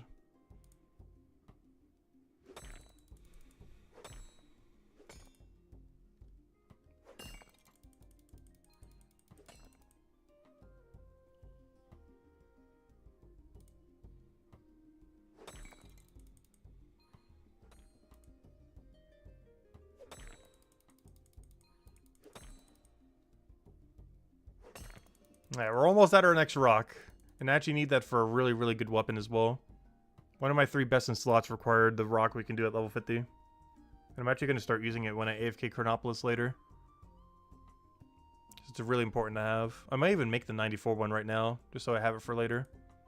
And then upgrade it again when I kill the 104 jelly thingies, or spike balls, sea urchins, whatever they're called. So I'm actually probably going to do that once we mine some of it. Make a level 94 longsword. Because right now I think I'm using a level 79. So it'll be, what, a 15 level increase compared to where it's at right now. I try to increase them every 10, but I just haven't bothered because I didn't get the material yet. Because I can't mine it myself. But in about half an hour or less, we'll be able to mine it ourselves and go make it from scratch. And then we'll have a new current best in slot for Zone 4. Which will help with those AFK grinds. as well as killing the next enemy I need for armor upgrades. Which I currently don't need armor upgrades, but it will be useful for when we go to the level 121 raid. At 121 detective. Because I'm probably just using the level 100 gear that we get from the sea urchin. Because I think it's 104. So I need like the 102 to 104 equipment that we get from that. We'll just be using on this on the 121 raid.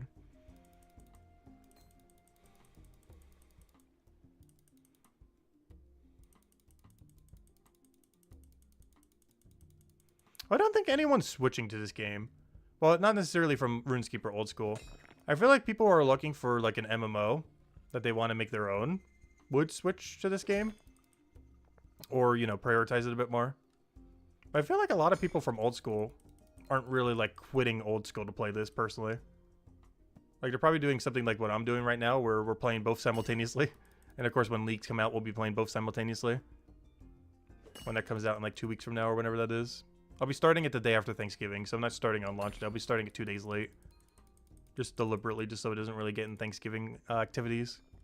Because I know if I don't do it that way, I'll feel the need to keep playing it. So I want to start the day after Thanksgiving, which is 2 days late, but it's about 2 weeks from now. I think this is, what, the 28th or so? Whatever day ends up coming out to be. Ah, that guy's named 2026. Now, that's future-proofing right there. This guy's going to be playing so long-term that he's planning to still play this game a year and a half from now. That's some dedication right there. Look at that. We'll be him as well. Just not without the name. Yeah, look at that. He will still be playing in 2026. He has to. His name says so.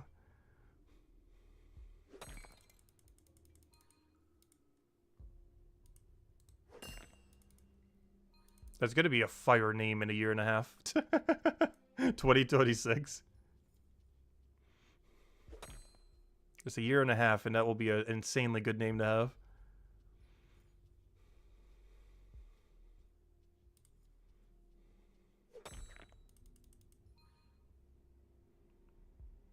You quit old school RuneScape when your friends quit. Now you got this instead, trying to get them into it though. Honestly, I haven't really been able to get too many of my friends into this game. A lot of my friends are still stuck in like Palia, which was like that other cozy MMO. Or they're doing like Guild Wars 2, which I never bothered getting into personally myself. Never actually even gave it a shot yet. I don't really have any friends that play WoW though. Can't think of any that do. It's either no MMO at all,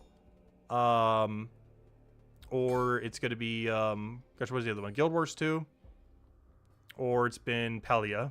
You have a lot of people that play like cozy games and stuff that I have friends with. And Palia is like a cozy MMO that came out last year. It was okay. I have a couple 100 hours in it. Its co-op is a lot better than this game, at least, if nothing else. Palia pretty much lacks content, though. I still really like decorating your house. Or collecting plushies. Doesn't really have too much endgame content at the moment. That's good for like a couple dozen hours. If you just want like a cozy little kind of experience. It's still in early access as well. Speaking of which, hello Genki. Speaking of people on the Palia addiction.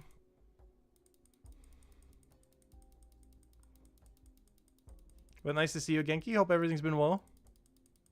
And as Genki mentioned, definitely feel free to leave a like on the stream. Helps a lot and is greatly appreciated if you guys haven't already. We also have a poll going if you want to go and voice your opinion on it.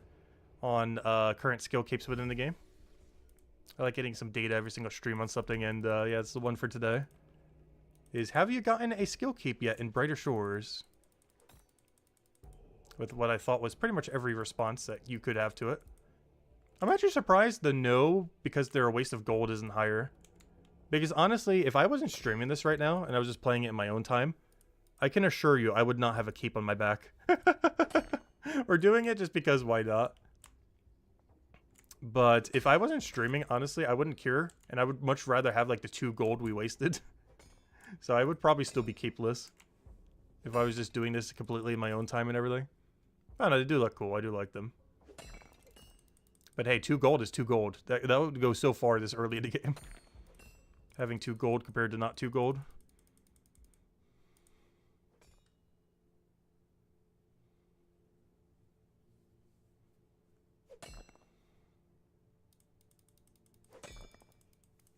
But yeah, Genki, you should still try this game sometime. Even if you hate it, you should try it for a few hours. It's completely free anyways. I feel like you'll like it more than you think you would.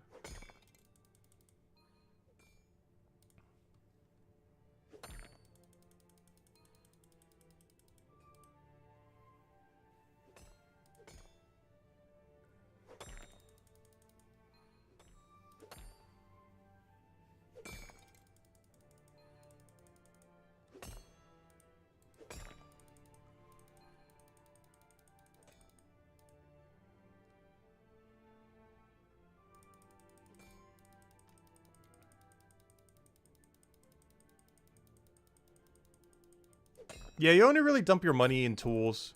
That's like the biggest money sink right now, unless you're using money to make your level go up a little bit quicker in the skill. Like, the biggest money sink right now is the Enchantress, where you make your tools give you more permanent XP. Like, right now, for example, this pickaxe has 10% extra. And that costs us, like, a gold piece, or however much it was. Like, almost 2 gold pieces? I forget the cost. The wiki has the whole chart, which I can tell you exactly. Where's the Enchantress thingy? 1 second. Enchantress. I can tell you exactly how much we spent on it. We spent exactly 2 gold and 58 silver on this weapon, or this tool right now. Which means if I didn't buy either of my 2 keeps, I could afford to have a third tool give this extra 4% bonus. Right now we're getting 9%. 5% is because the tool upgrade you get 43. And the other 4% is from the 2 gold we dumped into it. Just to speed up mining a little bit. Only works when we specifically use the pickaxe, so when we do the minecart thing later, this 9% will not apply to it, unfortunately. But it works whenever we hit an ore like these. Like if we get a stone or if we get an ore or something similar. But it will not work on the minecart system when we go do that in a little bit at 55.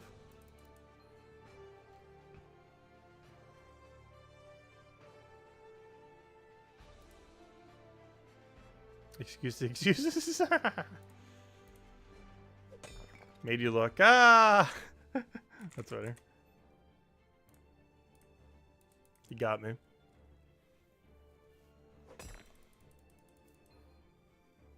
Yeah, we're almost level 102 smithing. Do we get any cool unlocks soon? Guess it doesn't really matter unless I'm like a really high level. I guess the fine throwing rings could be good. I think this is my highest attack speed range weapon. Ooh, a 949 in front of me.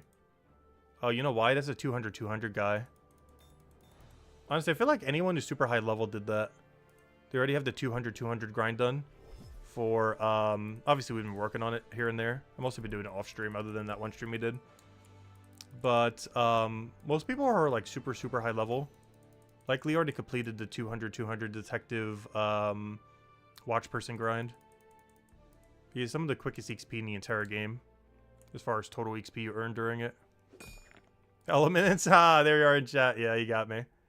You got me. Alright, a few more inventories of this and I can finally move on to the better rock. And that better rock is actually a lot more interesting. Not in that the method is much different.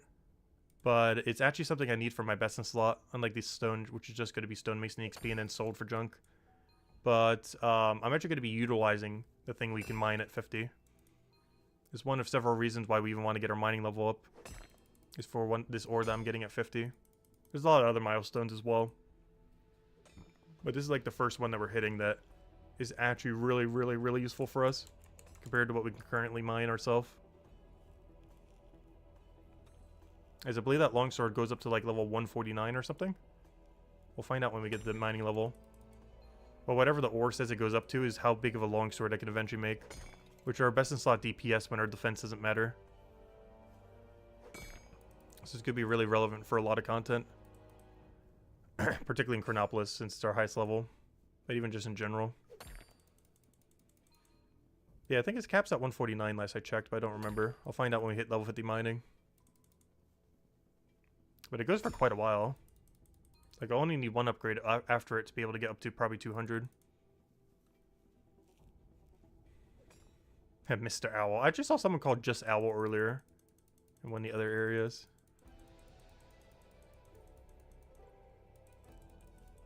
Yeah, level 50 cape is comparable to a 2% tool.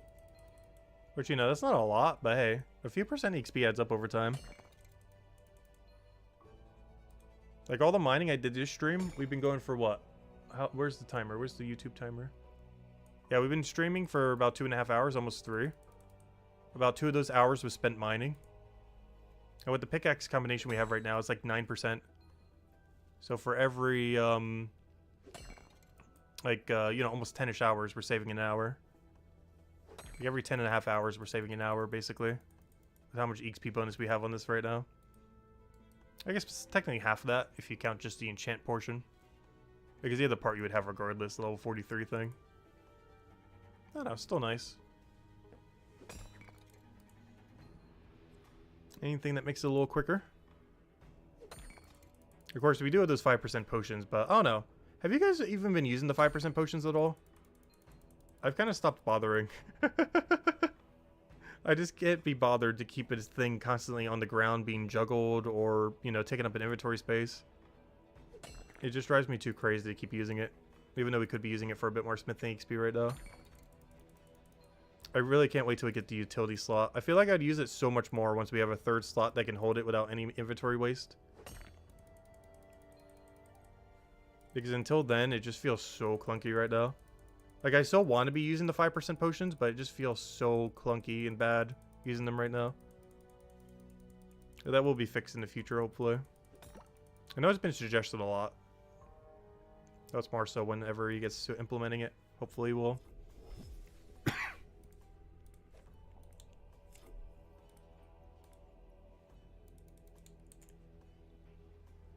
Oh, he's using the 7% pots. Oh, yeah, I can't make any 7% yet. I'm only up to 5%.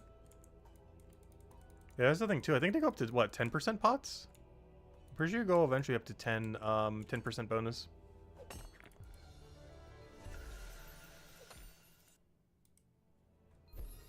$102 smithing! Nice. And at 103, we get our best in slot rings. Yeah, that's another thing, too. You can't auto-pot them. There's not even an option for it. Obviously, you wouldn't want to always use that. But there's not even an option to auto-pot your 5% thingies, or whatever one you want to use. You have a 2-minute cooldown. Or a 2-minute, you know, thing.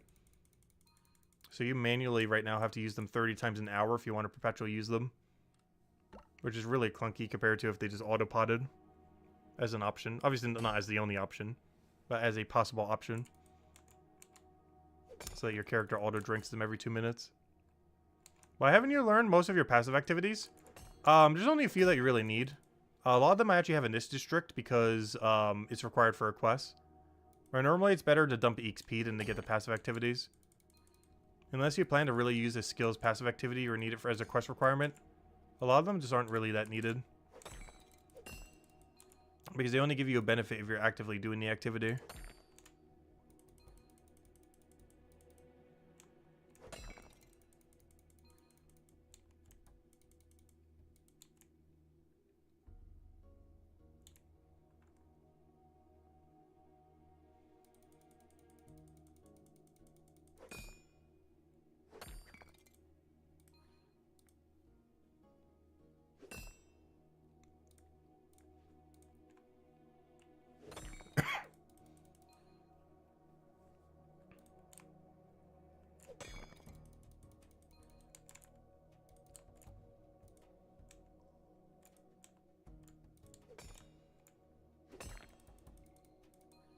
So I'm still not sure if I'm getting the level 200 cape. I'm actually really attached to this triple swords at the bottom. I wish I were still at the bottom when we get the next tier. Because I'm not sure I'm going to feel about 2 axes being at the bottom instead of 3 swords. Because honestly, 3 swords look so much cooler.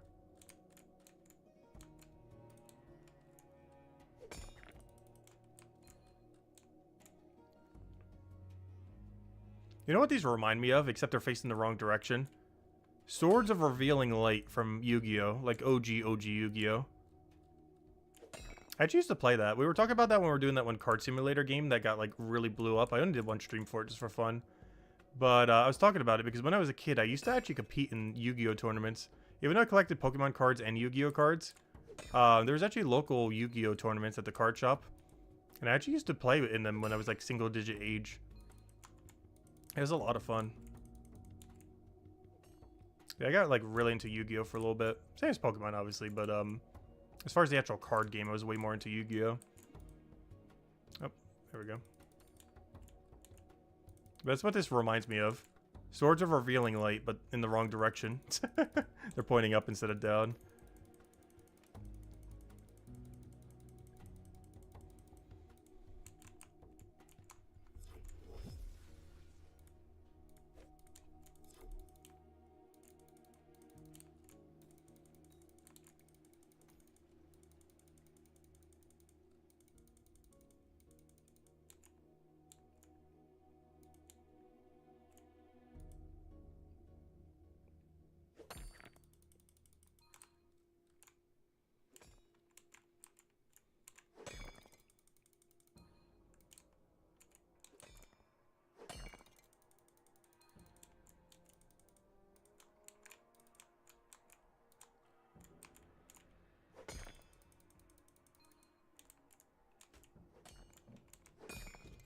And this is probably one of your least favorite rocks to mine.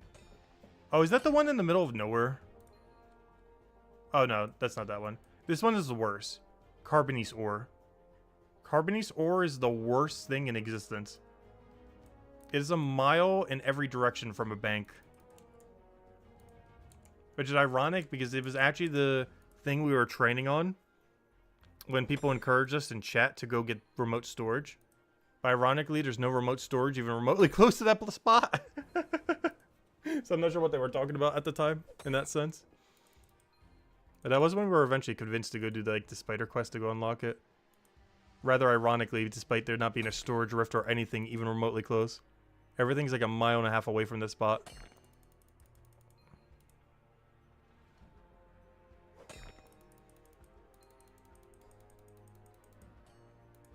It's almost like I forgot to put a storage rift there or something. Just from how far away it is from everything.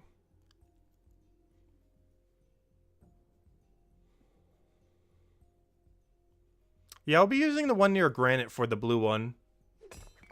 It's like an extra 2-room walk, though, if you're doing the Carbonese or whatever that one was. Yeah, you can also use the one by the iron. That's the one I normally was doing when I was going all the way back to mine the other 2 ore. Because I would do one inventory of that and then go do the other ore. Just so I'd have some banked in case we ever need it for something.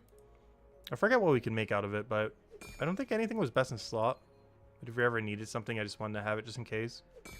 Which is really good that nothing on it is best in slot because gosh, it's in the middle of nowhere. Because let me think. Rapier's on iron. Our longsword is in the blue one that we get at level 50. Our bow is on green. So yeah, all 3 of our best in slots for this class do not require that ore, luckily. So we're kind of safe. I think the only exception is the rings, maybe? I can't remember what ore the rings were on. Does anyone know? Any cryonites out there? What ore type do you need to make the frost rings? Does anyone happen to know? Because I don't remember. That might be the only thing I need that ore for. But I normally just use the bow instead. The Arbore bow. If I'm going to make a ranged weapon for the class.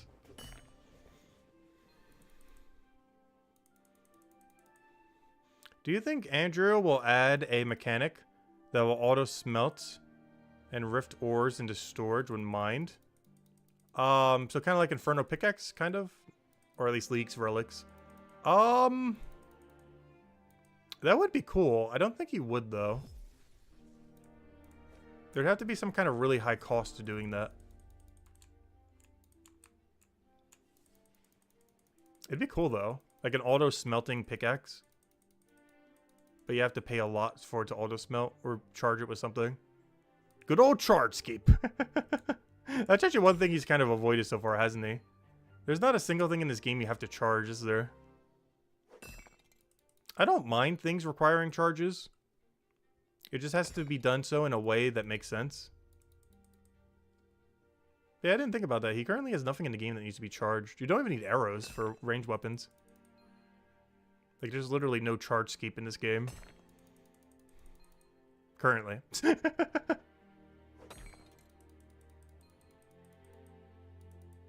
Oh yeah, we have to charge gas.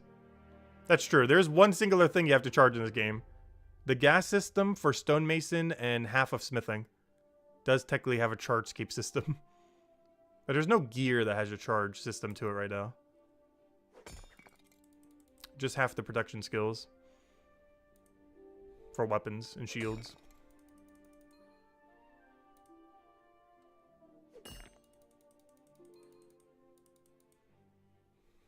But you don't have to charge them that often. Like, you do 3 inventories of those, and that will last you for, like a day or a week. Because I still have not ran out of gas at either location.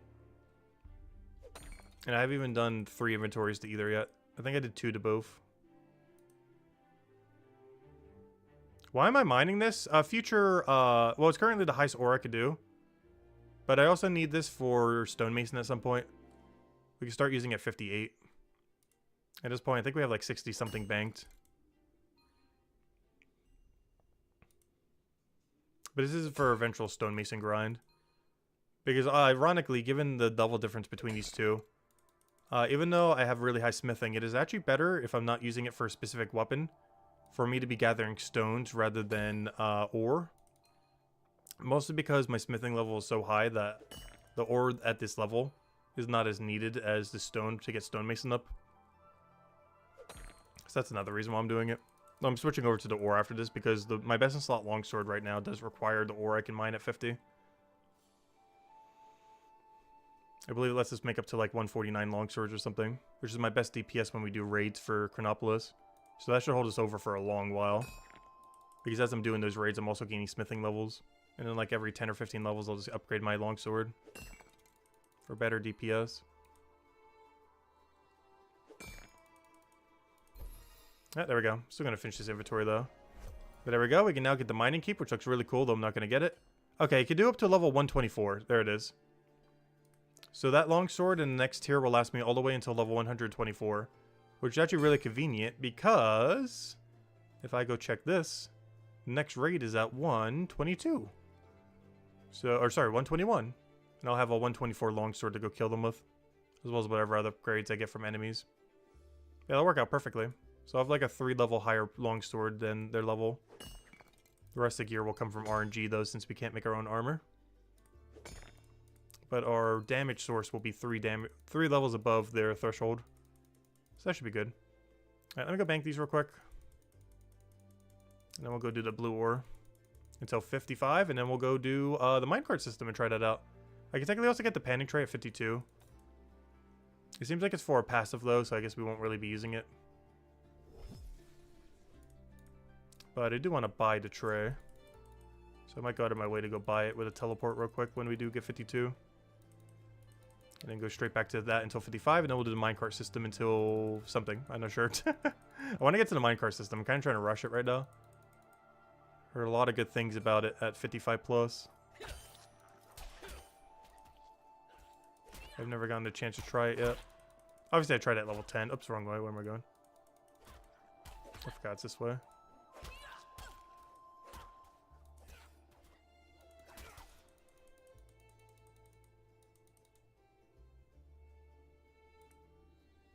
And at 55 is our next huge upgrade.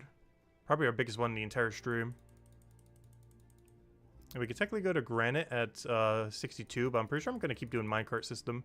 I do eventually want that granite, but not initially. The only thing I hate about these blue ores is I believe there's 10 veins, but there's 24 inventory space, which is obviously problematic. Because 10 does not go particularly evenly into 24. I guess I could get some normal granite on my way back. It's honestly probably going to be the play. Because you get 20 of these blue ores, and then just mine 4 granite on our way back. It's not ideal, but it's better than waiting around for the other ore. There's just going to be too much downtime waiting for the other 4 spawn. Plus, I'll be way further away from the deposit box at where I'd be mining those. So we're going to mine 10 of these, and then mine 4 granite.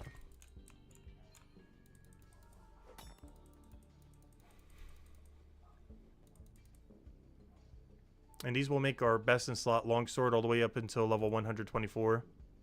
Which is perfect for Chronopolis 121 raid. As well as the current raid, of course. Which means after I get a bit of these, I might actually go make them. Where do you do it? Which furnace is this? This is the Goblin Furnace. Okay. So we're going to do this probably... You know what we're going to do? We'll do this to level 52. And that's... Then I can buy my panning tray. That'll work out perfectly. So I'll keep doing what I'm doing right now. The 24 method. Or, 20 of these for the other bank, then repeat. We'll do 20 of these for granite. Keep doing that till level 52. Which is already going pretty quick. Because these are much better XP. But we'll do this all the way until 52. I'll then go buy the panning tray and go get ourselves our new best in slot for zone 4. Because I can go craft myself a level 94 longsword. And then every 10 I can upgrade it. Because we can go all the way to 124. So I can upgrade at 104 for the little sea urchins that are also 1 and 4 in the corner. Then we can go to 114. And then cap it out at 124 down the line. So we need 4 of these then. Not 4 of these, but enough to make 4 longswords. Not sure if I'm going to do it every 10, but it'll work out perfectly if we do. Because at 94, we use it to our current combat. At 104, we fight the level 104 sea urchins. 114 is just simply an upgrade. Also, I forgot. I accidentally mined it instead of doing granite. Whoops. Out of habit. Whoops. And then at 124, it's at cap level. Because that's as high as this ore goes, is 124. And we are not going to reach the higher tier anytime soon. Hey, look, it sells for 420. The other funny number. How much is a level 50 cape? It is, what is it? 540 silver, I believe? Or 504? Somewhere around there. But it's basically slightly above 500 silver. What do you do for bone right? I mostly did a lot of those spike bones. Because you can do them in the tree you need to make a bunch of pole arms very easily. So I did a ton of those. You do have to do some of the lower tier bones before you can do that, though. I forget what level you can start doing those. It's like 20 something. But they're really, really good because the gathering to obtain them is really clean. Because they're right on top of the deposit box. So you can get them really easily in the northeast section of Hope Forest. Actually, I lied. We're just going to do the blue ones. I'm not going to do any granite. Poor granite. Sorry, granite. I'm just going to stick to the blue rocks. Because honestly, I really don't need that low tier granite. I have so many stones banked right now. I really, really don't need that low tier granite. We don't get the better one until 62. Which, of course, we are very much not at yet. Yeah, 62 is better just to do those than to bother with these. But honestly, by that point, we'll be doing the minecart system at 55, so won't even need to do either of them. Unless we want some granite for XP. Could you play the free version of this game and just AFK and make real world cash at some point?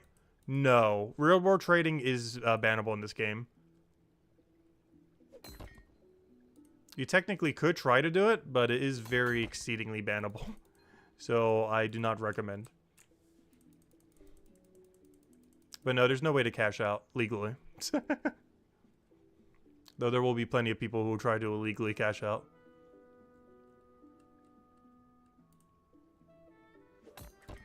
But no, it's against terms of service to sell the currency in this game once trading is out and everything.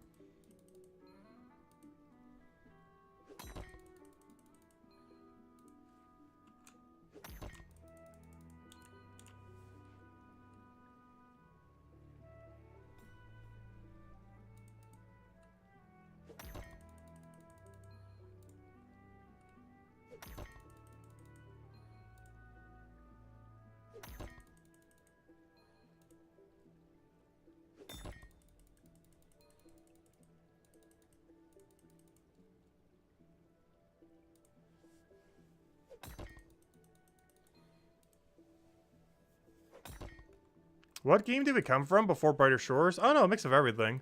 We've been doing Gems of War here on this channel for about 10 years. We covered a video earlier today as well, which I'm pretty sure most of our Brighter Shores people just ignore, which is perfectly fine. Feel free to keep ignoring them. Or feel free to leave a like if you do watch them a little bit. But, yeah, we've been covering that for about 10 years now. We had the channel going for 8 years on it, but we've been playing it for 10 years. And they have the 10-year anniversary this month. Aside from that, oh no, I did a little bit of everything. I've done old school on and off. We have a max hardcore that we made last year. And with no Iron Man experience, we got it all the way to max, multiple high scores. And I think it's currently top 170 out of any hardcore in the entire game, alive or dead, that has ever existed. Out of the millions that there have been. It's currently just cutting a tree. Actually, I have the little screen for it right over here. But, yeah, we showed it yesterday. But currently rank, let me see, how did I get there again? Trophy. Let's see. Is currently overall the rank 179 hardcore. Oh wait, can you not see this when I hover? I just realized. I'm showing this as if you can see it. Oops. I didn't realize this interface doesn't actually show you guys. But it says rank 179. I didn't realize you can't actually see that. That's weird. Because it's like a different submenu. But you're rank 179 overall. And we're top 20 collection log, like literally top page. Which is basically like the number of amount you've completed the game. Like percent amount. They're actually some kind of new feature for it with leaderboards next year integrated into the game as well. Hopefully we'll still be alive by then, probably. But, yeah, that's what we've been doing a lot the last year, on and off. I think we've done several dozen streams for it over the last year. I didn't stream all of it, though. Like, a lot of it was off-stream. Like, 99% of it was off-stream. It's not like Brighter Shores, where, like, we probably streamed, like, 95% of this game live.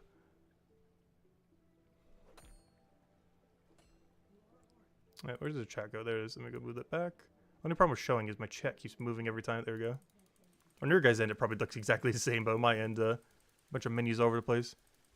What's my in-game name? Tacit Bird. For Old School RuneScape.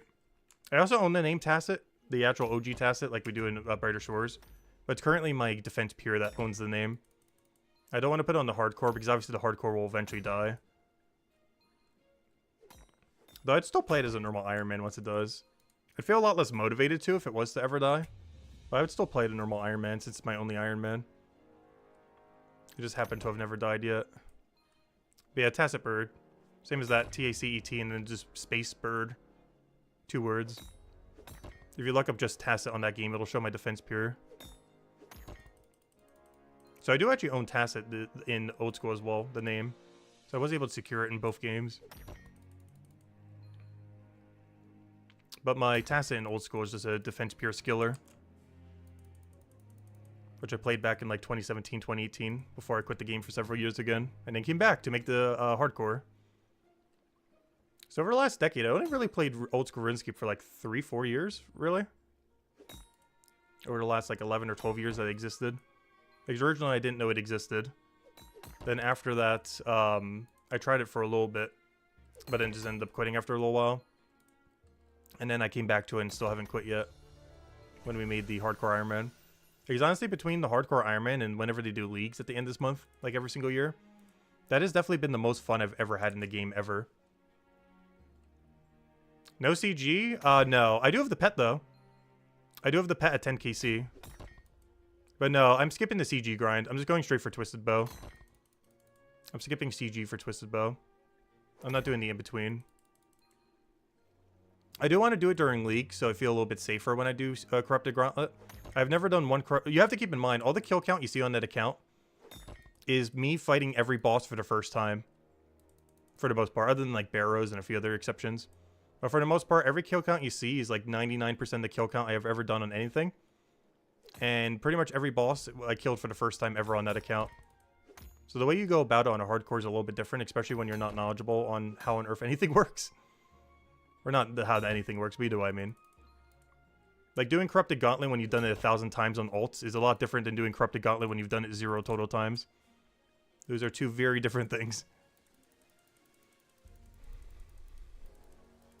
But yeah, I do have the pet. I can show it real quick. Let me see. Gosh, I need a better way of showing this while moving to chat. But I'll just show it in my collection log real quick. Let's see. Boom, boom, boom. Boom, boom, boom.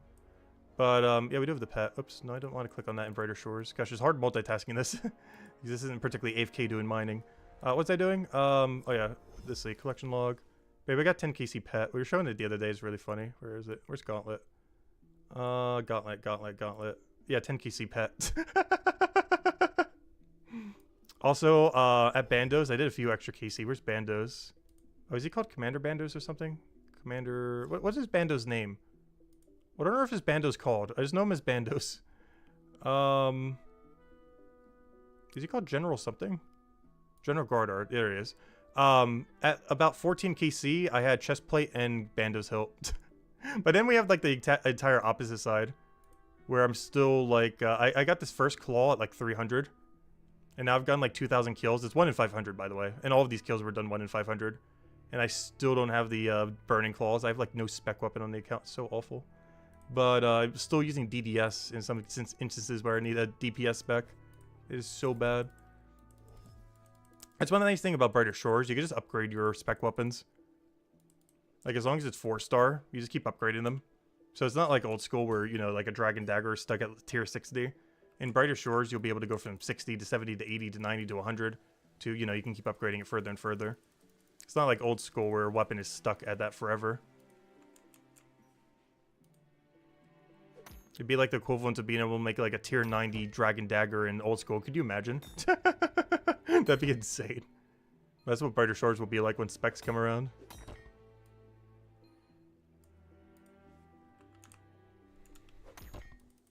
But yeah, that's the thing when RNG drops. That's one thing I like about Brighter Shores. There's no RNG drops currently. Well, there somewhat are. But if you just craft all your stuff, it feels a lot less RNG based. I really like building all your stuff from scratch. I'm not a big fan of old school system where you either get the drop or you don't. You either get like a ultra spooned and you go into a boss for like 10 KC and have like every drop. Or you'll go like 5 times over drop rate and you hate your life. There's almost like no in between. And I don't like that system personally. Like, I don't mind playing that system, but I'm not a fan of it. Compared to how Brighter Shores has it, where you just craft all your own gear from scratch and you're good to go. Like, yeah, you can kill for it if you want, but there's an alternative. You don't have to go down the killing route to still get best in slot gear, or close to best in slot gear.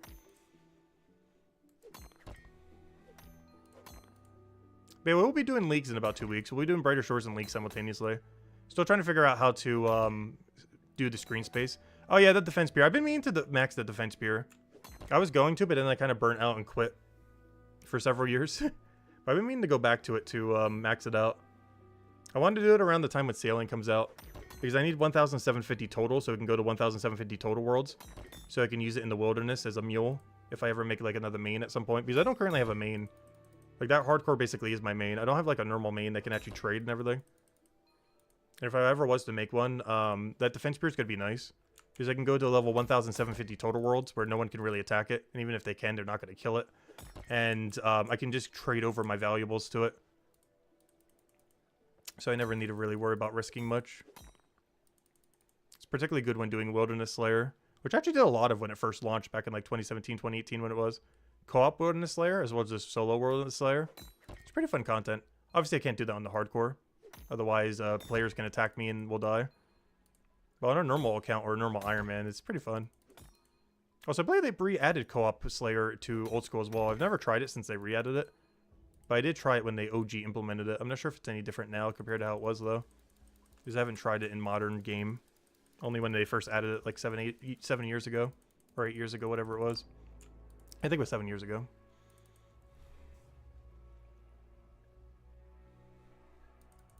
No, I don't plan to do anything on Twitch.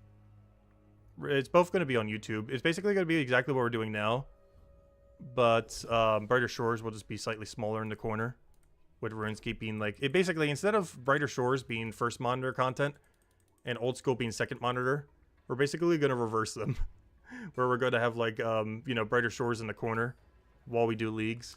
But we're still going to be doing Brighter Shores, but it's going to be like slightly second monitor content for a week or two. I'm just going to rush Dragon Rank and then stop. I have no intention but doing it. But I've never personally been a fan of Twitch. I did Twitch for a few months when I first started and then went all in on YouTube. And we've been on YouTube now for 8 years. Like, we don't have any kind of contract or anything. It's just simply, I just prefer YouTube personally. Yeah, we've been doing YouTube streaming for 8 years now. Pretty much every single day as well. For various games. Obviously, these Brighter Shores, obviously. As we are all in on Brighter Shores. I haven't really been covering videos on Brighter Shores, though. I'm kind of waiting till all the hype people go away a little bit. Like, all the people who are going to, like, milk it like crazy for the first month. And then stop making a guide ever. I'm kind of waiting until they go away. Because they're kind of just flooding the atmosphere with too many guides. And I feel like anything I would ever want to cover is already covered by someone. I kind of want to wait a month or two before I really start, like, really making guides or anything on some things. Just because I feel like the market is just so saturated with everyone doing it right now. And it's just going to be redundant to add one more video to the pile. I'm kind of waiting till all the people who quit after like a month or two, like early next year, is probably when we would start like realistically starting to get into making guides, probably. Just because it seems way too flooded with people at the moment, which is good but also bad. I feel like there's just like 5-10 videos on like any topic you could ever want though.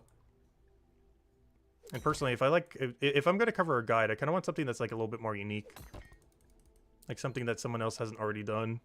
I hate just adding another video to something there's like 1,000 copies of already.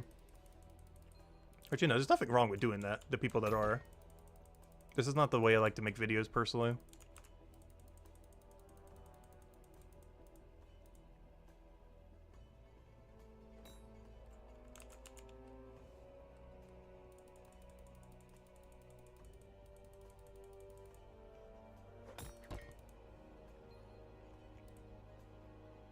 You streamed a few times, you'd much rather do it on YouTube. It's just so much more convenient on YouTube. I really don't understand why Twitch was ever popular, to be honest. Like, there's nothing wrong with streaming on Twitch, obviously. But I still, to this day, cannot understand why anyone does, though. Other than the people who are, like, ultra big. But, like, smaller people like me and just, you know, the average person, I don't really understand why those kind of people stream on Twitch, personally. Because I've done both, and from my experience, YouTube is like 1,000 times better in every way. YouTube's algorithm also promotes smaller channels a lot better compared to Twitch. Like Twitch, you can easily get buried by all the behemoths out there. Like, you know, all the really absurdly big channels and everything. And that can somewhat happen on YouTube, obviously, as well. But it doesn't happen as often on YouTube. Like, not to the degree that it happens on Twitch. YouTube's been a lot better about that in recent years, at promoting smaller channels.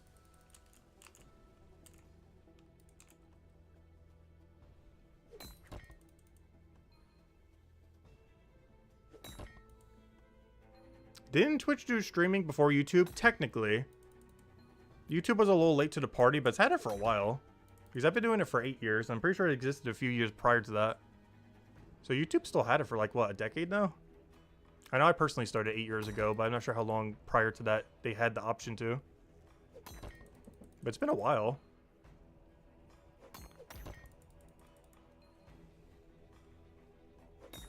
I think one other thing that's really convenient about YouTube too is it auto-saves all your vlogs. Or not vlogs, whatever you call it, the replays. There's a special name for it. But you know, all the streams get saved automatically to YouTube. For example, if you guys haven't checked, I know some people have been, either to just listen to it as background noise or when they sleep or whatever. But we have a whole playlist of our entire stream. Everything from our 24-hour day one stream all the way to, you know, what's currently being streamed right now. There's a playlist of literally all of it. Which, of course, you can't really quite do the same thing with Twitch. Because unless you go and, you know, download them from Twitch and then upload them to YouTube, which seems really inconvenient. But YouTube does that automatically. Like, every single stream we ever do for this is saved for weeks from now, months from now, years from now. If I ever want to go and relive the glory days of our first launch month, like right now, obviously it's 13 days in, we could simply just go watch back in this thing and be like, oh yeah, there it was. If we ever want to relive the glory days of the first 2 weeks before the game went downhill, no, just kidding. Before the game went uphill. If we ever want to see like, oh yeah, that's how that used to be back in the day. That's so much more efficient now compared to how that was the first 2 weeks of launch. Or the first month of launch.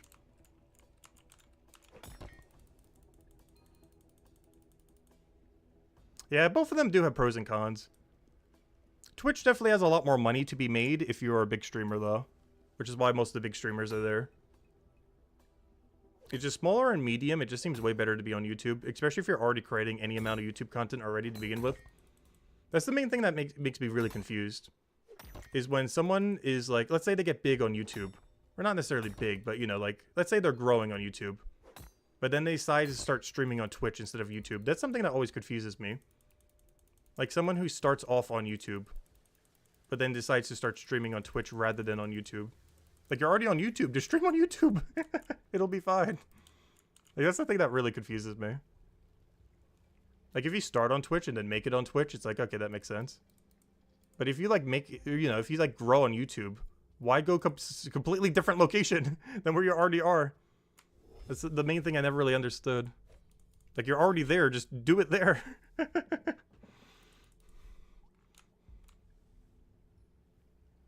That's exactly the dilemma you were facing, yeah.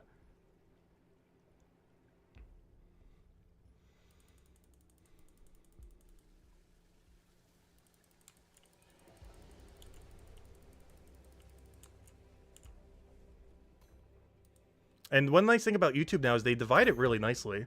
Like, it was a little bit annoying back, like, several years ago. Like, maybe 5 years ago. Because all your streams would get mixed with your videos. But now they divide everything. Like, all your videos in one category, all your streams in one category.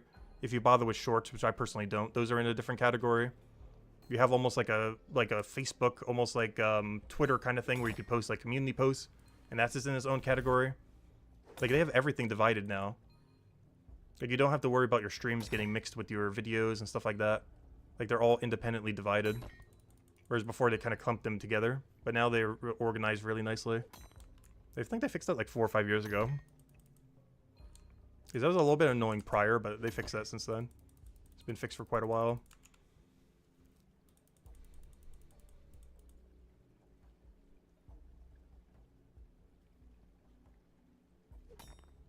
Yeah, we're almost at level 52. At 52, I want to go make our level 94 iron, or our longsword real quick. Not iron, whatever this ore is called. Whatever this blue one is. The platinum. Are you going for 100 mining as well today? No. Well, kind of. I am trying to get my mining level up. And yes, we do need really high mining level. But there's no shot we're getting that high. Unless mine carts are a lot more broken than I think they are. But once we hit 55, the XP supposedly should start shooting up like crazy. But there's no way we're hitting 100, I can assure you that. Even if that thing is broken, there's no way we're hitting 100. That's not really the goal right now. The goal is just to get bigger number. As far as the end goal, I mostly just want to hit 55 and then do the minecart system for a little bit. That was like the end goal of this stream. We might go further than that, we'll see. But the end goal was only to get 55. Because I won't have as much time to stream today. I'm only going to be going for about another like 2-3 hours. So the end goal was basically 55. But yeah, we do eventually need like 200 something. But that's a long-term goal. We're nowhere near that. That's a later issue. But right now, our only short-term, nice, obtainable goal is 55, so we could try the minecart system. That's our only real goal for the rest of the stream, I feel like. That and making the longsword 94 so I can do AFK Chronopolis a bit better. And then just upgrade it every 10 levels, because this ore goes up to level 124. So every 10 levels, I'll be able to upgrade it. 94, 104, 114, and then 124. So I'll eventually need to make 4 of them then. For every 10 level range. I'm not sure if that's too often. How often do you guys upgrade your stuff, by the way? Or do you get them all from monster drops? Maybe that's a poll for tomorrow, honestly. Like, do you make your own gear? Well, actually, I just kind of want to ask right now. Do you currently, in Brighter Shores, make your own gear or primarily get it from killing? I'm talking about primarily your weapon and shield. Are you currently making it, or are you just trying to get lucky off of enemies and mostly focusing on combat? Because I kind of want to pull that later. Obviously, you can't make your own armor, so you always have to do combat for that. But I'm talking about specifically weapon for the most part. Since obviously there's no armor making until Chapter 5, other than shield. Because honestly, in the current state of the game, your primary crafting level for either bone rate, if you're guardian, smithing if you're cryo knight, or stonemason if you're hammer mage, is basically your second combat skill. A lot of people look at these as the combat skills, but there's really only 2 combat skills in the game. It's your primary, it's obviously whatever one you're currently focusing on in your given region. In this case, watch person in Chapter 4. And then your second combat skill is not these. It's actually your crafting level for your weapons. Because that makes up a lot of your DPS. If you can just immediately get an upgrade for your weapon every like 10, 15, however many levels you want to upgrade. Because this is truly the second combat in the game. Whatever your main processing weapon skill is. In our case, for cryo knight smithing. Because that's the true second combat skill. Like, it looks like there's 4 here, but there's really only 1. It's whatever one you're focusing on. And then combined with this. Because even though I'm doing this for Chronopolis right now, we can use this in every region. Like, when we're focusing on Mine Fighter, we can immediately craft 59 weapons. If we go back to Hopeport, 29, 29, or sorry, 26, 29. Like, you know, you can just immediately craft your, essentially, best in slot. I can even make those 4 stars if I really wanted. They'll probably just make them 3-star when I do, though. Just because of how quickly we'll go through those earlier levels. But yeah, it's basically your second combat style until, or you know, system until trading comes out at least. Obviously, once trading comes out, that changes things a little bit. But at least in the current balance of the game, this is more so your second combat skill than anything. Your main weapon processing skill. And having it above any of your other combats is really useful. It's not required, but definitely helps. If you can make an upgrade weapon every 10, 15 levels or so.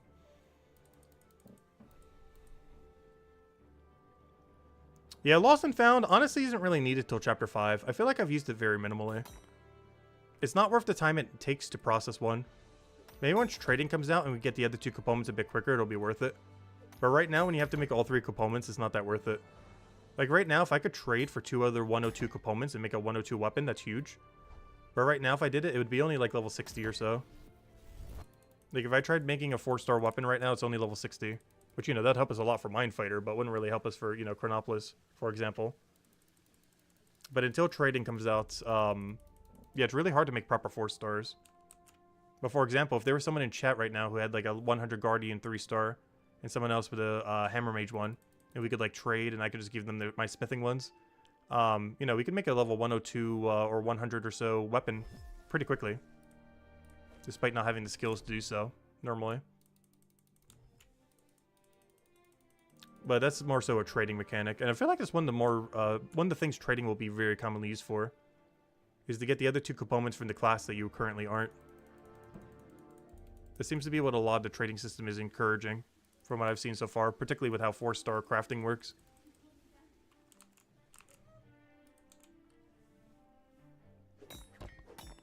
Guardians are going to make the most amount of money when trading comes out, because the least amount of people pick Guardians. And like 80% of the rest of the game are going to need their equipment. Because let's say like 20% of the game picked Guardian. It might be slightly higher than that. But let's say hypothetically, 20% of the total player base picked Guardian. But 80% of the total player base are going to need Guardian equipment. Particularly the 3-star stuff. I was joking about it earlier, but honestly, 3-star Guardian equipment is going to cost more than 4-star Guardian equipment. Which sounds like it shouldn't be the case. But because of how the crafting system works for Cryo Knights and Hammer Mages, 3-star Guardian equipment is legitimately going to be more expensive. Which is kind of funny. Yeah, 3-star Guardian equipment is worth gold. Like, it's the most valuable thing in the entire game when trading comes out. Is high-level 3-star Guardian equipment for anything. So if you're a Guardian, you're going to make out big if you've been focusing combat and or bone right.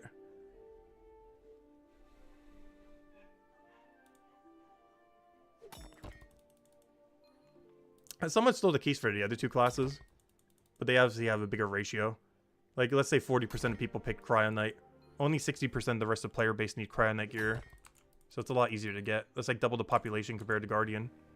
As far as how much gear might be in the economy.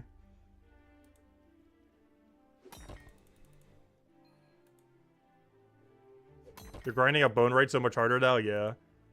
I'm personally not trying to prepare for trading. Honestly, my angle is to prepare for when PvP comes out. That's my current angle. I actually don't really care too much when trading comes out. We'll still do with some things on stream, depending on how it works. And obviously do some mechanics with it that would benefit us. But I still plan to play mostly self-sufficient. We're not going to stay in Iron Man, because obviously this account isn't an Iron Man in a sense. Unless he releases the official game mode, I'm not going to bother playing like such. But we are still going to kind of remain in that self-sufficient kind of philosophy for the most part.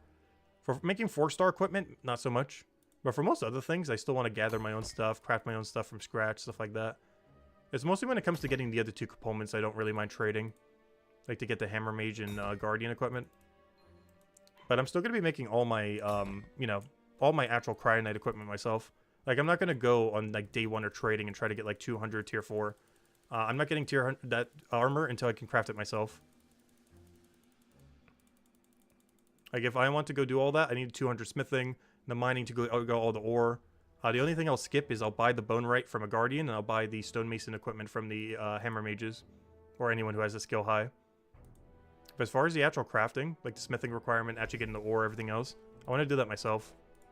Even if trading is more efficient, I still want to self-sufficient it. Same as armor and everything. Like, I'll probably make all my... actually, with armor, it should be a little bit easier to make all 3, though. But in case it isn't, you know, I'd make all my own Cryo Knight armor. If I want to upgrade the 4-star, just trade with Guardians and Hammer Mages. That's basically how I'll be using trading. Even if you could trade resources, I don't plan to actually trade for resources for the most part. I plan to only trade for gear that my class can't access easily. Which of course is Guardian and Hammer Mage gear. But everything else I still plan to get. If I need ore for something, I'm mining it. If I need stone for something, I'm mining it. That is a bad example, they're both mining. But you know what I mean. Like, I want to get it myself. The only real exception is the harder Guardian and Hammer Mage stuff. Which is really inconvenient to get ourselves. But that's kind of the whole point of the trading system. Is as a Cryo Knight, it's really easy to get Cryo Knight stuff. And as a Hammer Mage, it's easy to get Hammer Mage, so on and so forth. So it encourages trading. Because you need all 3 gear. But your class is only really good at assessing one of those 3 gear pieces. Which I'm really curious to see how trading will work because of that. Because every class needs all of it. But obviously you prioritize one specific set based on what your drops are. And based on, you know, the skill that you tend to prioritize being your main weapon skill. But yeah, just have to wait and see to see how it pans out. But yeah, I don't plan to be like an Iron Man officially when trading comes out. Obviously everyone is right now. But even though I like that playstyle, we're not going to be committing to it. Unless he makes an official game mode for it at some point.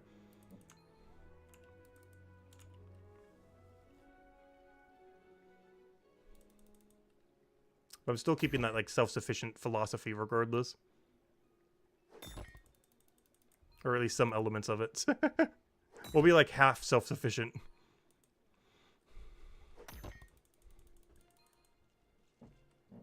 You've been doing a detective by putting your knowledge points in the bone, right? Yeah, that's the way to do it. Honestly, the entirety of Chapter 4, you should pretty much just be putting your knowledge points into anything that isn't Chapter 4. I found that to work really well. It's where a lot of the smithing XP came from. Like, you literally just do stuff in Chapter 4 and feed it into whatever you want to get up. Alchemy, smithing, bone wright, stonemason, carpentry, you know, whatever you feel like getting up. It just seems like the best way to go about it, personally. At least how I've been doing it.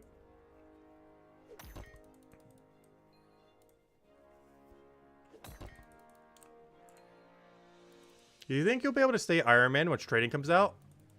If there is an option, I think I will opt to actually not be Iron Man, if that is the case. I'm not sure if he will. I feel like he won't.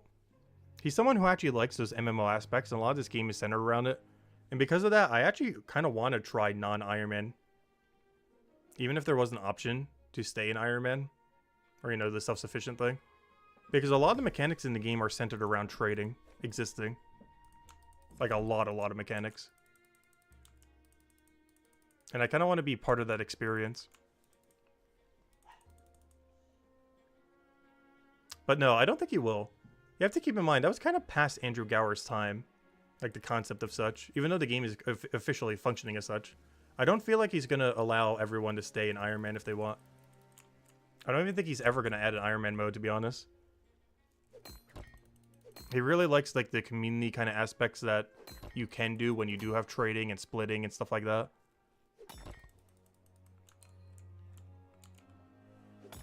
I personally don't feel like he would ever actually do an official Iron Man mode.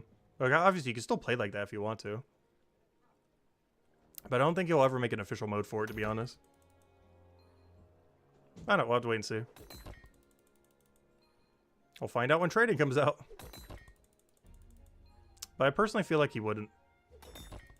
But there's nothing stopping anyone from, you know, still doing it. It'll just be a little bit less official. But, you know, when trading comes out, you don't have to do trading. You can just ignore the mechanic forever. I just keep playing the game as is now.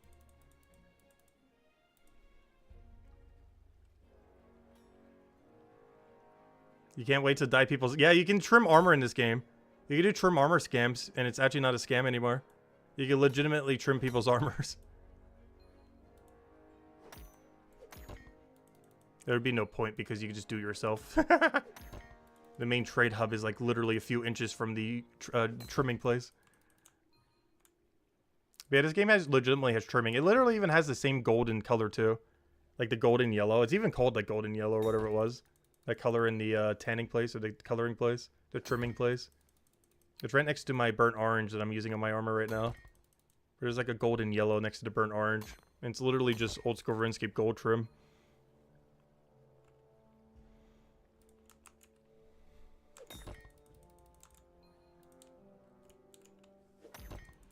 They added the meme as a natural mechanic.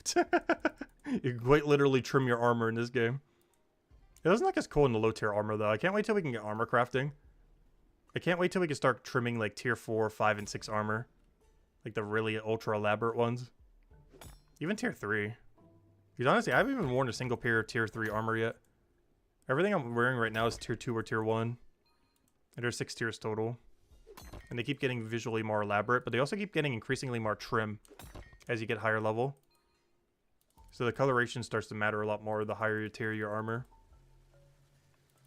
The only people really with that right now are the people focusing all in on combat who are like 200 plus right now. Or even 300 plus.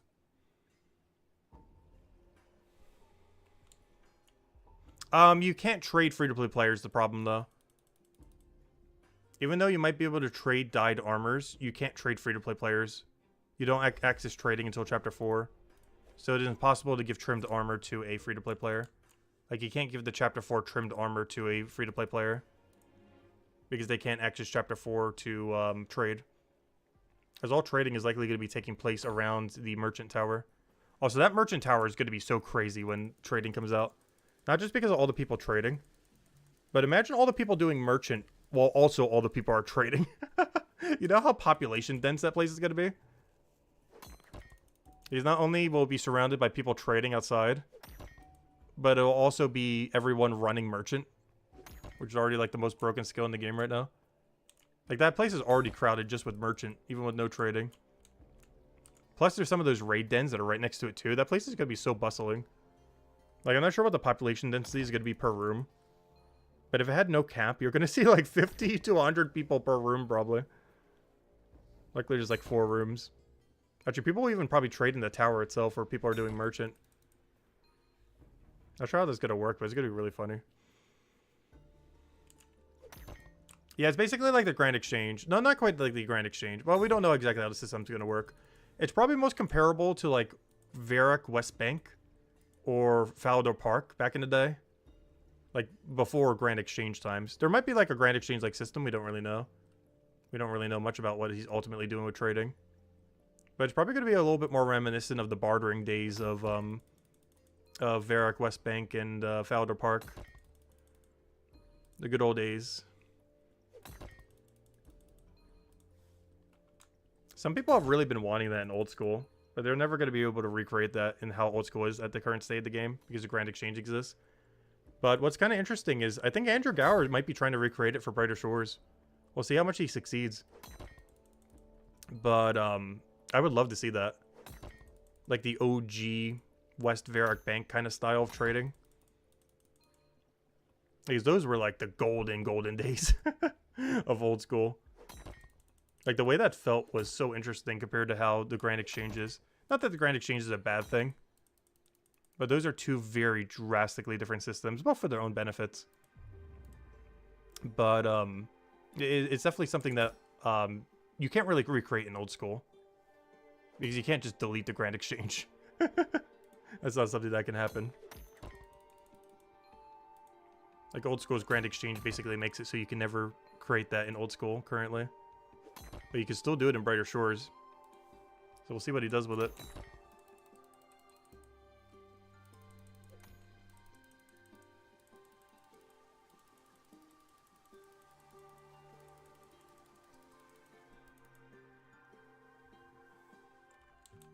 Yeah, it also syncs items. It also has attacks. I mean, I'm curious if he's going to implement a tax in this game to all trading.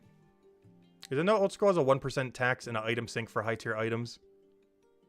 So I'm curious. I don't think he's going to have an item sync for items initially. Because with this trading system, it would kind of be redundant to do so. But, especially since you're going to be trading gear for gear probably a lot of times, if it allows you. But, I'm trying to go somewhere with this. I'm trying to get to my next point I'm trying to make. What am I doing? Brain. Oh yeah, tax. But I'm curious how much the tax will be if he does make one. Because old school only has 1%. But since he hasn't implemented a tax, you know, it could kind of be anything. Like 5%, 10%. Not sure how high he's going to make it, though, if there is one at all. Because that allows you to GP sync. Especially if it's like a gear for gear kind of trade. And there's still a tax or something. I don't know how it's going to work, though.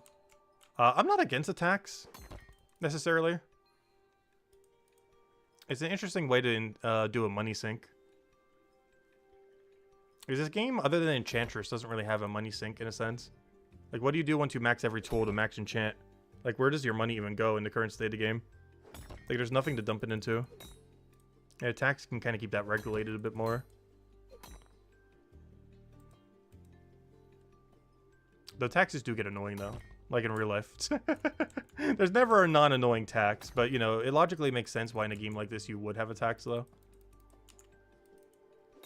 It's just to keep the GP price in check. Otherwise, inflation's gonna hit even harder.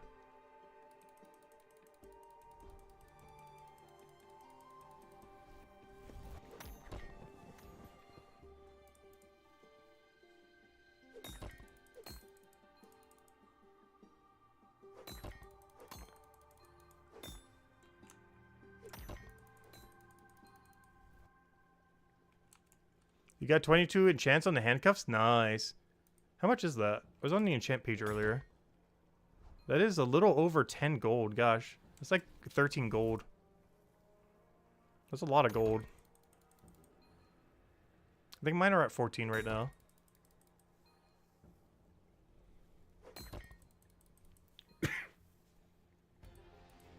I'm using a level 10 pickaxe right now as well. For that 4% bonus.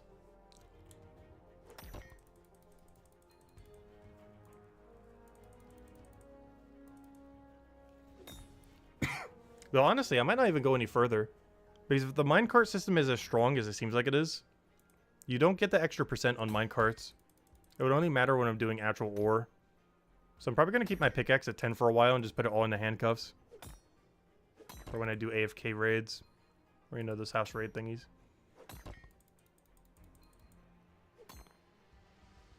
You thought the 9 you had in your pickaxe was your experience? Oh no. Yeah, you have to click on the menu to see what it actually is. The number is just your enchant level. It's like 10 is not 10% XP. I wish it was. It almost is, though. But there's two that you get. One is from the tier of your tool. I'm on tier 2, so I'm getting 5%. But from enchant specifically, we're getting 4% only. Because every enchant is 0.4% XP. So in total, that gives 9 because they do stack.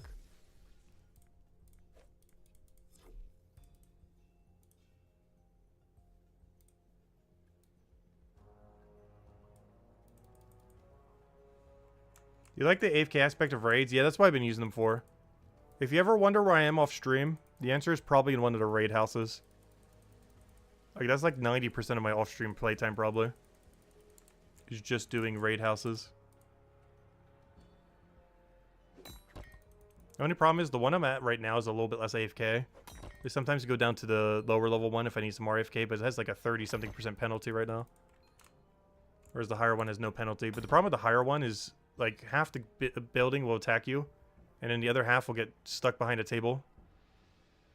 Hello, Isabel. Welcome, welcome. Sorry, I thought I said hello earlier. My bad.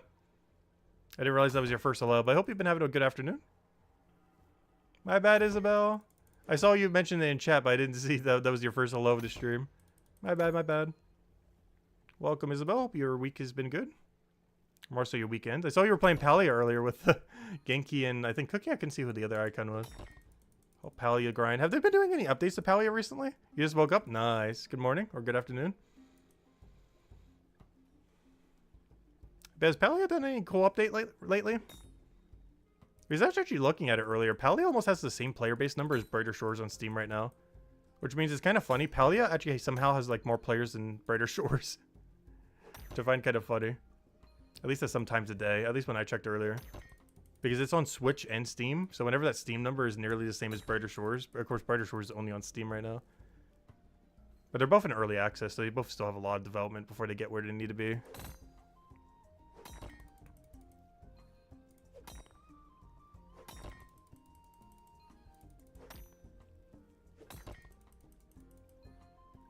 Still been getting updates every month? Nice. Yeah, we've been getting updates almost every day with how Andrew Gower's been going crazy. It's mostly been bug fixes, though. He's currently working on leaderboards, I believe. As his next big feature. Then probably trading after that.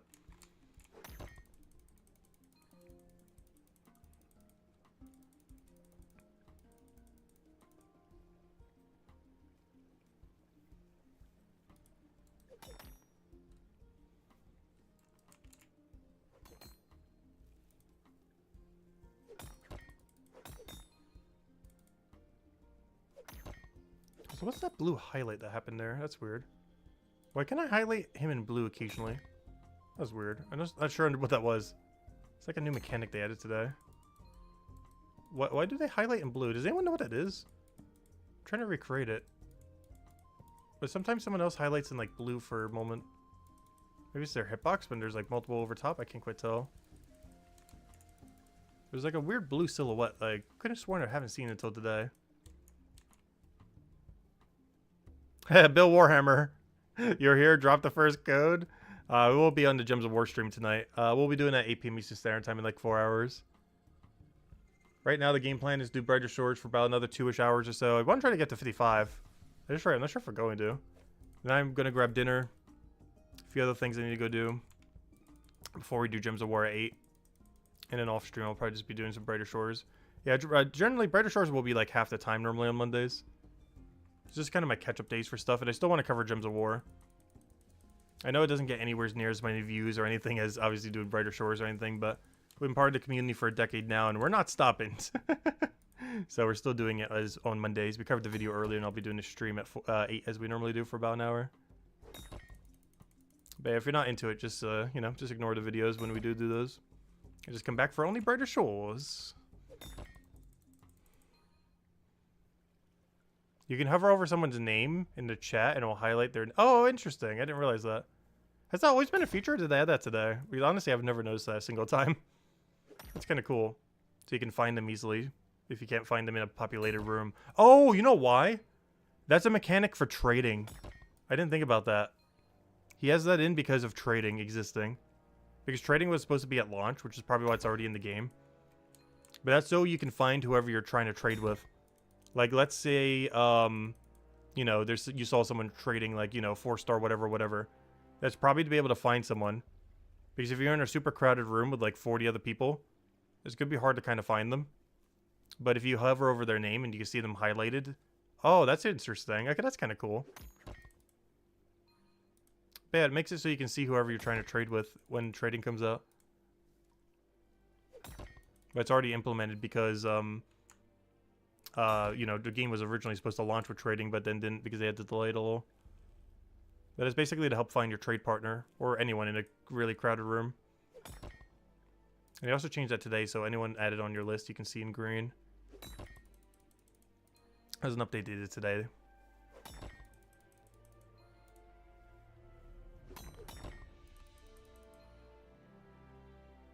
Yeah, the nearby player list has also always been a feature. It's right over here. I've used it a couple times, but it has really little info. Where is it again? Nearby players, but yeah, there's this. I've used it a couple times. You can actually check someone's combat level this way. Like, for example, let's say I want to know what this guy's combat level is. He is currently a level 36 mine fighter. Like, let's say I want to check Righteous Duck. I'm checking you, Duck. You are a level 61 mine fighter because you got the exact requirement for the quest without boosting. Nice. Even has the keep on.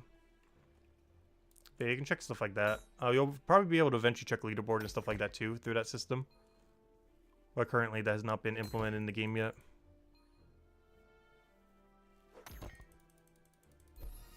Hey, 52. Alright, I said I would do this at this level, so let me go do it.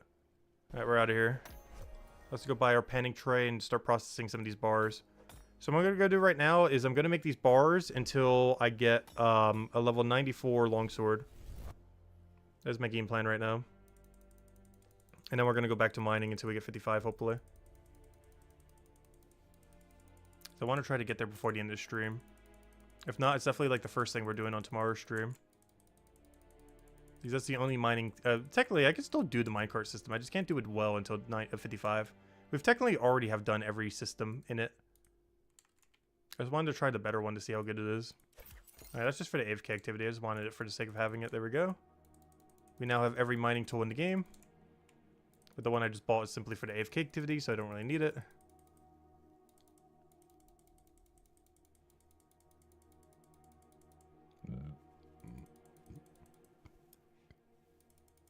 Alright.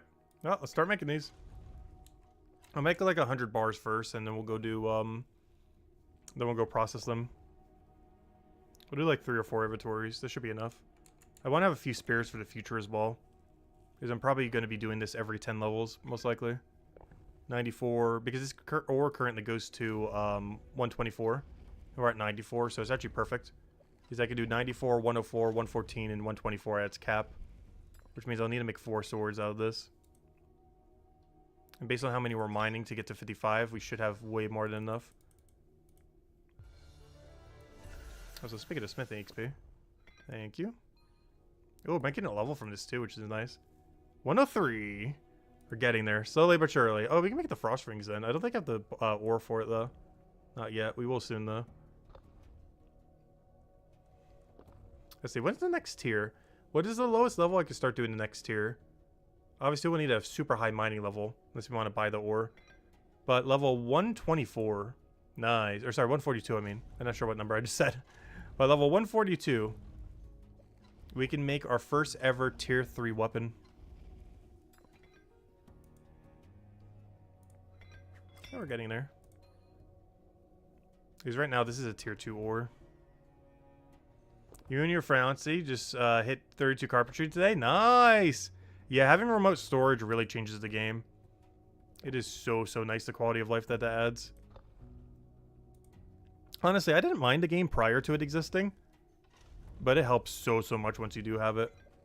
Does collecting ingots now give 3%? Yes, we were testing this earlier. We did it on all 3 of them. But yes, you now get 3% per process instead of 0.5. So anyone who's already done the grind for like the lost and found, you kind of got gypped, including ourselves. Because anyone who hasn't done the grind yet, you get so much more XP. At least as far as knowledge points. The actual XP you get is still the same. But you're getting 6 times as much knowledge points.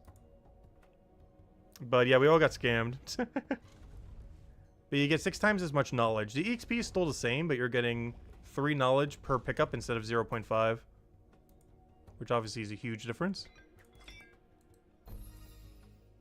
But the actual XP that you're getting for smithing seems to be the same from what I can tell. It's just the knowledge points that's higher. Right, where's my ore? There it is. Oh wow, we got a lot of them already. Wow. I did not realize we mined that many already. I thought it was way less than that. But we're already at like 350 of them. That is so many. And we're only at 52. I still got 3 levels left. I'm going to have like over 1,000 by the time I finish them. So I want to process some of them into bars. And we're going to need it for our longsword. I want that 94 because when I AFK later, we'll be using this weapon. So I'm going to get value for this pretty much the second I hit the end stream button.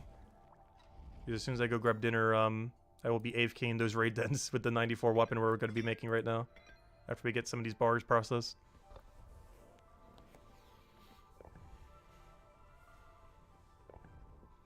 Yeah, I checked all 3 of them. It gives you 3% now. We did that earlier to stream when we were mentioning the patch notes and everything.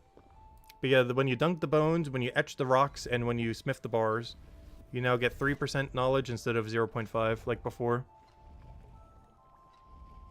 Which is a very big upgrade. You could either dump that into the skill you're currently training or into any other skill in the game, of course. I'm not sure what its knowledge per hour is now, though. It's definitely not the meta for knowledge. But, you know, it helps when you're doing these anyways. It also makes it a lot more viable to process all of your ore or all of your bones or all of your stone before you make anything. I'm not going to do that right now because we're not going to do 300 straight. Because I already have the level I need. But otherwise, you would, if you did, like, let's say you needed, I don't know, let's say we were like 40 smithing right now, but we were 59 combat. We would definitely want to do all of our ore first. So we can get that as high as possible and then go do that. Especially if we're putting knowledge points to try to go a little bit quicker. Yeah, 6 times as much knowledge points for this now. We're processing 1.4k bones? Oh gosh, good luck. Yeah, I'm definitely not doing all 300 ore right now. We'd be here forever. I'm just going to do one more inventory. That should be enough for what I want to do right now. I just wanted to really quickly make a sword and then we're right back to mining. Just so I have it for later. Oh, let me go get one more.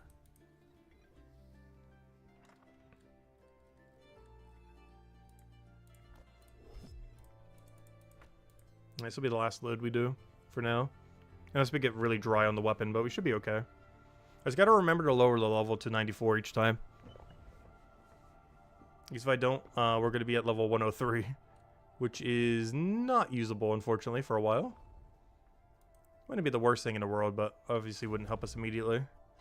Which is the whole point of crafting in the first place. Because I think I'm currently using a 79 longsword. So this is already, what, a 15 level upgrade? Normally I do it every 10, but this is going to be a 15.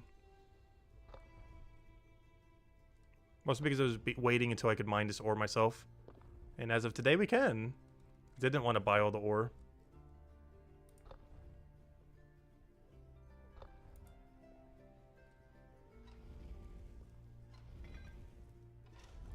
Alright, 2 more dunks and we should be good to go. And hopefully we'll get it within the first inventory or 2.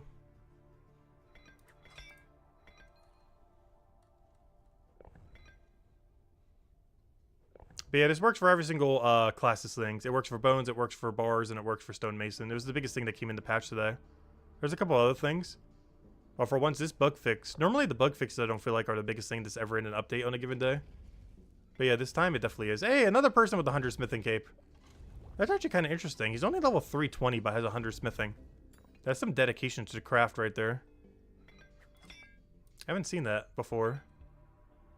But yeah, smithing is like 1/3 his total level. That's kind of interesting.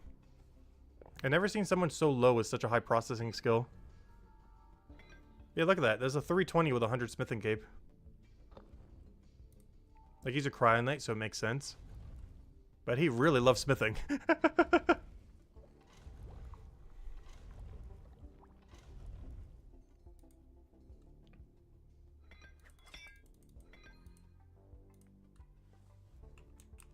I wonder if he's doing nothing but combat and smithing.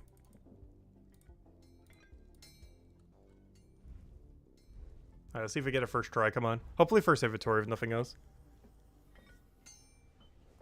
Because I'll keep going until we get it, and then we'll go back to the ore until we hopefully hit 55. At least that's the goal.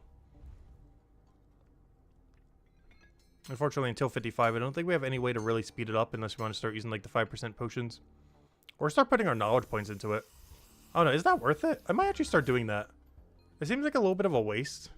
What do you guys think? Start knowledge pointing mining until we get to 55? I'm actually considering it. We're gonna have a little bit less blue, but I'm not gonna need that many. Like, realistically, I'm only gonna need to make like 10D swords at any point before we need either the lower or higher tier one for some other activity. Like, obviously for these 2 regions, we'd use the lower one. Even this one. I think it goes to 70 for tier 1. So I really only need this for Chronopolis right now. Oops, did I forget to change the level again? This is why we need to make all option. Wait, did I even make the right weapon? Gosh, there's so many things you can mess up here. So click this, click that, click that. There we go. I gotta make sure I click the right weapon and then change the level, not the other way around. I think this is what happened on that one. I changed the level, but then I clicked the weapon. But then it resets it back to default max level. Which is not what I want right now.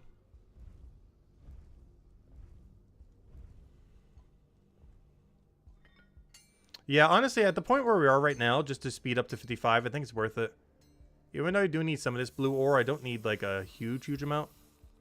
Because my only real purpose for it is making this longsword. Because I don't think I will ever need a broadsword, and I don't think I'll ever need throwing knives. Plus throwing knives require 3 of those little thingy things. So I don't think I'll ever need these other 2. This, I'm pretty sure, is just weaker longsword. And this doesn't do enough damage to justify it, even if you're up against a burning enemy. That's one thing that's slightly annoying about Necromay and fire damage. Or Pyromay. Is, their percents are kind of low. I'm not sure if high tier gear are a bit different. But I really wish their percents were closer to like 70 or 80, so it was actually more worth it. Because right now, isn't every class at like only like 50-ish% when you do those? Maybe higher tier gear is a little bit different. Because right now, the percents are too low to justify using them compared to like a higher attack speed weapon. Like, as long as they're not immune to Arboray. Like, I almost always want to be using my Arboray bow instead of the other ones. Like the Necromay or the Burning one. The Pyromay.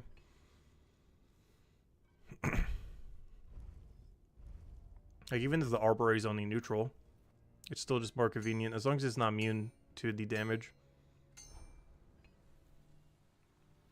I got him 321 with a level 100 smithing cape. Interesting. That's some dedication to the craft right there. 1/3 of your level is just smithing levels. That is some true dedication to smithing.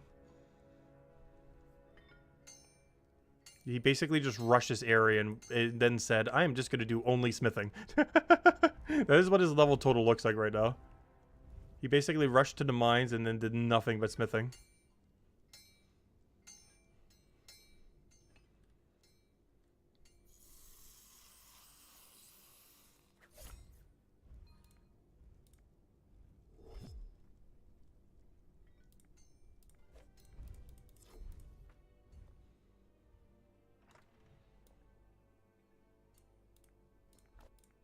Alright, round 2. The only problem is, as we keep going higher material, it does get increasingly harder to get our tier 3. I wonder if it becomes even harder after 100. Luckily, this one in particular is under 100. But I wonder if I try making my 104, how many times that will take. Like how much more difficult it might be. It's funny that the Arborite Bow is the fastest cryo weapon. Fastest guard range is a cryo... Is it really? That's kind of funny. It kind of makes sense. I'm actually really glad that the Arborite Bow is this class's best weapon. Because when I think of Arborite, I think range. And the fact that this class's only green weapon is a range weapon just feels so fitting to me. Like, there's literally no other way to do Arborite damage but a bow with this class. And something about that just feels correct. It's a little bit annoying he doesn't have a green weapon, but it thematically feels correct.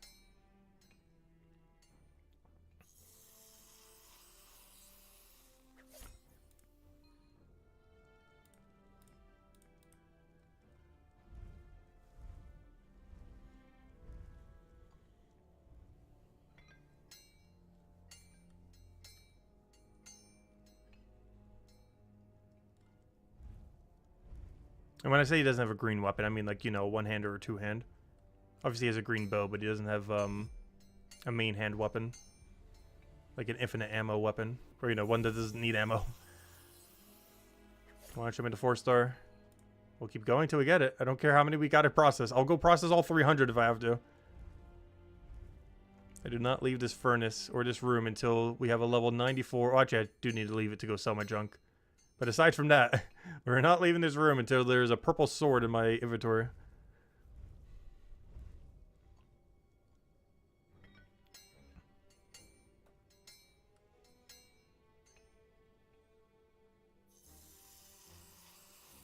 Do you think alchemy is bad?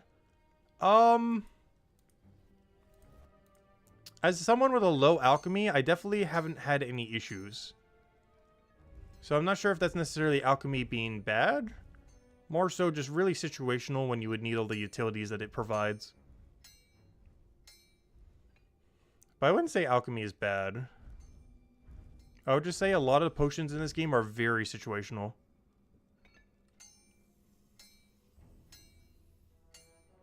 And most of them you can live without. Most of them are just convenience or just a little bit extra XP or a little bit extra healing.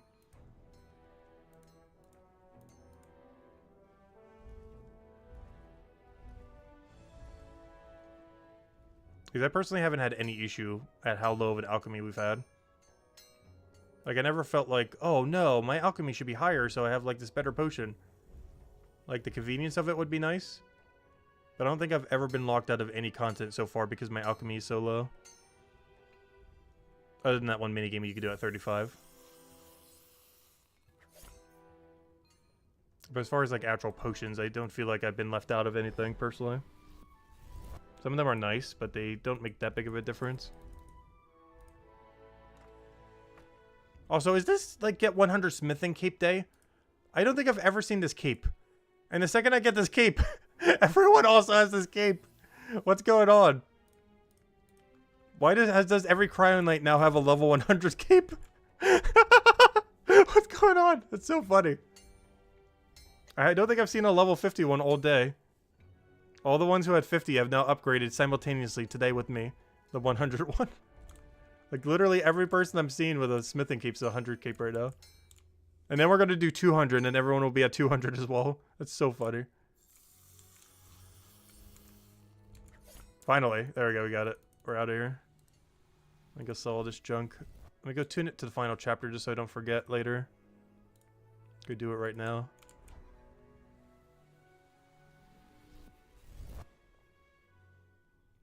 Actually, am I in chapter 4 right now? Well, obviously I am, but I mean my gear. It is, okay. So I'm going to get rid of this. Let's see, how big of an upgrade is this? Ooh, 16 damage or power, whatever that indicates. How much extra DPS that is, I have no clue, but it's a little bit more than 10% better. It's like 11% better. Yeah, that's a decent upgrade. It was after 15 levels, so honestly, maybe I should start doing it every 15 instead of every 10. Because this was about a 10% increase, slightly higher, but let's just say 10% for rounding purposes.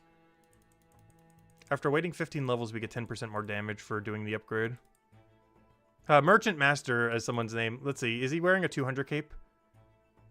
I think that's the 50 or the 100, I can't quite tell. I mean the 50 or the, yeah, the 50 or the 100. I don't think that's a 200. Let me go tune this. No, I do not want to fuse it. Just give me the item.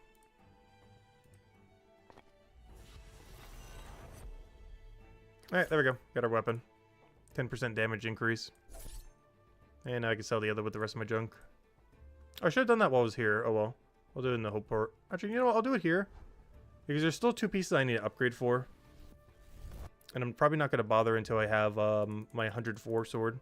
Oh no, maybe I'll do it with this. Technically, I can take them on right now, but the problem is they're level 104. So unless I'm also level 104, I can't wear their upgrades for a while. Which is why I haven't bothered grinding for them yet until I AFK to like at least 100. Well, let me go sell my junk here. Which I might as well grab it right now. Which I probably should have done that before, but I was walking past the place. But oh well.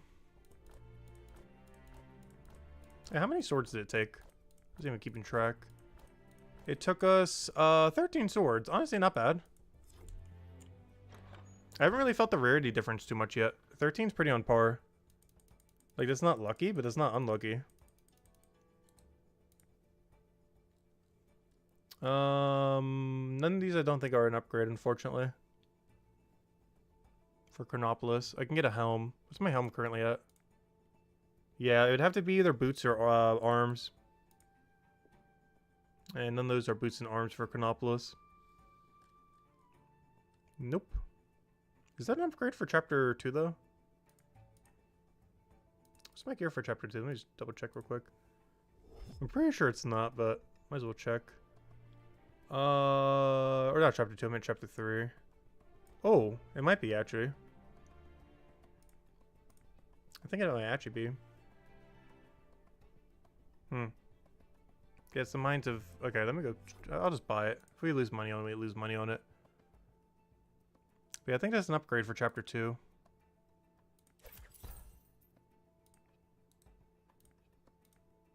Let me go test it. Let me see. Actually, I probably should have just infoed it beforehand. But I'm pretty sure it's an upgrade. 90 physical.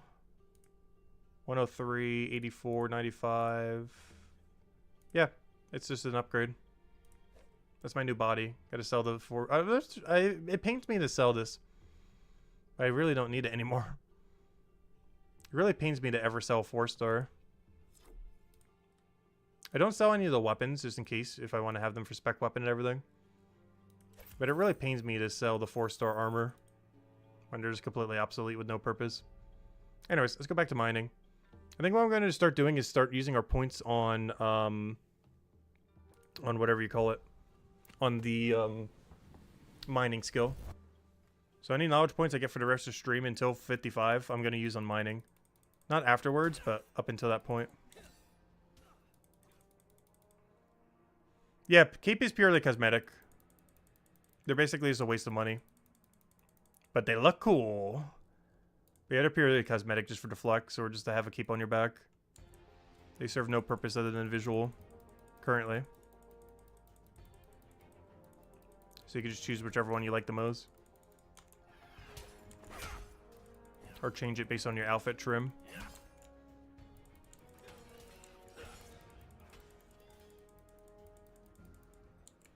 Yeah, generally I would advise not getting them. If you can live without a cape on your back, it is far more efficient to never get one. Like, I've already wasted 2 gold pieces buying 2 of them. But hey, they look cool. But they serve no real purpose.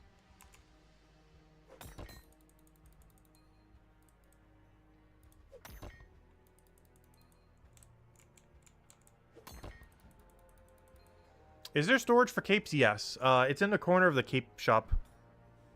There's like a little cape icon above it. But you can store all your capes. So you don't have to sell them back or anything. You can store them infinitely. I do eventually want to collect them all and put them in there. Obviously that requires getting level 500 all, which obviously we are eventually doing, but no time soon. Yeah, long term we do plan to max in this game 500 all. But that is nowhere on the table. I will be 200 all before I probably even have a level 300 skill, most likely. Just because of how the XP curve works. Yeah, that's like super ultra long-term goal. Right now, I'm just buying the smithing keep over and over again. Like when I hit 200 smithing, I'll probably get to 201. And then I'm probably never going to have a 500 for a very long time.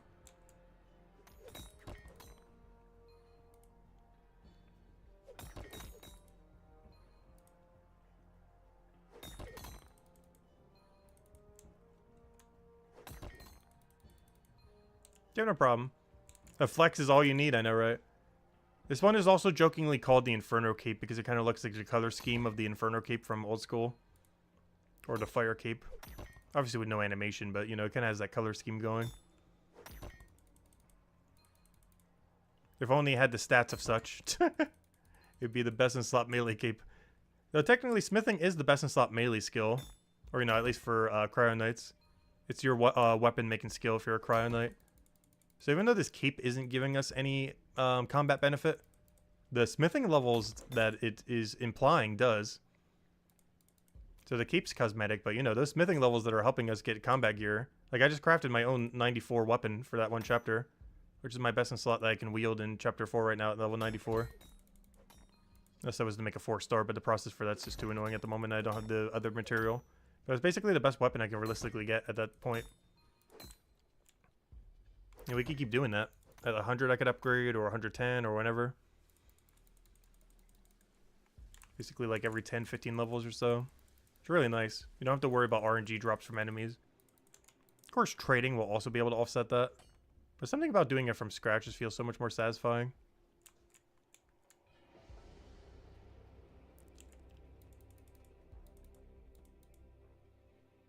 I gotta remember on my next dopamine point to put it into mining. Because I want to try getting 55 mining before we end the stream. That was like the whole goal of the stream.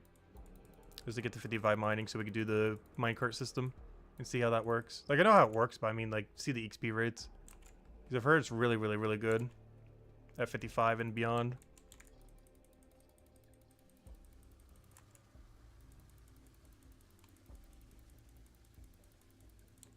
Like, so much so, I might not even do any mining beyond it at this point.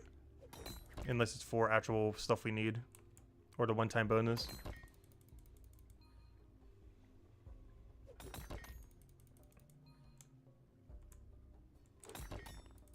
It'll also make it so my not as upgraded pickaxe isn't as big a deal. Because I only have 10 enchants on it. I think you can get up to 45. So the fact that we don't have that many will make less of an impact if we're doing the thing that you can't make the XP boost higher anyways. Because your pickaxe doesn't affect the minecart system. Because you're not using your pickaxe for it, you're just using a minecart. And you can't level up your minecart, unfortunately. You can't enchant your minecart, sadly. That would be funny, but you cannot enchant the minecart. It's not actually a tool on your character. It's simply just a thing that you're interacting with. But yeah, every dopamine point we get until 55, we're just going to be dumping into mining. Just to speed it along. Doesn't mean we'll get like one less smithing level out of it. But it'll make it so we get to 55 mining a lot quicker.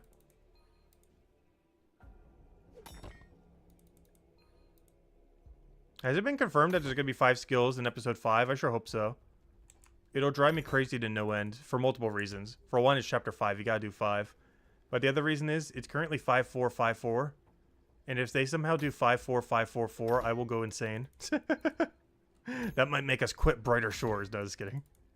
But I'm not sure how that will bother me for like a month. There won't be like a single stream where I won't bring it up if they do only 4 skills in episode 5. Like, at least the first week, like, every single day. I will probably go on at least, like, a 5-minute rant on why they should add a 5th skill to Chapter 5. But if they did 3, there's already 4 confirmed, so it's impossible for there to be 3. The concern is there's only 4 confirmed. So this is, like, some secret one he's cooking. It looks like there's only 4.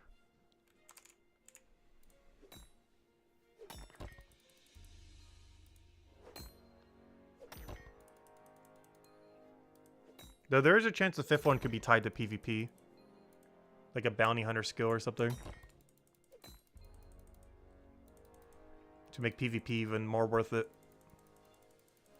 You might actually have to level PvP skill. That isn't confirmed. But it is something that they might do with Chapter 5. Given that it's likely what is or where PvP is going to come from. Is Chapter 5. Kind of like how you have to unlock Chapter 4 to do trading. They're likely going to have to unlock Chapter 5 to do PvP. So if there was any region that would have a PvP skill, it has to be Chapter 5. Because they can't really ever add it otherwise. If that's like where PvP is going to be originating from. I don't know, we'll see. But like if they're going to add a PvP as a skill, it basically has to be in Chapter 5. Like a bounty hunter kind of thing.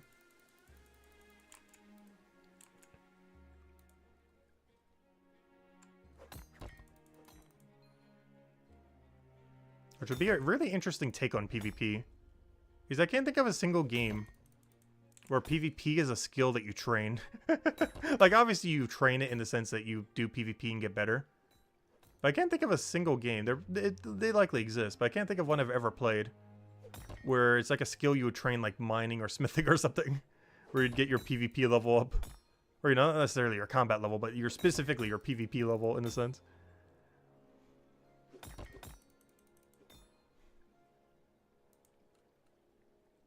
Because he has done that in the past, like PvP exclusive armors. I was talking about the other day, which I think I still have the tab open for it. But Ancient Warrior equipment is literally just PvP specific armor. Some of it even looks like stuff. Like, look at this. Doesn't this look like it's straight out of Brighter Shores almost? This almost just looks like Hammer Mage gear with all the stone and everything. But, and of course, Old School also has it, like Vesta Longsword. There's a big money sink too. It's like 50 mil. To put 50 mil into Brighter Shores perspective, you need to use 50 mil to even use this weapon. Like you have to charge it with the 50 mil just to be able to use it in PvP. The equivalent of 50 mil right now is, imagine if it costs 50 gold to be able to use that weapon. Like, let's say you unlock that weapon at like level 250 PvP or Bounty Hunter. Let's say you have a Bounty Hunter level of like 250. That's basically the equivalent of like 50 gold. That you'd have to charge every time you die, or however that's gonna work. That's basically the equivalent of what that weapon is, but it's like the best spec weapon in the game for PvP, or pretty high up there. Not the absolute best, depends on the situation. Like top 5 for sure.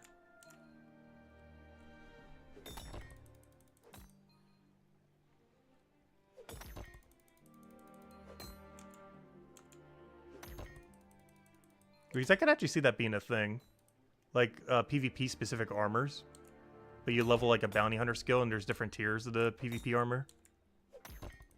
And you have to spend like some kind of cost in order to charge it and actually use it. And then whoever kills you gets all that money. Because that could be a good way to do it. How exactly he'll scale the cost and everything is to be determined. And honestly, all the system is to be determined. But I wouldn't be surprised if he does something like the Ancient Warrior armor in like different tiers and basically adds to this game. He's done it before. There's nothing stopping him from doing it again. Obviously, you'd have to balance it in a way that would work and everything. But the reason why that kind of works is you don't have to worry about the balance of the rest of the game if you have PvP armor that only works in PvP. Like, you don't have to worry about it in PvM or killing anything else. Like, you can simply just make PvP armor that's meant for PvP. He probably won't do it for weapons, though, but I feel like he might do it for armor. Who knows, maybe it would be for weapons as well. Or maybe it'll be for neither, we don't really know. We'll find out.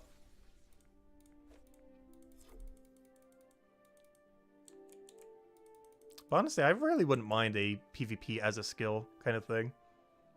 The only problem with that is I feel like it would force people to engage in PvP if that was the case. Like, if PvP was just there, and it was like, you could just either do it or not do it, then it's like, okay, I could just completely ignore this if someone wants to. But, you know, if it's actually a skill you have to train, then you can't really ignore it.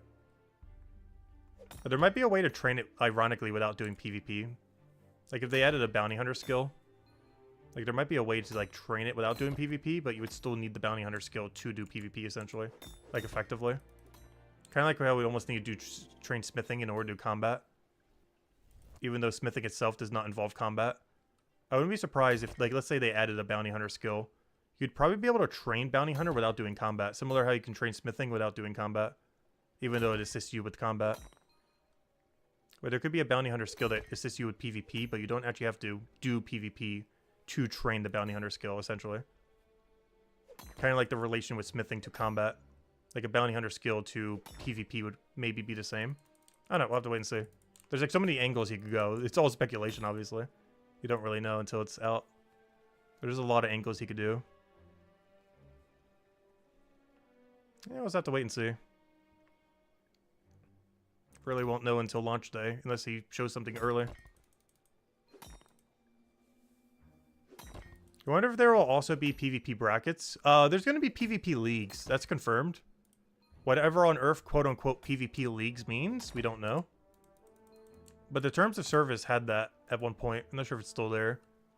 But the term PvP leagues did come up.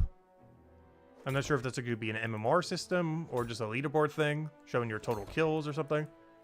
But PvP leagues are confirmed in some way, shape, or form. Not to be confused with old school RuneScape leagues. Two very different things.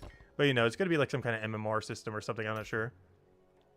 We don't really know anything about it other than its name being called PvP leagues. Which kind of implies an MMR system of some kind. As in a matchmaking rating. I keep saying the abbreviation, but you know what I mean. For some of you to do. But yeah, just a matchmaking rating. For matchmaking.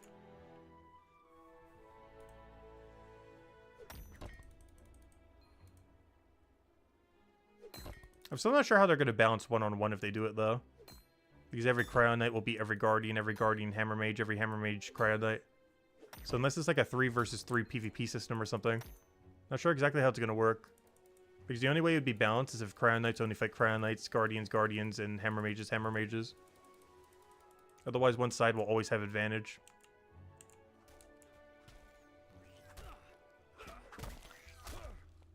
Dude, how the combat triangle works in this game. Because it's not like I could just switch from Cryo Knight to Guardian when I see a Hammer Mage attacking me.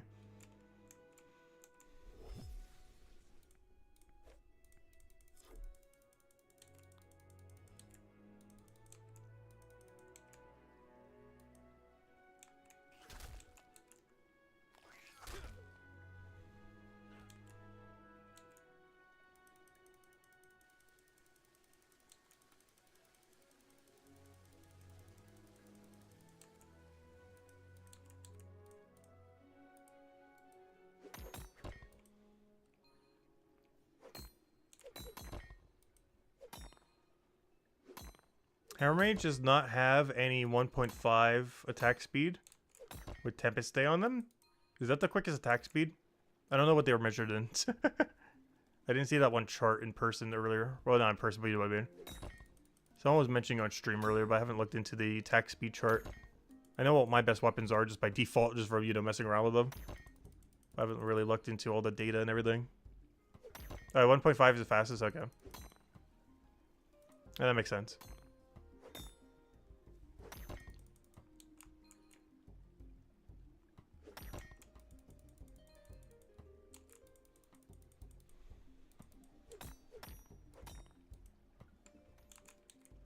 Honestly, I'm pretty happy with all the gear. Like, we don't know what special attacks will be. But honestly, all the base gear that Cryo Knight has, I'm really happy with. The appearance of it, the variety of damage types that it has, the kind of primary tools that it uses as its weapons. I'm a really big fan of just everything that it has, from its armor to its weapons. Only thing that's really up in the air is what its special attacks are going to be like once Chapter 5 comes out. But at least currently, I'm happy with everything Cryo Knight currently does. Haven't really had any issues with anything.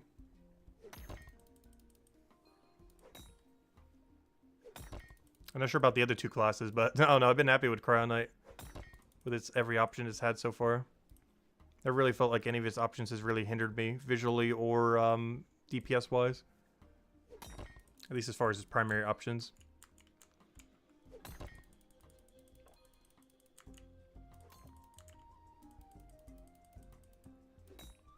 The only thing that's slightly off about it is just that it doesn't have a Guardian, like, main hand weapon. But there's almost no situation where that's particularly relevant.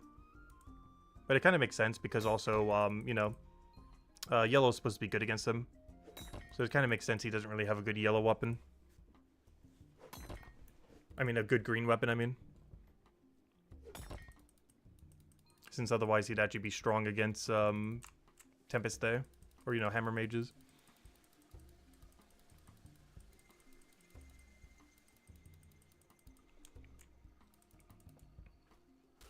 So is that the case? I never even think about that.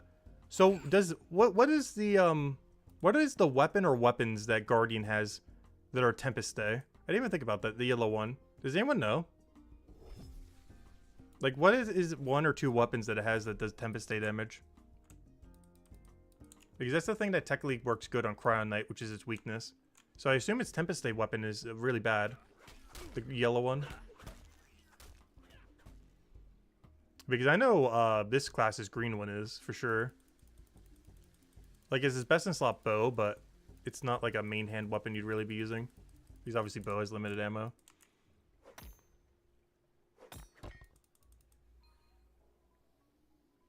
Yeah, it's only range. I wonder if that's the case. Wait. Is that the case for Hammer Mage as well? Is there any Hammer Mages out there? Does Hammer Mage have a cryo range weapon? I mean, sorry, not a cryo range weapon. I mean a cryo melee weapon. Does anyone know? Does Hammer Mage have a cryo melee? Because that means that would be the case for all three classes if it doesn't. But does anyone know? Is there any cryo weapon, the blue one, for Hammer Mage? Nope. Okay, that makes sense. So that means no class has a melee weapon for their counter. They only have a range weapon for their counter. Alright, so that's how they're balanced. Okay, that makes sense. That's interesting. So not a single one of the three has a counter to their main weakness, aside from a range weapon. Like, they have no melee weapon that can counter their weakness. That's interesting. I never noticed that till now. Like, I knew this class didn't, but I didn't really think the other ones didn't either. I never really looked into it. But yeah, every class has no melee weapon for their weakness. So Cryo Knight has no melee for Hammer Mage. Guardian has no melee for against Cryo Knight. And Hammer Mages have no melee for Guardian. They still have a range weapon for it, but not a melee. Which is where most of your DPS will be coming from. Can you link it here or no? Someone linked it earlier. I didn't really get a good chance to look at it, though. But yeah, someone did link it earlier. But, oh no, I just need to look at it later. I just haven't had the time. We're too busy playing or doing other things. Or, you know, IRL stuff. But, yeah, pretty much every waking second I've had has just been Brighter Shores. That hasn't been occupied by something else that I have to do. Up 53, almost there. 2 levels to go. So close, dude, so far. But that was the main goal of this stream, 55 mining. We're almost there.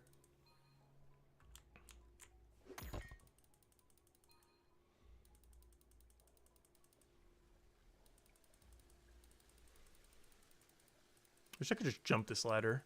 I know there's no way he's gonna make that. But that ladder animation is like a good 2-second stall every time. Both ways.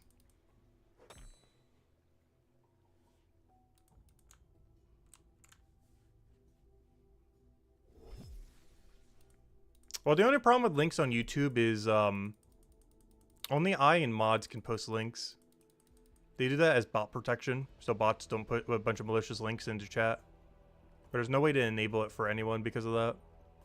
It's just a protection feature YouTube has.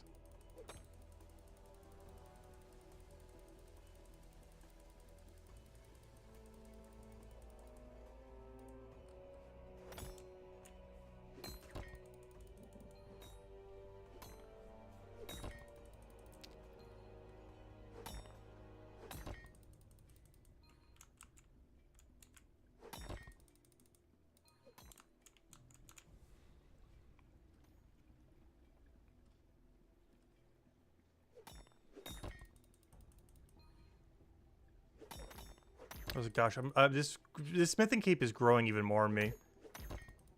I wonder if it'll be an improvement once it gets to 200 though, because I'm not sure how I'm gonna feel when the swords aren't the lowest one. Because this class doesn't really use hammers. I mean axes. And the next icon that it gets is 2 axes, which is gonna be I don't know. I wish I could keep the swords at the bottom. I wish I could make it longer, but always have the sword be the lowest part. I wish you could reorganize it. I know that wouldn't make sense on some capes, but I feel like on this, I really wish there was a way to organize it downwards and have the swords always be the bottom of this cape's design.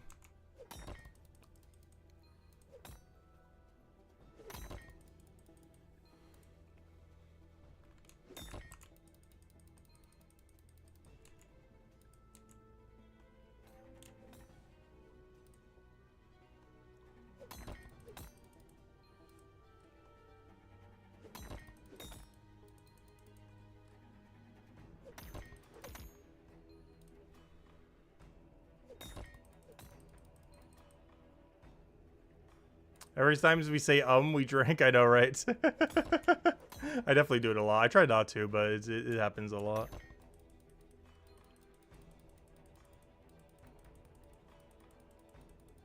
The problem is I talk quicker than my brain wants to process sometimes. Is I like to think to myself, but when I'm talking, I think in like a different way than I normally think. But the problem is I sometimes talk so quickly that my brain falls behind where my mouth wants to be. Because the mouth keeps going, but then runs out of words that are queued up in my brain.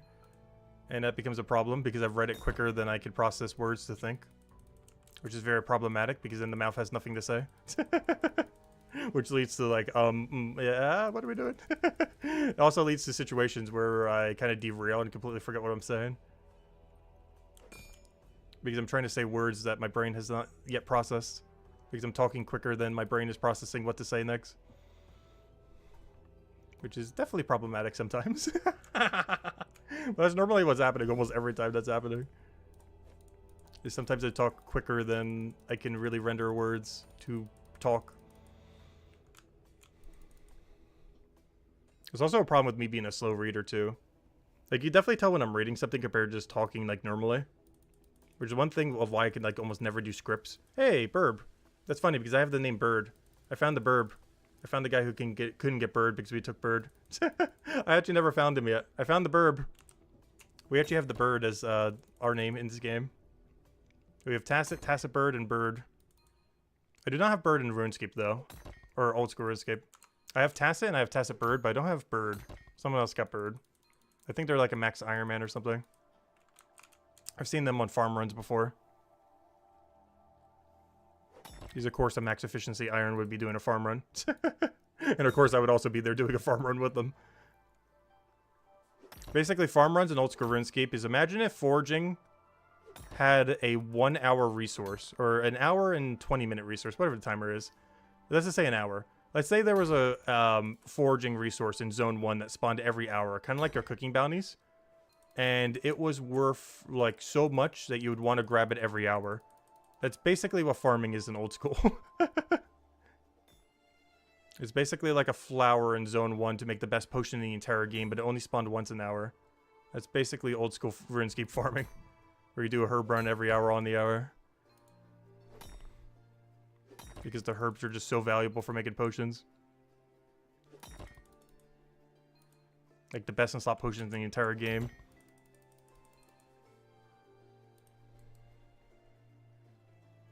It's basically foraging bounties, yeah.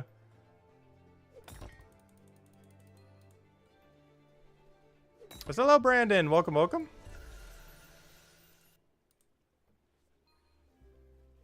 Yeah, we're almost there. We're 1.5 levels till 55 mining.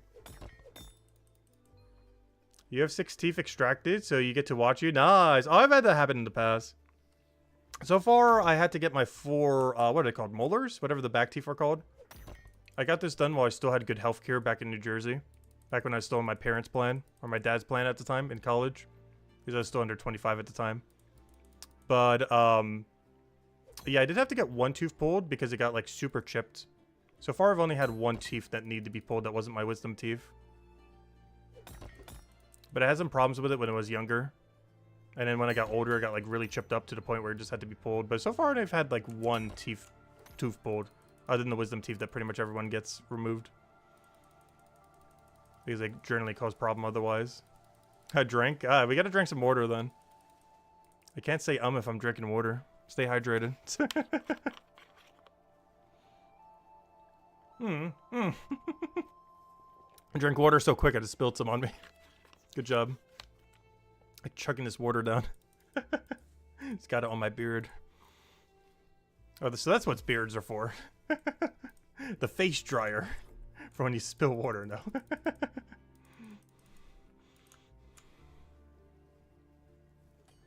You had an extra tube up top? Oh no.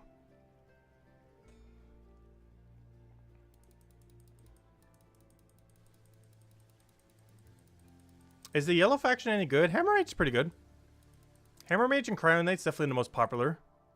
Guardians probably gain the most benefit when trading comes out because there's less of them. Right now, it really just comes down to which one looks the coolest to you, pretty much.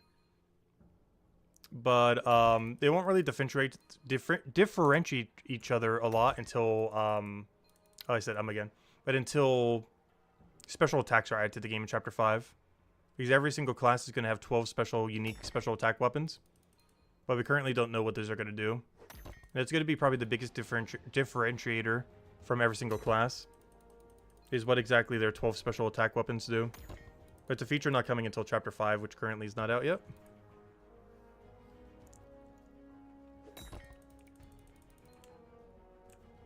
So right now you can basically just choose based on the aesthetic or whatever you feel like. Because right now the class impact, the class choice you do is pretty low impact. The biggest thing it really does is it changes which one of these 3 skills you would focus the most on. Bone Right for Guardian, Smithing for Cryo Knight, which of course we are, and Stonemason for I said it again. I can notice it now, but I just did it again. But anyways, I'm trying to think of the word I'm trying to say. But Stonemason for Hammer Mage. There we go, the yellow one. But it really just determines which one of those 3 you're going to prioritize. Since for Cryo Knight, we're prioritizing mining, smithing. Whereas a Stonemason would prioritize mining, Stonemason. And a Guardian would prioritize Gatherer, Woodcutter, Carpenter, into Bone Right. These two also use, what's it called? Carpenter, but not to as much of a degree as Bone Right does. Bone Right's kind of the outlier. It's kind of weird. It's why not as many people pick Guardian. It's probably the clunkiest of the 3 main weapon making skills.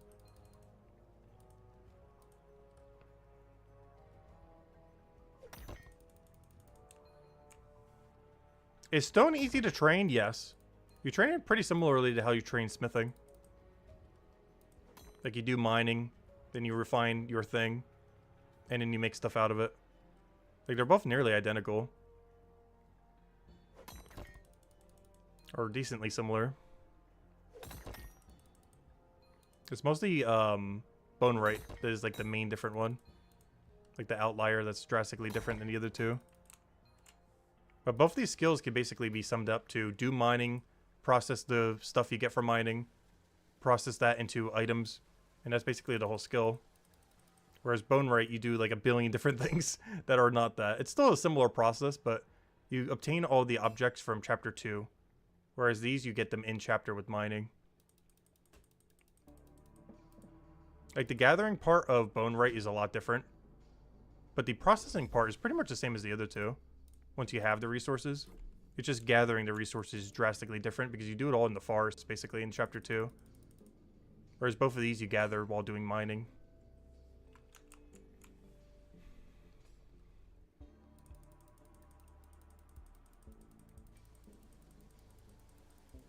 When you think about it, maybe it's better. For what?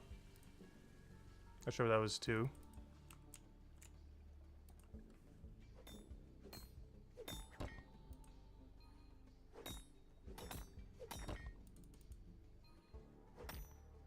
You're mining 2k granite? Oh gosh. I'll probably do a little bit of granite once we do have the level 62 version. Yeah, you definitely need a lot of granite. I think I mined half and then bought the other half. Because I just couldn't be bothered to mine that much granite. But I know I did use like several hundred granite at some point on this account. But about half of it was bought.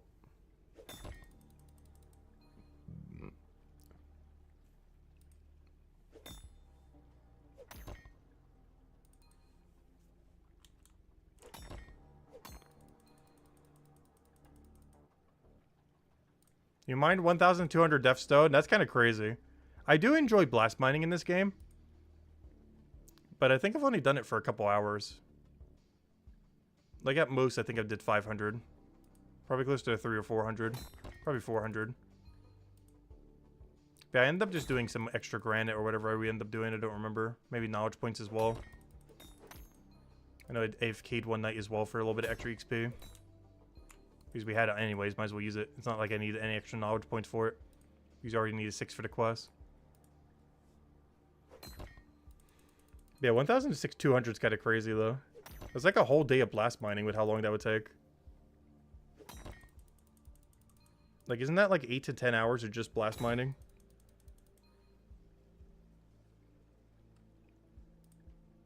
Or 7 to 10. I'm not sure the whole range, but it's definitely a solid like 8-ish hour, give or take an hour.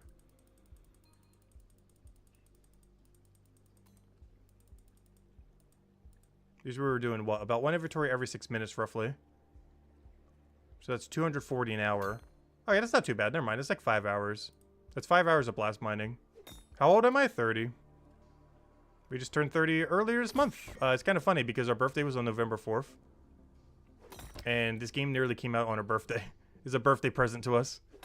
Is this game being released? Because it was originally supposed to come out November 5th, but was delayed to the 6th. Our birthday was on the 4th. So it came out at a perfect time for me to, you know, start doing the game the day after. But I got delayed a day, so technically it was 2 days after, but close enough. But yeah, we're 30. Noob, you're 30 with 30. Oh gosh, you got a higher age level than me. Gotta go skip 4 years. Or 3 years.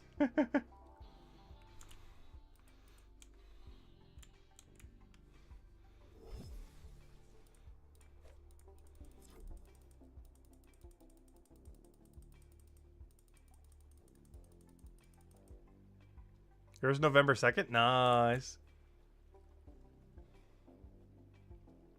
You're also level 33 age. Nice.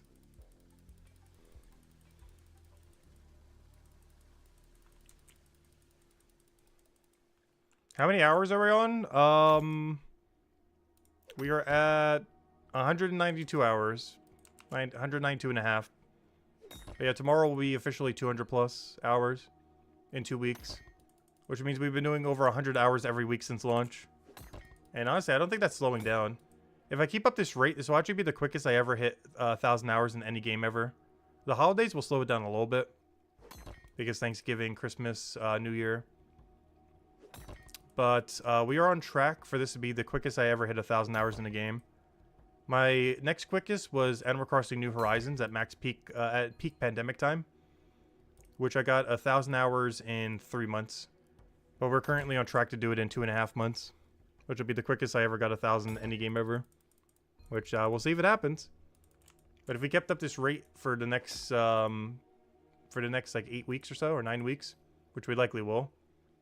Yeah, this will be the quickest I ever hit 1,000 hours in any game ever. Assuming we keep up the current rate that we've been for like the next 2 months or so. Which we likely will be. And even beyond that.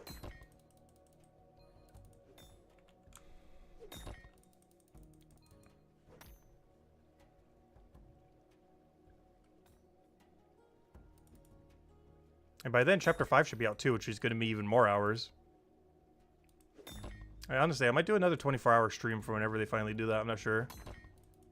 If they announce it ahead of time, it probably would. If I just wake up one morning and find out, oh, Chapter 5 is out, I probably won't. But if he announces ahead of time, like, hey, 1 week from today, on this date, I'm going to go release Chapter 5, then I might actually try to plan to do a 24-hour stream. Where we do like 2 11-hour streams and just eat in between. But he has to announce it like at least a few days to a week ahead of time for me to do that. Otherwise, we'll just do like a normal 12-ish hour stream like we normally do. But if he does announce it ahead of time, we'll probably plan accordingly.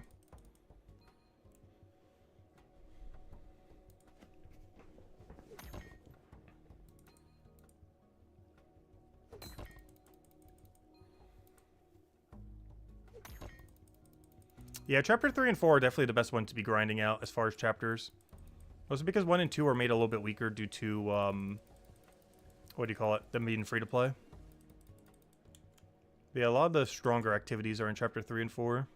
particularly 4. 3 you would only really do if you want to make your own gear instead of killing things for it. But if you plan to trade for it or kill for it, you don't really need chapter 3 as much. So you could focus a lot more on chapter 4. But personally, I like making all my stuff from scratch, so we've also been doing quite a bit of chapter 3 stuff.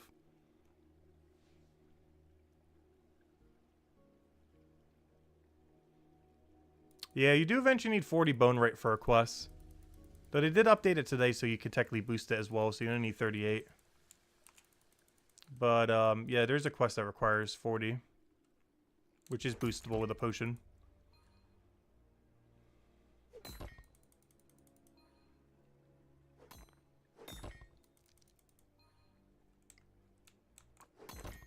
I like how everyone with this uses the burnt orange color. So they can match the smithing cape.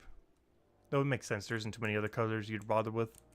I wonder if there's a black to go with it. The black trim isn't going to look as good, though, on this. I'm pretty sure there is black trim. I don't know, black or white trim could maybe work. Especially with, like, the metallic thing there. There's just, like, a grayish white.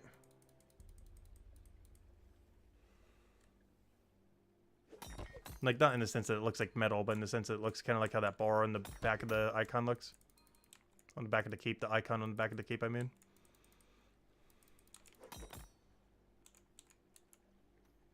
You're getting 30 gatherers, so you can farm femurs for your bone rate. Nice. Yeah, this skill seemed really slow to train for some reason. I was getting a level or 2 in it earlier, and it just seemed so slow for some reason. Probably because I was dropping all the resources on the ground, so I didn't really feel like I was earning anything. It felt a little bit better when I was doing the bones, but the bones were so much lower level. Like the 18 bones. It just feels a little slow at level 23.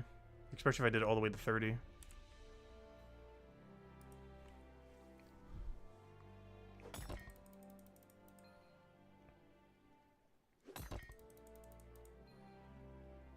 Speaking of slow, one more level! Until we reach the goal that we set out at the beginning of the stream yesterday.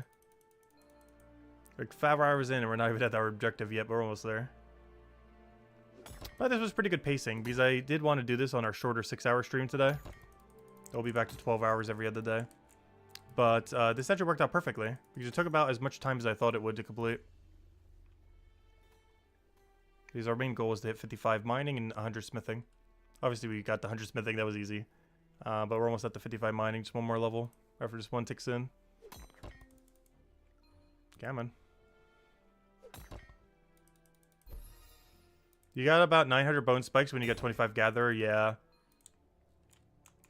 I ended up buying a lot of mine when I was doing my bone rate. Honestly, I really should have gathered them. Because now my gatherer level is too low. And I'm still getting those bone spikes I don't really need anymore. Other than to dunk them into deep fry bones. Which now gives more knowledge points as of today. It now gives 3% instead of 0.5 if you guys haven't read the patch notes yet. All the 3 processing skills for Chapter 3 are a lot better now. You used to only get 0.5% knowledge points when you dunked them, or you smithed them, or etched your stones. But now for all 3 you get 6. Or sorry, 3%. So all 6 of the stones actually, you know, process. So you're getting 6 times as much knowledge points now for doing, for dunking your bones in bone rite, smithing your bars in blacksmith, and etching your stones in stonemason. The EXP rate is still the same, but your knowledge point rate is 6 times higher compared to before today.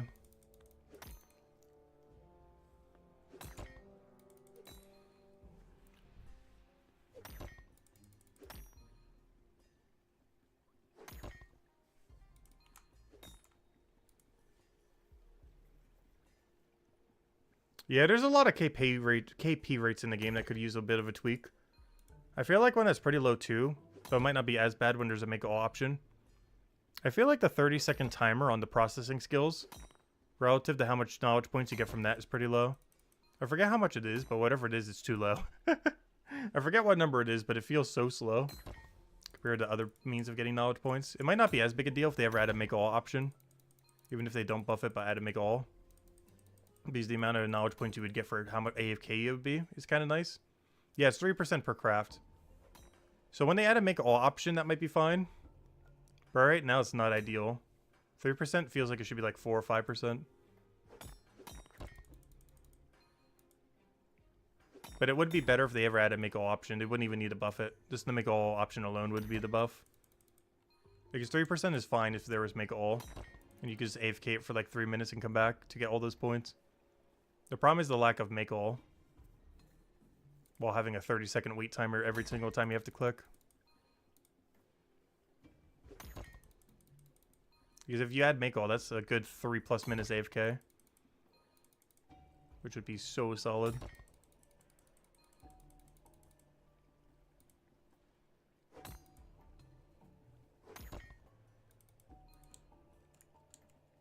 Yeah, merchants, dens, basically doing merchants or doing the AFK raid dens are like the 2 best knowledge points right now.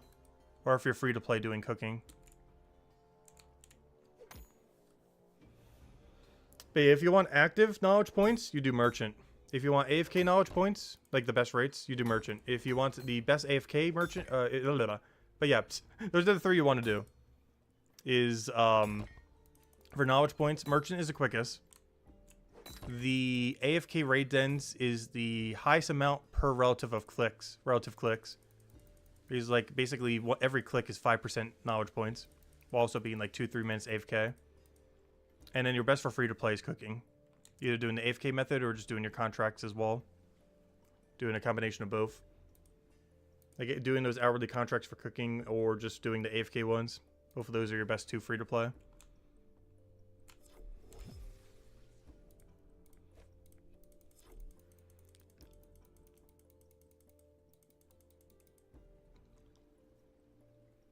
The second tier of the investigations give 25% per.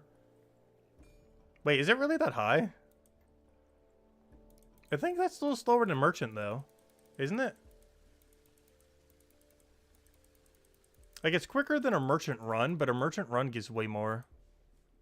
Like a merchant run, you're getting like what, 9% per turn-in? You have 6 turn-ins, so that's 54%. Whereas in that time, you're gonna get like 1.5 detective thingies, which is like 30-something%.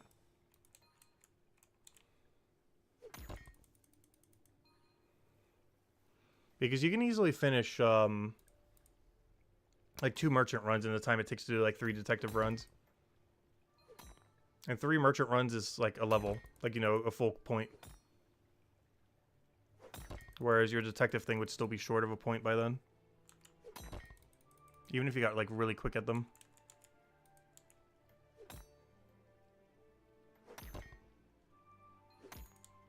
Yeah, I do have all the unlocks for merchant as well. You need 55 merchant and 83 detective to have every shortcut. And you also have to start the 5-star quest. You don't have to finish it though. But you do have to start the 5-star quest.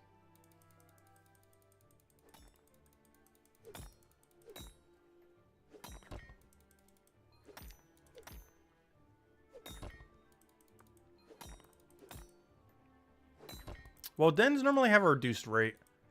Those raid dens get to a point, even if you're doing your highest tier, where they start reducing how much you get from them.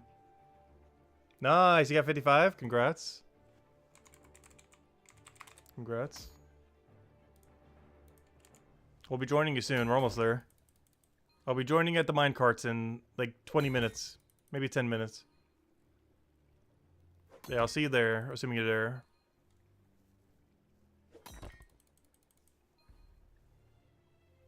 It's kind of funny. He was doing the same grind we were.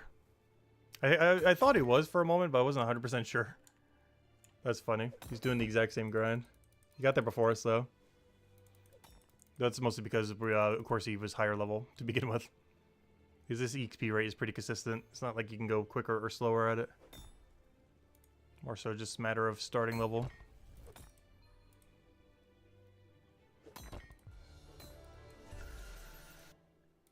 Alright, one more knowledge point and that we should be good to go. Come on, we're almost there. We're so close. Yeah, one more knowledge and we will be at 55 mining. Obviously the knowledge point itself doesn't get us there, but the mining XP combined with the point will.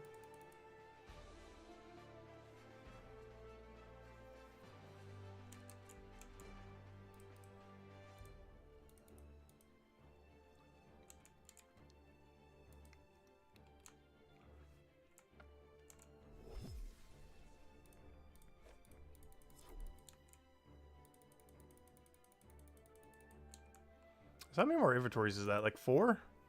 It's like 4 or 5 more inventories probably.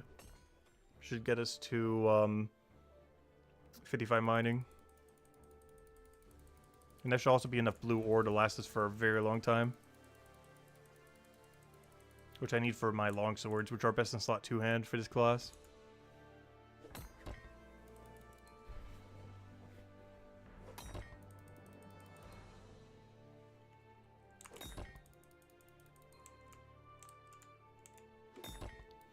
Once you get 75 detective, you'll go try a precise investigation.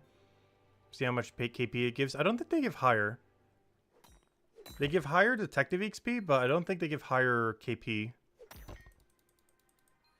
I'm pretty sure it was the same. I don't remember. I did a few, but I wasn't paying close attention to how much knowledge I was getting per. Oh, it did? Never mind. Yeah, I never paid attention to it.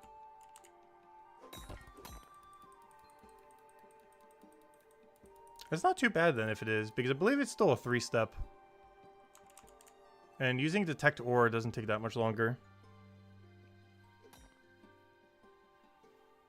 Does anyone know if they ever become 4-step? I'd assume they would. At like a certain level range. Because mine are still only 3-step for at 92 or whatever the skilling is after below that. Probably 75 or whatever it is.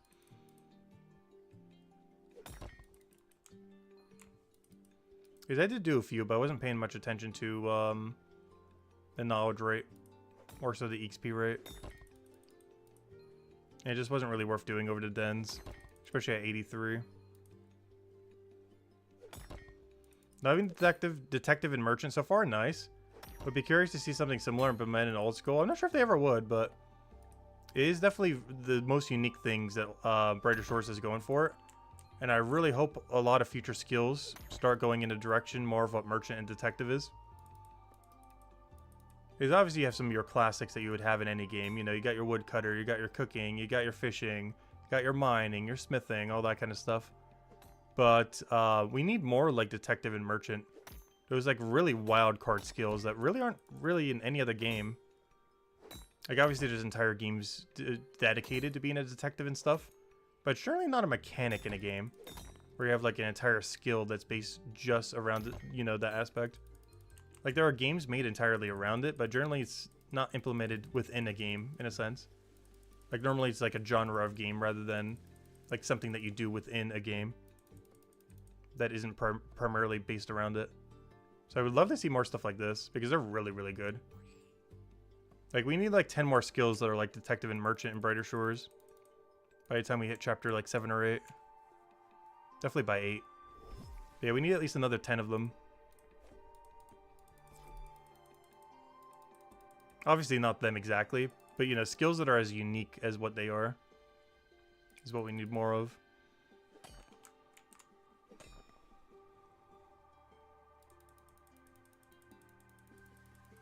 Because a lot of the earlier chapters is, you know, kind of the generic-y stuff you kind of expect from any kind of MMO. For the most part. Of course, the way that Brighter Shores does it is, you know, its own unique thing. But they're kind of the skills you would expect from the first 3 chapters for the most part. Bone Right, I guess, is one of the little bit of an outlier. But pretty much everything else are just kind of pretty standard things you'd expect from any kind of game like this. It wasn't until chapter 4 where they really started to bring out the really unique stuff. That kind of gives Brighter Shores more of his identity.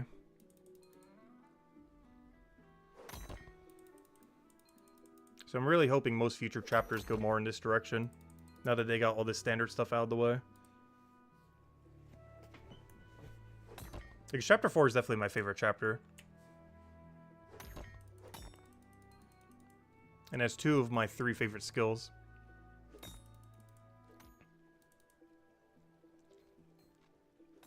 Which of course is Merchant Detective. Or just because they're so unique and a different take than what you would normally expect from a game like this. Chapter 4, homies, where, yeah, I know, right? I'm still waiting for those area capes. I really want a Chronopolis, like, 200, base 200 cape. 200 all in Chronopolis. We'd wear that everywhere if that came out. Where am I going? Walking past the ore that's spawning.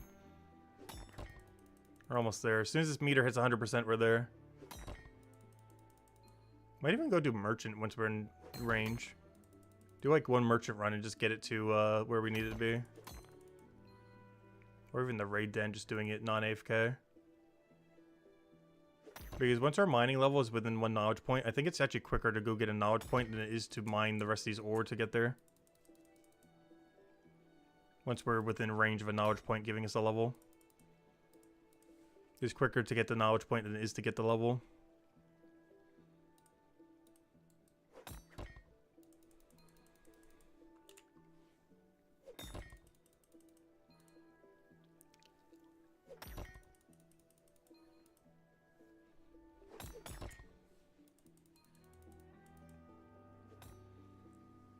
Also, 222 votes on the poll right now. And 20% of people said no to the cape because there are gold wastes. So we found all the tryhards. No, that's perfectly fine. That's actually a good thing. Yeah, 20% of the people in the poll or in our chat right now are playing efficiently, apparently. All the people out of principle are not buying the cape because it's complete gold waste. They don't care about cosmetics or anything. They're like, nope, waste of money. Those are the people who are like level 1000 something. Or at least the mindset of the people at level 1000 something. Even if they haven't had the time to actually grind there.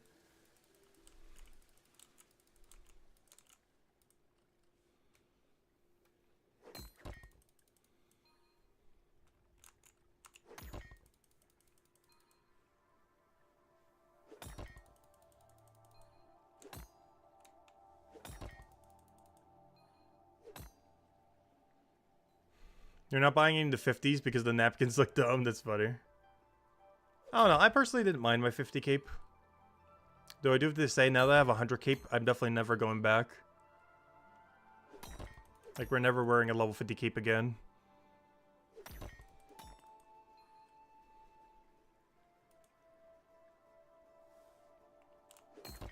I do feel like the 500 cape's going to be too long, though. Because I already feel like even 200 is starting to push it with how long the 100 one is now. I'm just slightly concerned that the 200 or the 500 one's literally going to be like on the floor, like clipping into the ground.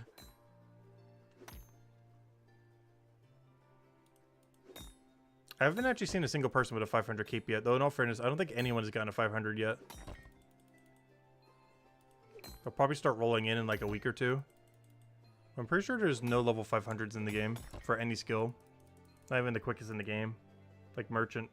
Like even someone doing only merchant and dumping XP into merchant, I don't think they are level 500 yet. Which is probably the easiest 500 in the game to get. Is level 500 merchant while dumping all your knowledge points into merchant.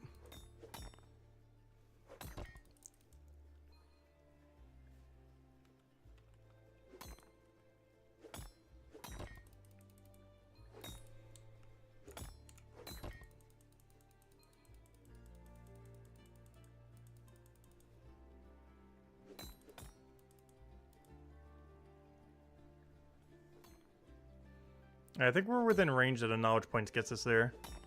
So I think I'm going to go bank this ore. And then we're going to do a merchant run or two. No worries, we're not going to keep doing it. And I'm going to come back to the mines and go do the mining activity then. We have 2 merchant runs will get us there. Let me just go bank these real quick.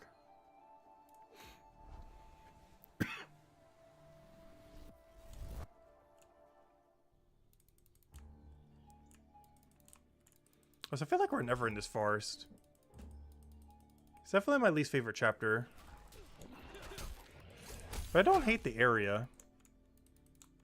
I just feel like the activities in it are kind of clunky compared to every other chapter.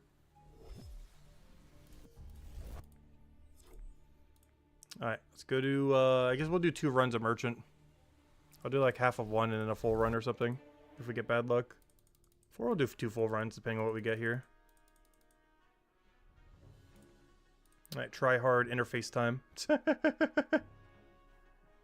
Gotta get in merchant mode. Get every window possible open.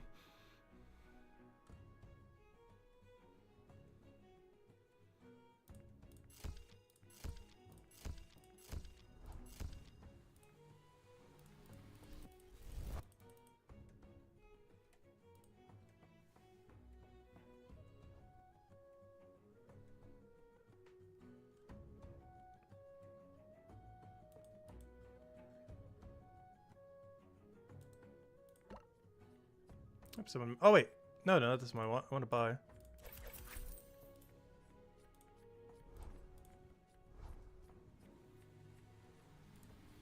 Let's see. You just finished 200 merch, 500 Chronopolis, and 1,000 total. Crime Den break time. Nice. Yeah, I really need to go get to 205 merch. I was somewhat joking about it earlier, but honestly, I think before the weekend, I want to try hitting 205 merch. Which sounds like a lot, but you have to keep in mind merchant's like some of the quickest XP in the entire game for any skill. That's why I wanted to take a break today to do mining and everything else. Because honestly, I think the next 4 days, I really want to do the 205 merch grind. It won't be the only thing we do, but I kind of want to prioritize it, to be honest. It just seems so useful. It also makes it so we never need to worry about leather maker. Because that gets us all the way to like 200 leather maker whenever we feel like it. Not immediately, obviously, but whenever we feel like leveling it, we can.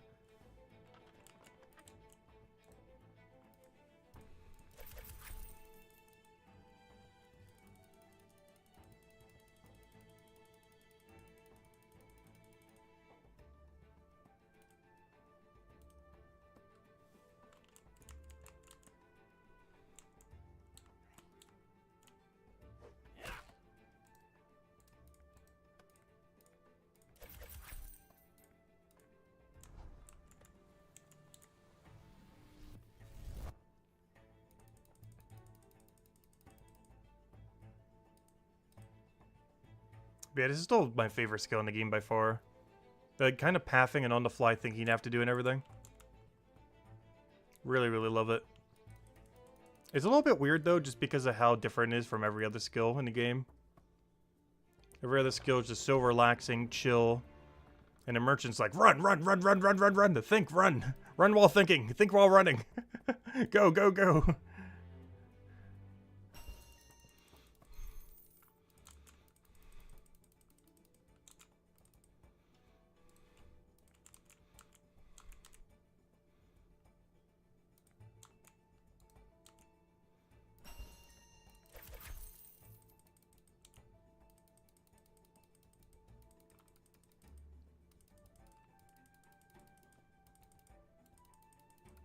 But it drip feeds you everything at a good pacing, though.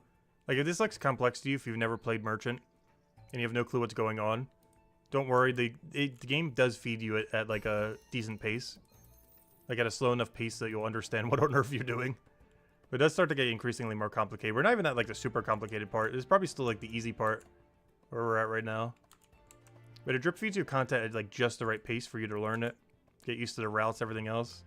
And you just keep incorporating it further and further until it becomes like a behemoth of a skill. But I really like the routing aspect of it. Like, no run of Merchant is ever the same. Like, almost every time you go to that board, you're going to have a completely different run. There might be a few strategies that are similar, especially early on. Or even in the mid-game of it. But you're always going to have to adapt to something.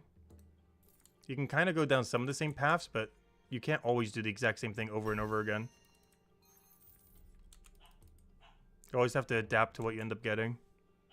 Alright, we're almost there. 2 more turn-ins and we'll get it. So 1 more inventory and we'll have 55 mining and we'll go back to mining.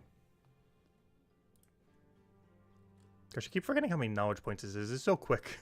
This is so quick. We really got to get the merchant grind done already before it's nerfed into the ground. Give me a little bit of everything. Why not? Sure. This route isn't as good. I kind of want to wait, but oh well. We're just going to go for it. It's not the worst route ever. The problem is I can't grab wine this cycle, I don't think. Unless I do it while I get dull. I guess I could double buy wine, but given that this is my last run, I'm not going to bother setting up for it. Because it's not like I'm doing merchant right now. I'm just trying to get a knowledge point. This isn't me doing merchant. I'm just trying to get a knowledge point right now. I'm not actually trying to train the skill. This is just the quickest way to get a knowledge point, so why not? Oops, that's not the right teleport. It would be if I clicked the right buttons. It would be if I would stop misclicking. Are we doing a 12-hour stream today? No. We'll be ending in about an hour or so. Actually, maybe even a little bit earlier. Like half an hour, an hour. Our main goal is to hit 55 mining to go do that one activity thingy. But yeah, Monday streams are always going to be a little bit shorter. But don't worry, every other day this week and every future week for a while, we will be doing 12 hours. Oh, I just found 2 different friends in rooms back to back. Interesting. But anyways, it's nice that we can see them again. Actually see everyone around us. But anyways, what was I saying? Yeah, today's stream is going to be a little bit shorter. We've been going for about 5 hours, and we're going for about another half an hour to an hour or so. But no worries, tomorrow's stream will be 12, the one after that 12, you know, every other stream this week will be 12, like they normally are. It's always Mondays that are going to just be a little bit shorter. Or they're going to be anywhere from like 4 to 7-ish.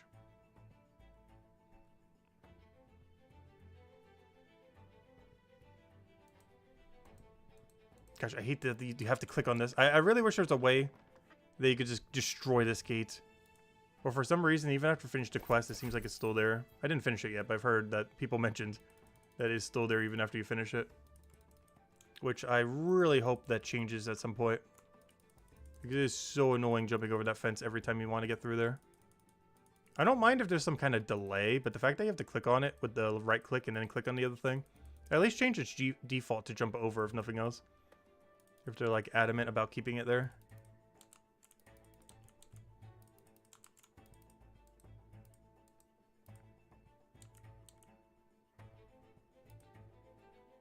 Yeah, normally I wouldn't turn in wine here. I might even just abandon it. I don't even need it for what I'm doing. I'm just going to abandon the wine. I don't have a good way to turn it in.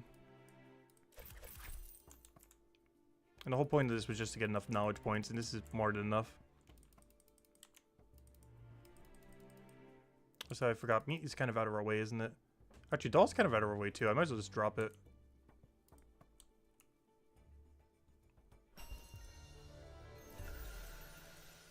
Alright, there we go. Got it. 55 mining. Alright, back to mining. Let me just turn in the other thing. I might just abandon the thing. It's not even that worth it. It's not like these are even worth that much. Just gonna drop it on the ground. Actually, can I sell it to him? I never tried doing this. But I can actually sell it back to him so I don't lose all my money. I don't think I've ever done this before. But you're allowed to sell them to any merchant. Instead of just losing like a silver. There we go. It doesn't count as a merchant task, but it counts as me getting money back. It's not as much. I think we lost like 75% on them or something. But it's better than losing 100%. I kind of forgot that's even a feature. You can actually technically sell them to any, you just don't get merchant XP, and you lose money on it. But there we go. I keep forgetting that's a function. Anyways, what was I doing? Oh yeah, mining. That was us mining. Yeah, 1 silver is basically nothing, but it's quicker than dropping them 6 times. It's quicker to sell it to the shop than it is to drop it on the ground. I don't need that anymore. Alright, let's go try this minecart system. We're not going to do it for too long, but that's kind of one of the things I wanted to try getting to milestone-wise. You know I got addicted to it if you see my mining level at like 70 tomorrow or something. I highly doubt that's going to happen. But if our mining level ever magically increases by like 1 billion between streams, it's because I felt the urge to go do whatever this mining thing is. First thing we got to learn what it even is. I think I understand how it works. I did it for the 10 flint a couple times, but not that much. I believe I have to get the minecart all the way over there, fill it with iron, then bring it back to the guy up front. I don't know, see how it goes. Seems like it's kind of far away compared to the other guy.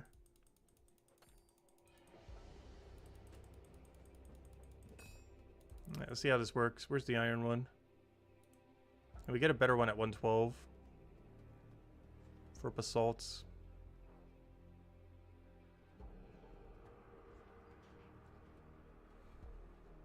Let's see what kind of XP drop this is.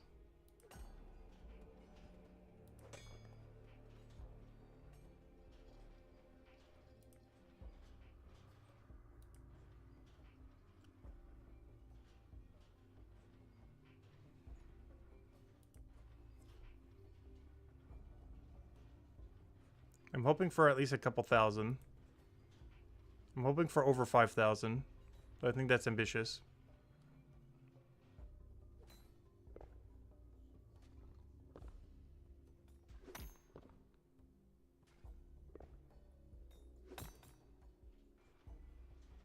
I feel like this is so far away compared to some of the other deposits, though.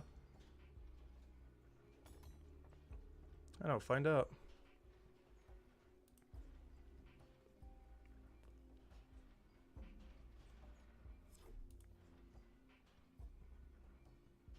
Yeah, this is over 5,000. That's actually insane.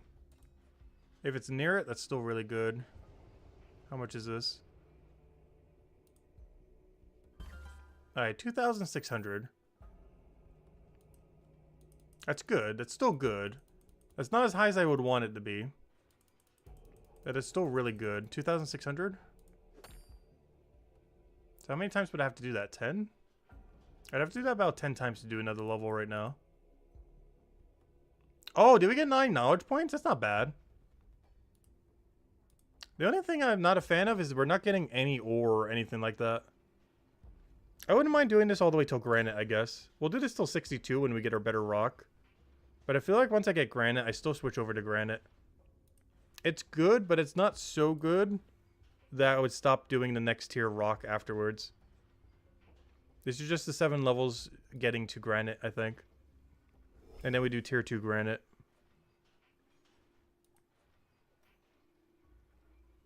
But yeah, EXP is a little bit worse than I thought, but it's not horrible. It's probably our best EXP rate right now by far. But we're not getting any ore or anything is the thing. Like no ore, no stone. It's just money. But it's worth it if this is our best EXP rate right now.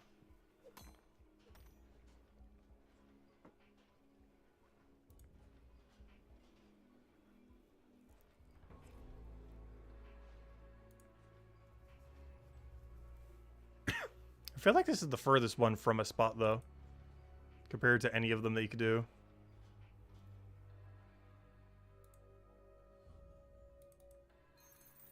Though we are getting paid 6 silver every time. It's not bad. But you know what would pay even more? Hello, merchant skill. Yeah, it's not as broken as I thought it was. But it's definitely worth using to train to 62 if nothing else. But once I hit 62, I think I'm back to granite and other rocks. I'll use these whenever we unlock them. But after we reach our next tier rock above them, I don't think they're worth it anymore. Unless the really, really high level ones are even more broken. But like once I have access to granite, I can't see this possibly being better than doing tier 2 granite. Tier 2 granite has to be better than this.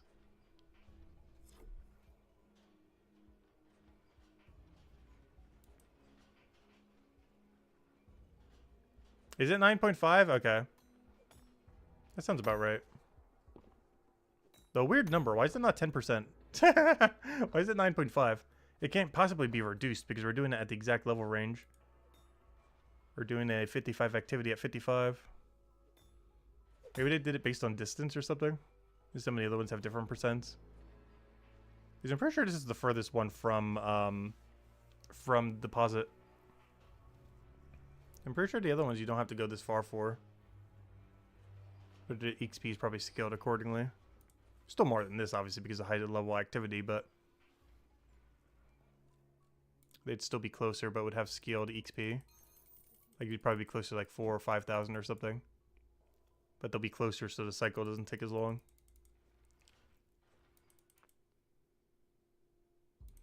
You're tracking for how much XP an hour it is? Nice. It's definitely worth it. I just feel like it's going to fall off really quickly once we get the next rock or two.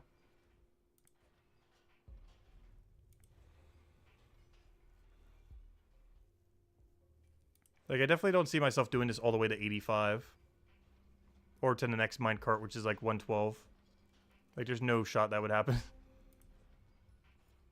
Because this is the best minecart you could do all the way from 55 to 112 mining. How much XP did it give me? It was like 2.6. We'll see the exact number in a second once we get back.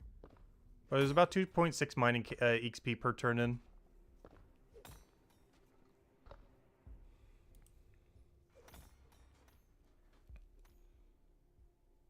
But yeah, this method's okay. It's a nice change of pace. I still prefer normal mining personally, though. It's definitely good.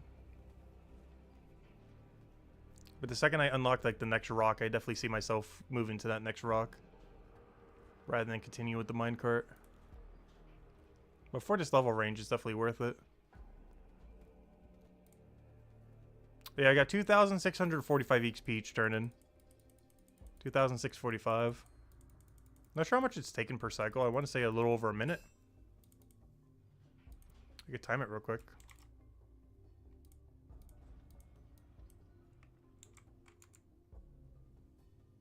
Alright. I didn't technically time the animation, but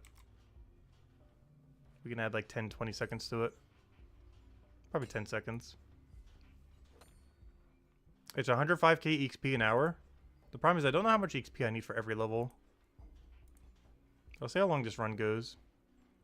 Also reset it and start it from the full animation. I want to do it from turn in all the way to walking back. I'll still let the timer go for now. But I want to time it all the way from the animation all the way to walking back and see.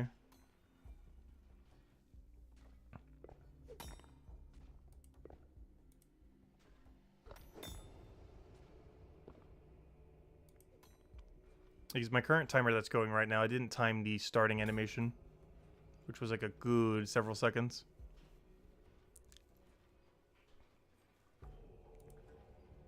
Also, you can click the buttons a bit slower, which can also slow you down.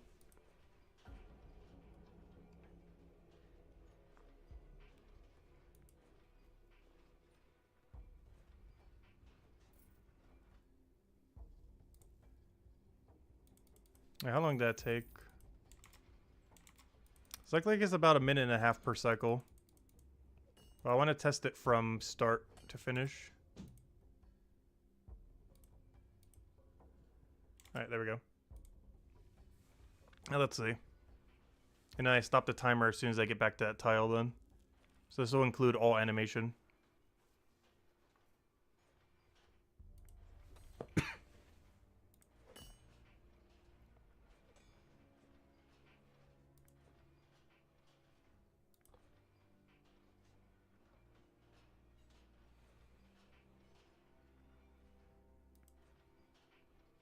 It was like 60 seconds for the first minecart.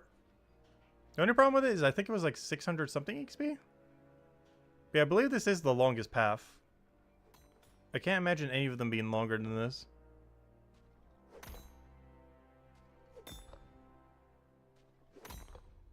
This isn't like in the middle of nowhere compared to where the other ones seemed like they were. Yeah, the first minecart was like 30 something an hour. I have heard some people mention that. I just went for all the ores and everything instead. Alright, our turn in is almost there. Yeah, it looks like it's going to be about a minute and a half. Even with the full time, oddly enough. Are we more efficient this run or something?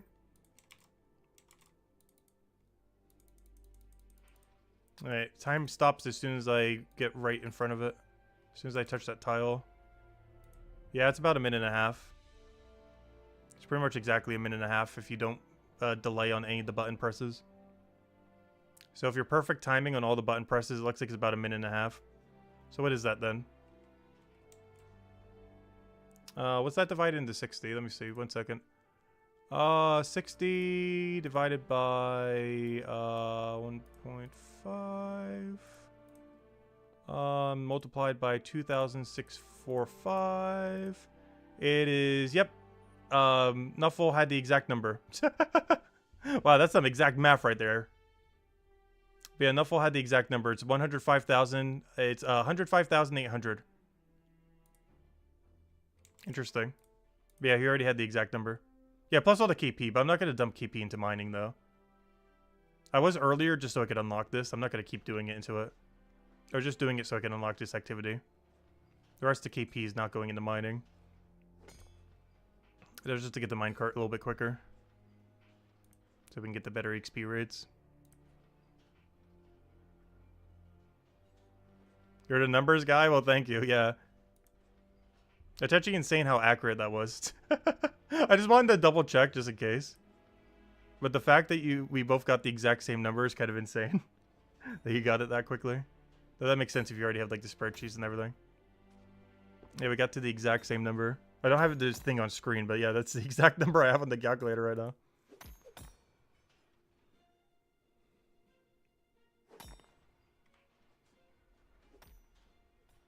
Which is kind of insane that it's that exact.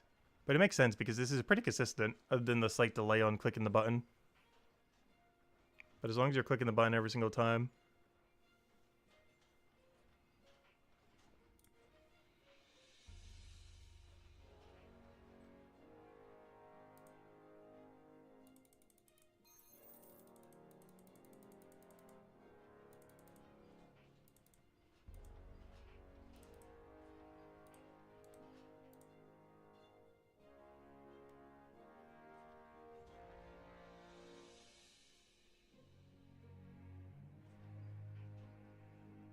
Yeah, it's a nice change of pace.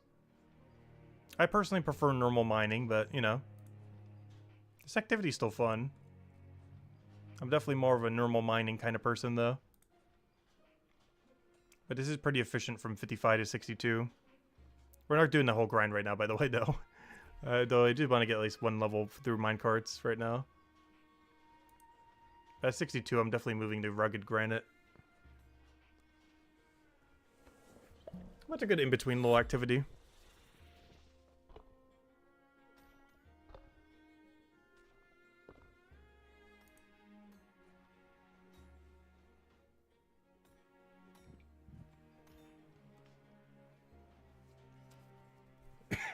Getting more than one rock per thing. They actually did that in old school RuneScape.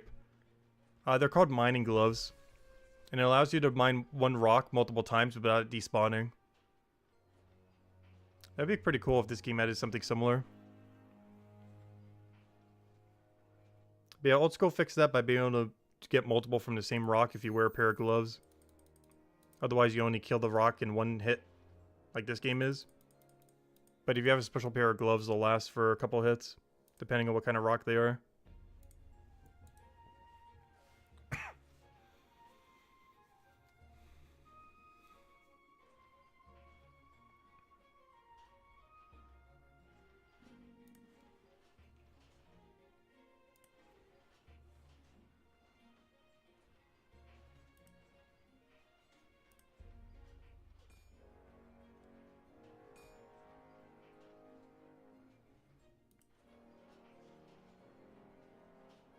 Yeah, Motherlode Mine does it based on a timer system.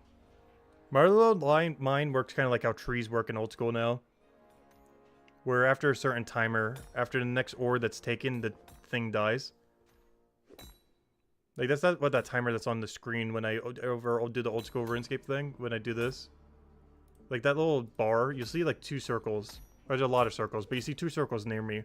One green bar, and the other one is a yellow bar.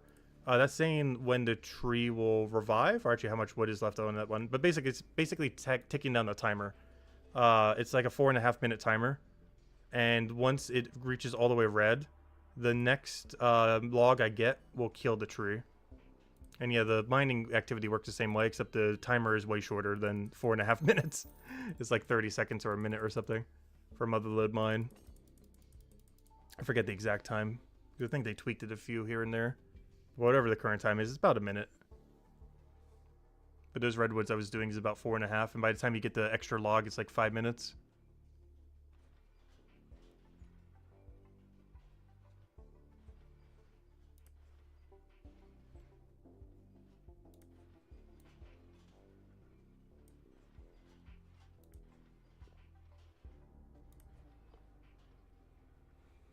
You just finished the Branolf Inheritance? Final boss? Nice. Really easy with the safe spot. Ooh, that's good to hear. Problem is 61 cooking.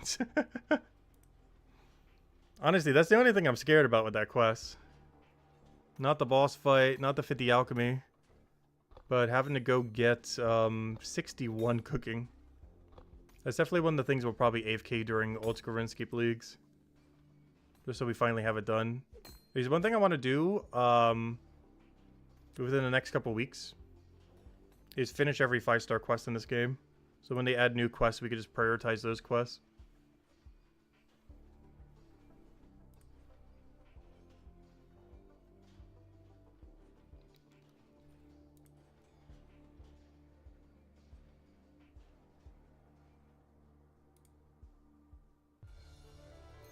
I just realized something. If I'm really close to a point like we just were, it's probably worth just mining a couple ores to get it to tick over. Because I waste a lot of knowledge points when we get excess here. Because we're getting so much per turn in. So if I only need a few percent, it's probably better just to mine a couple rocks and use that to get my last percent in.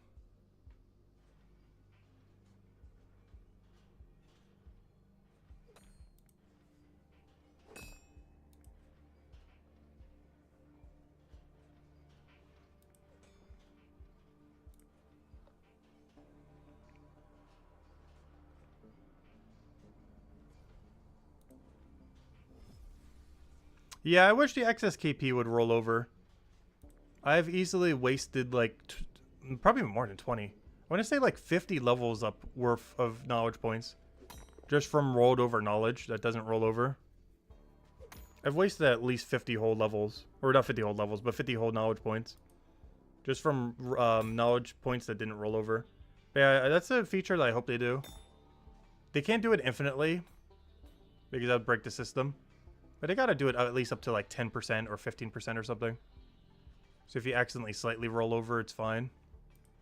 Because right now, you just lose it all to 0%. Like, it makes sense why you can't infinitely store it. Like, why you can't store 2, 5, 10 knowledge points or something. But there's no reason why you can't get like an excess 10 or 15% just in case you overflow. Because it is very common to overflow. Ta! There's someone calling us out again. Yeah, we're so bad. So there's Yuri. Oh, Yuri's been in a lot of our rooms. I don't have him added, but we've seen him a lot today. He's been on the mining grind as well. As are all Cryo Knights and Hammer Mages.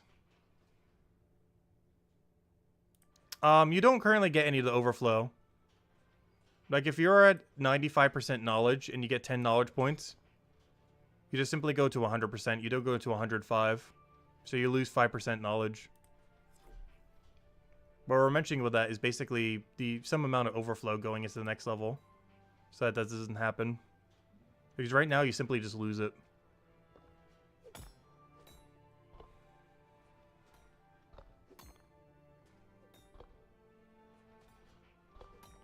Because after you use your point, it always goes to 0%, even if you got more between that time. And it makes it so big burst activities like this lose out on a lot of knowledge. Because it doesn't go perfectly into your bar. And often every single time you end up turning in, you're losing anywhere from like 2 to 7% knowledge.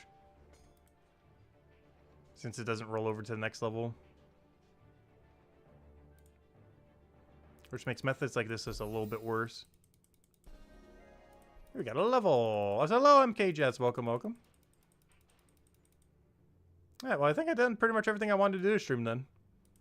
Probably turn in one more minecart. And we might just call it there then.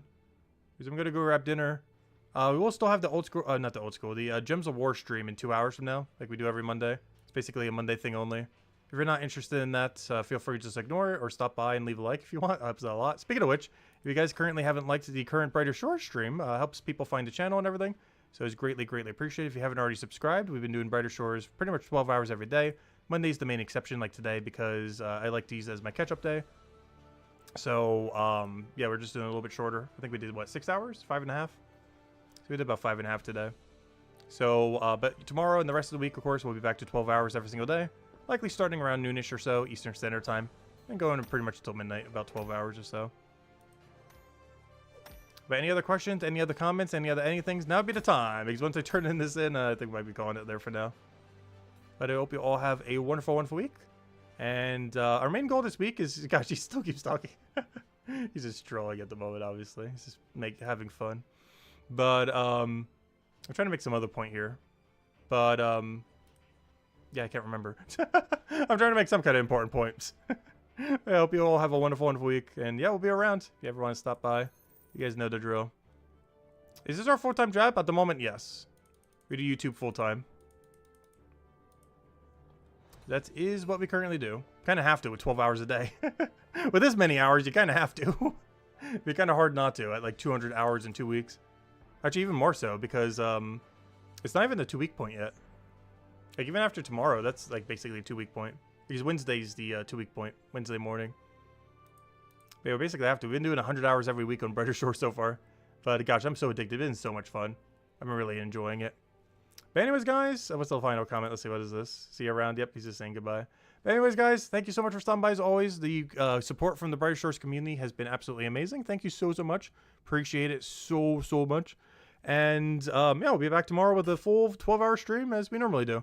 Anyways, guys, I'll catch you guys later. Have a wonderful week, and goodbye, everyone. And thanks for watching.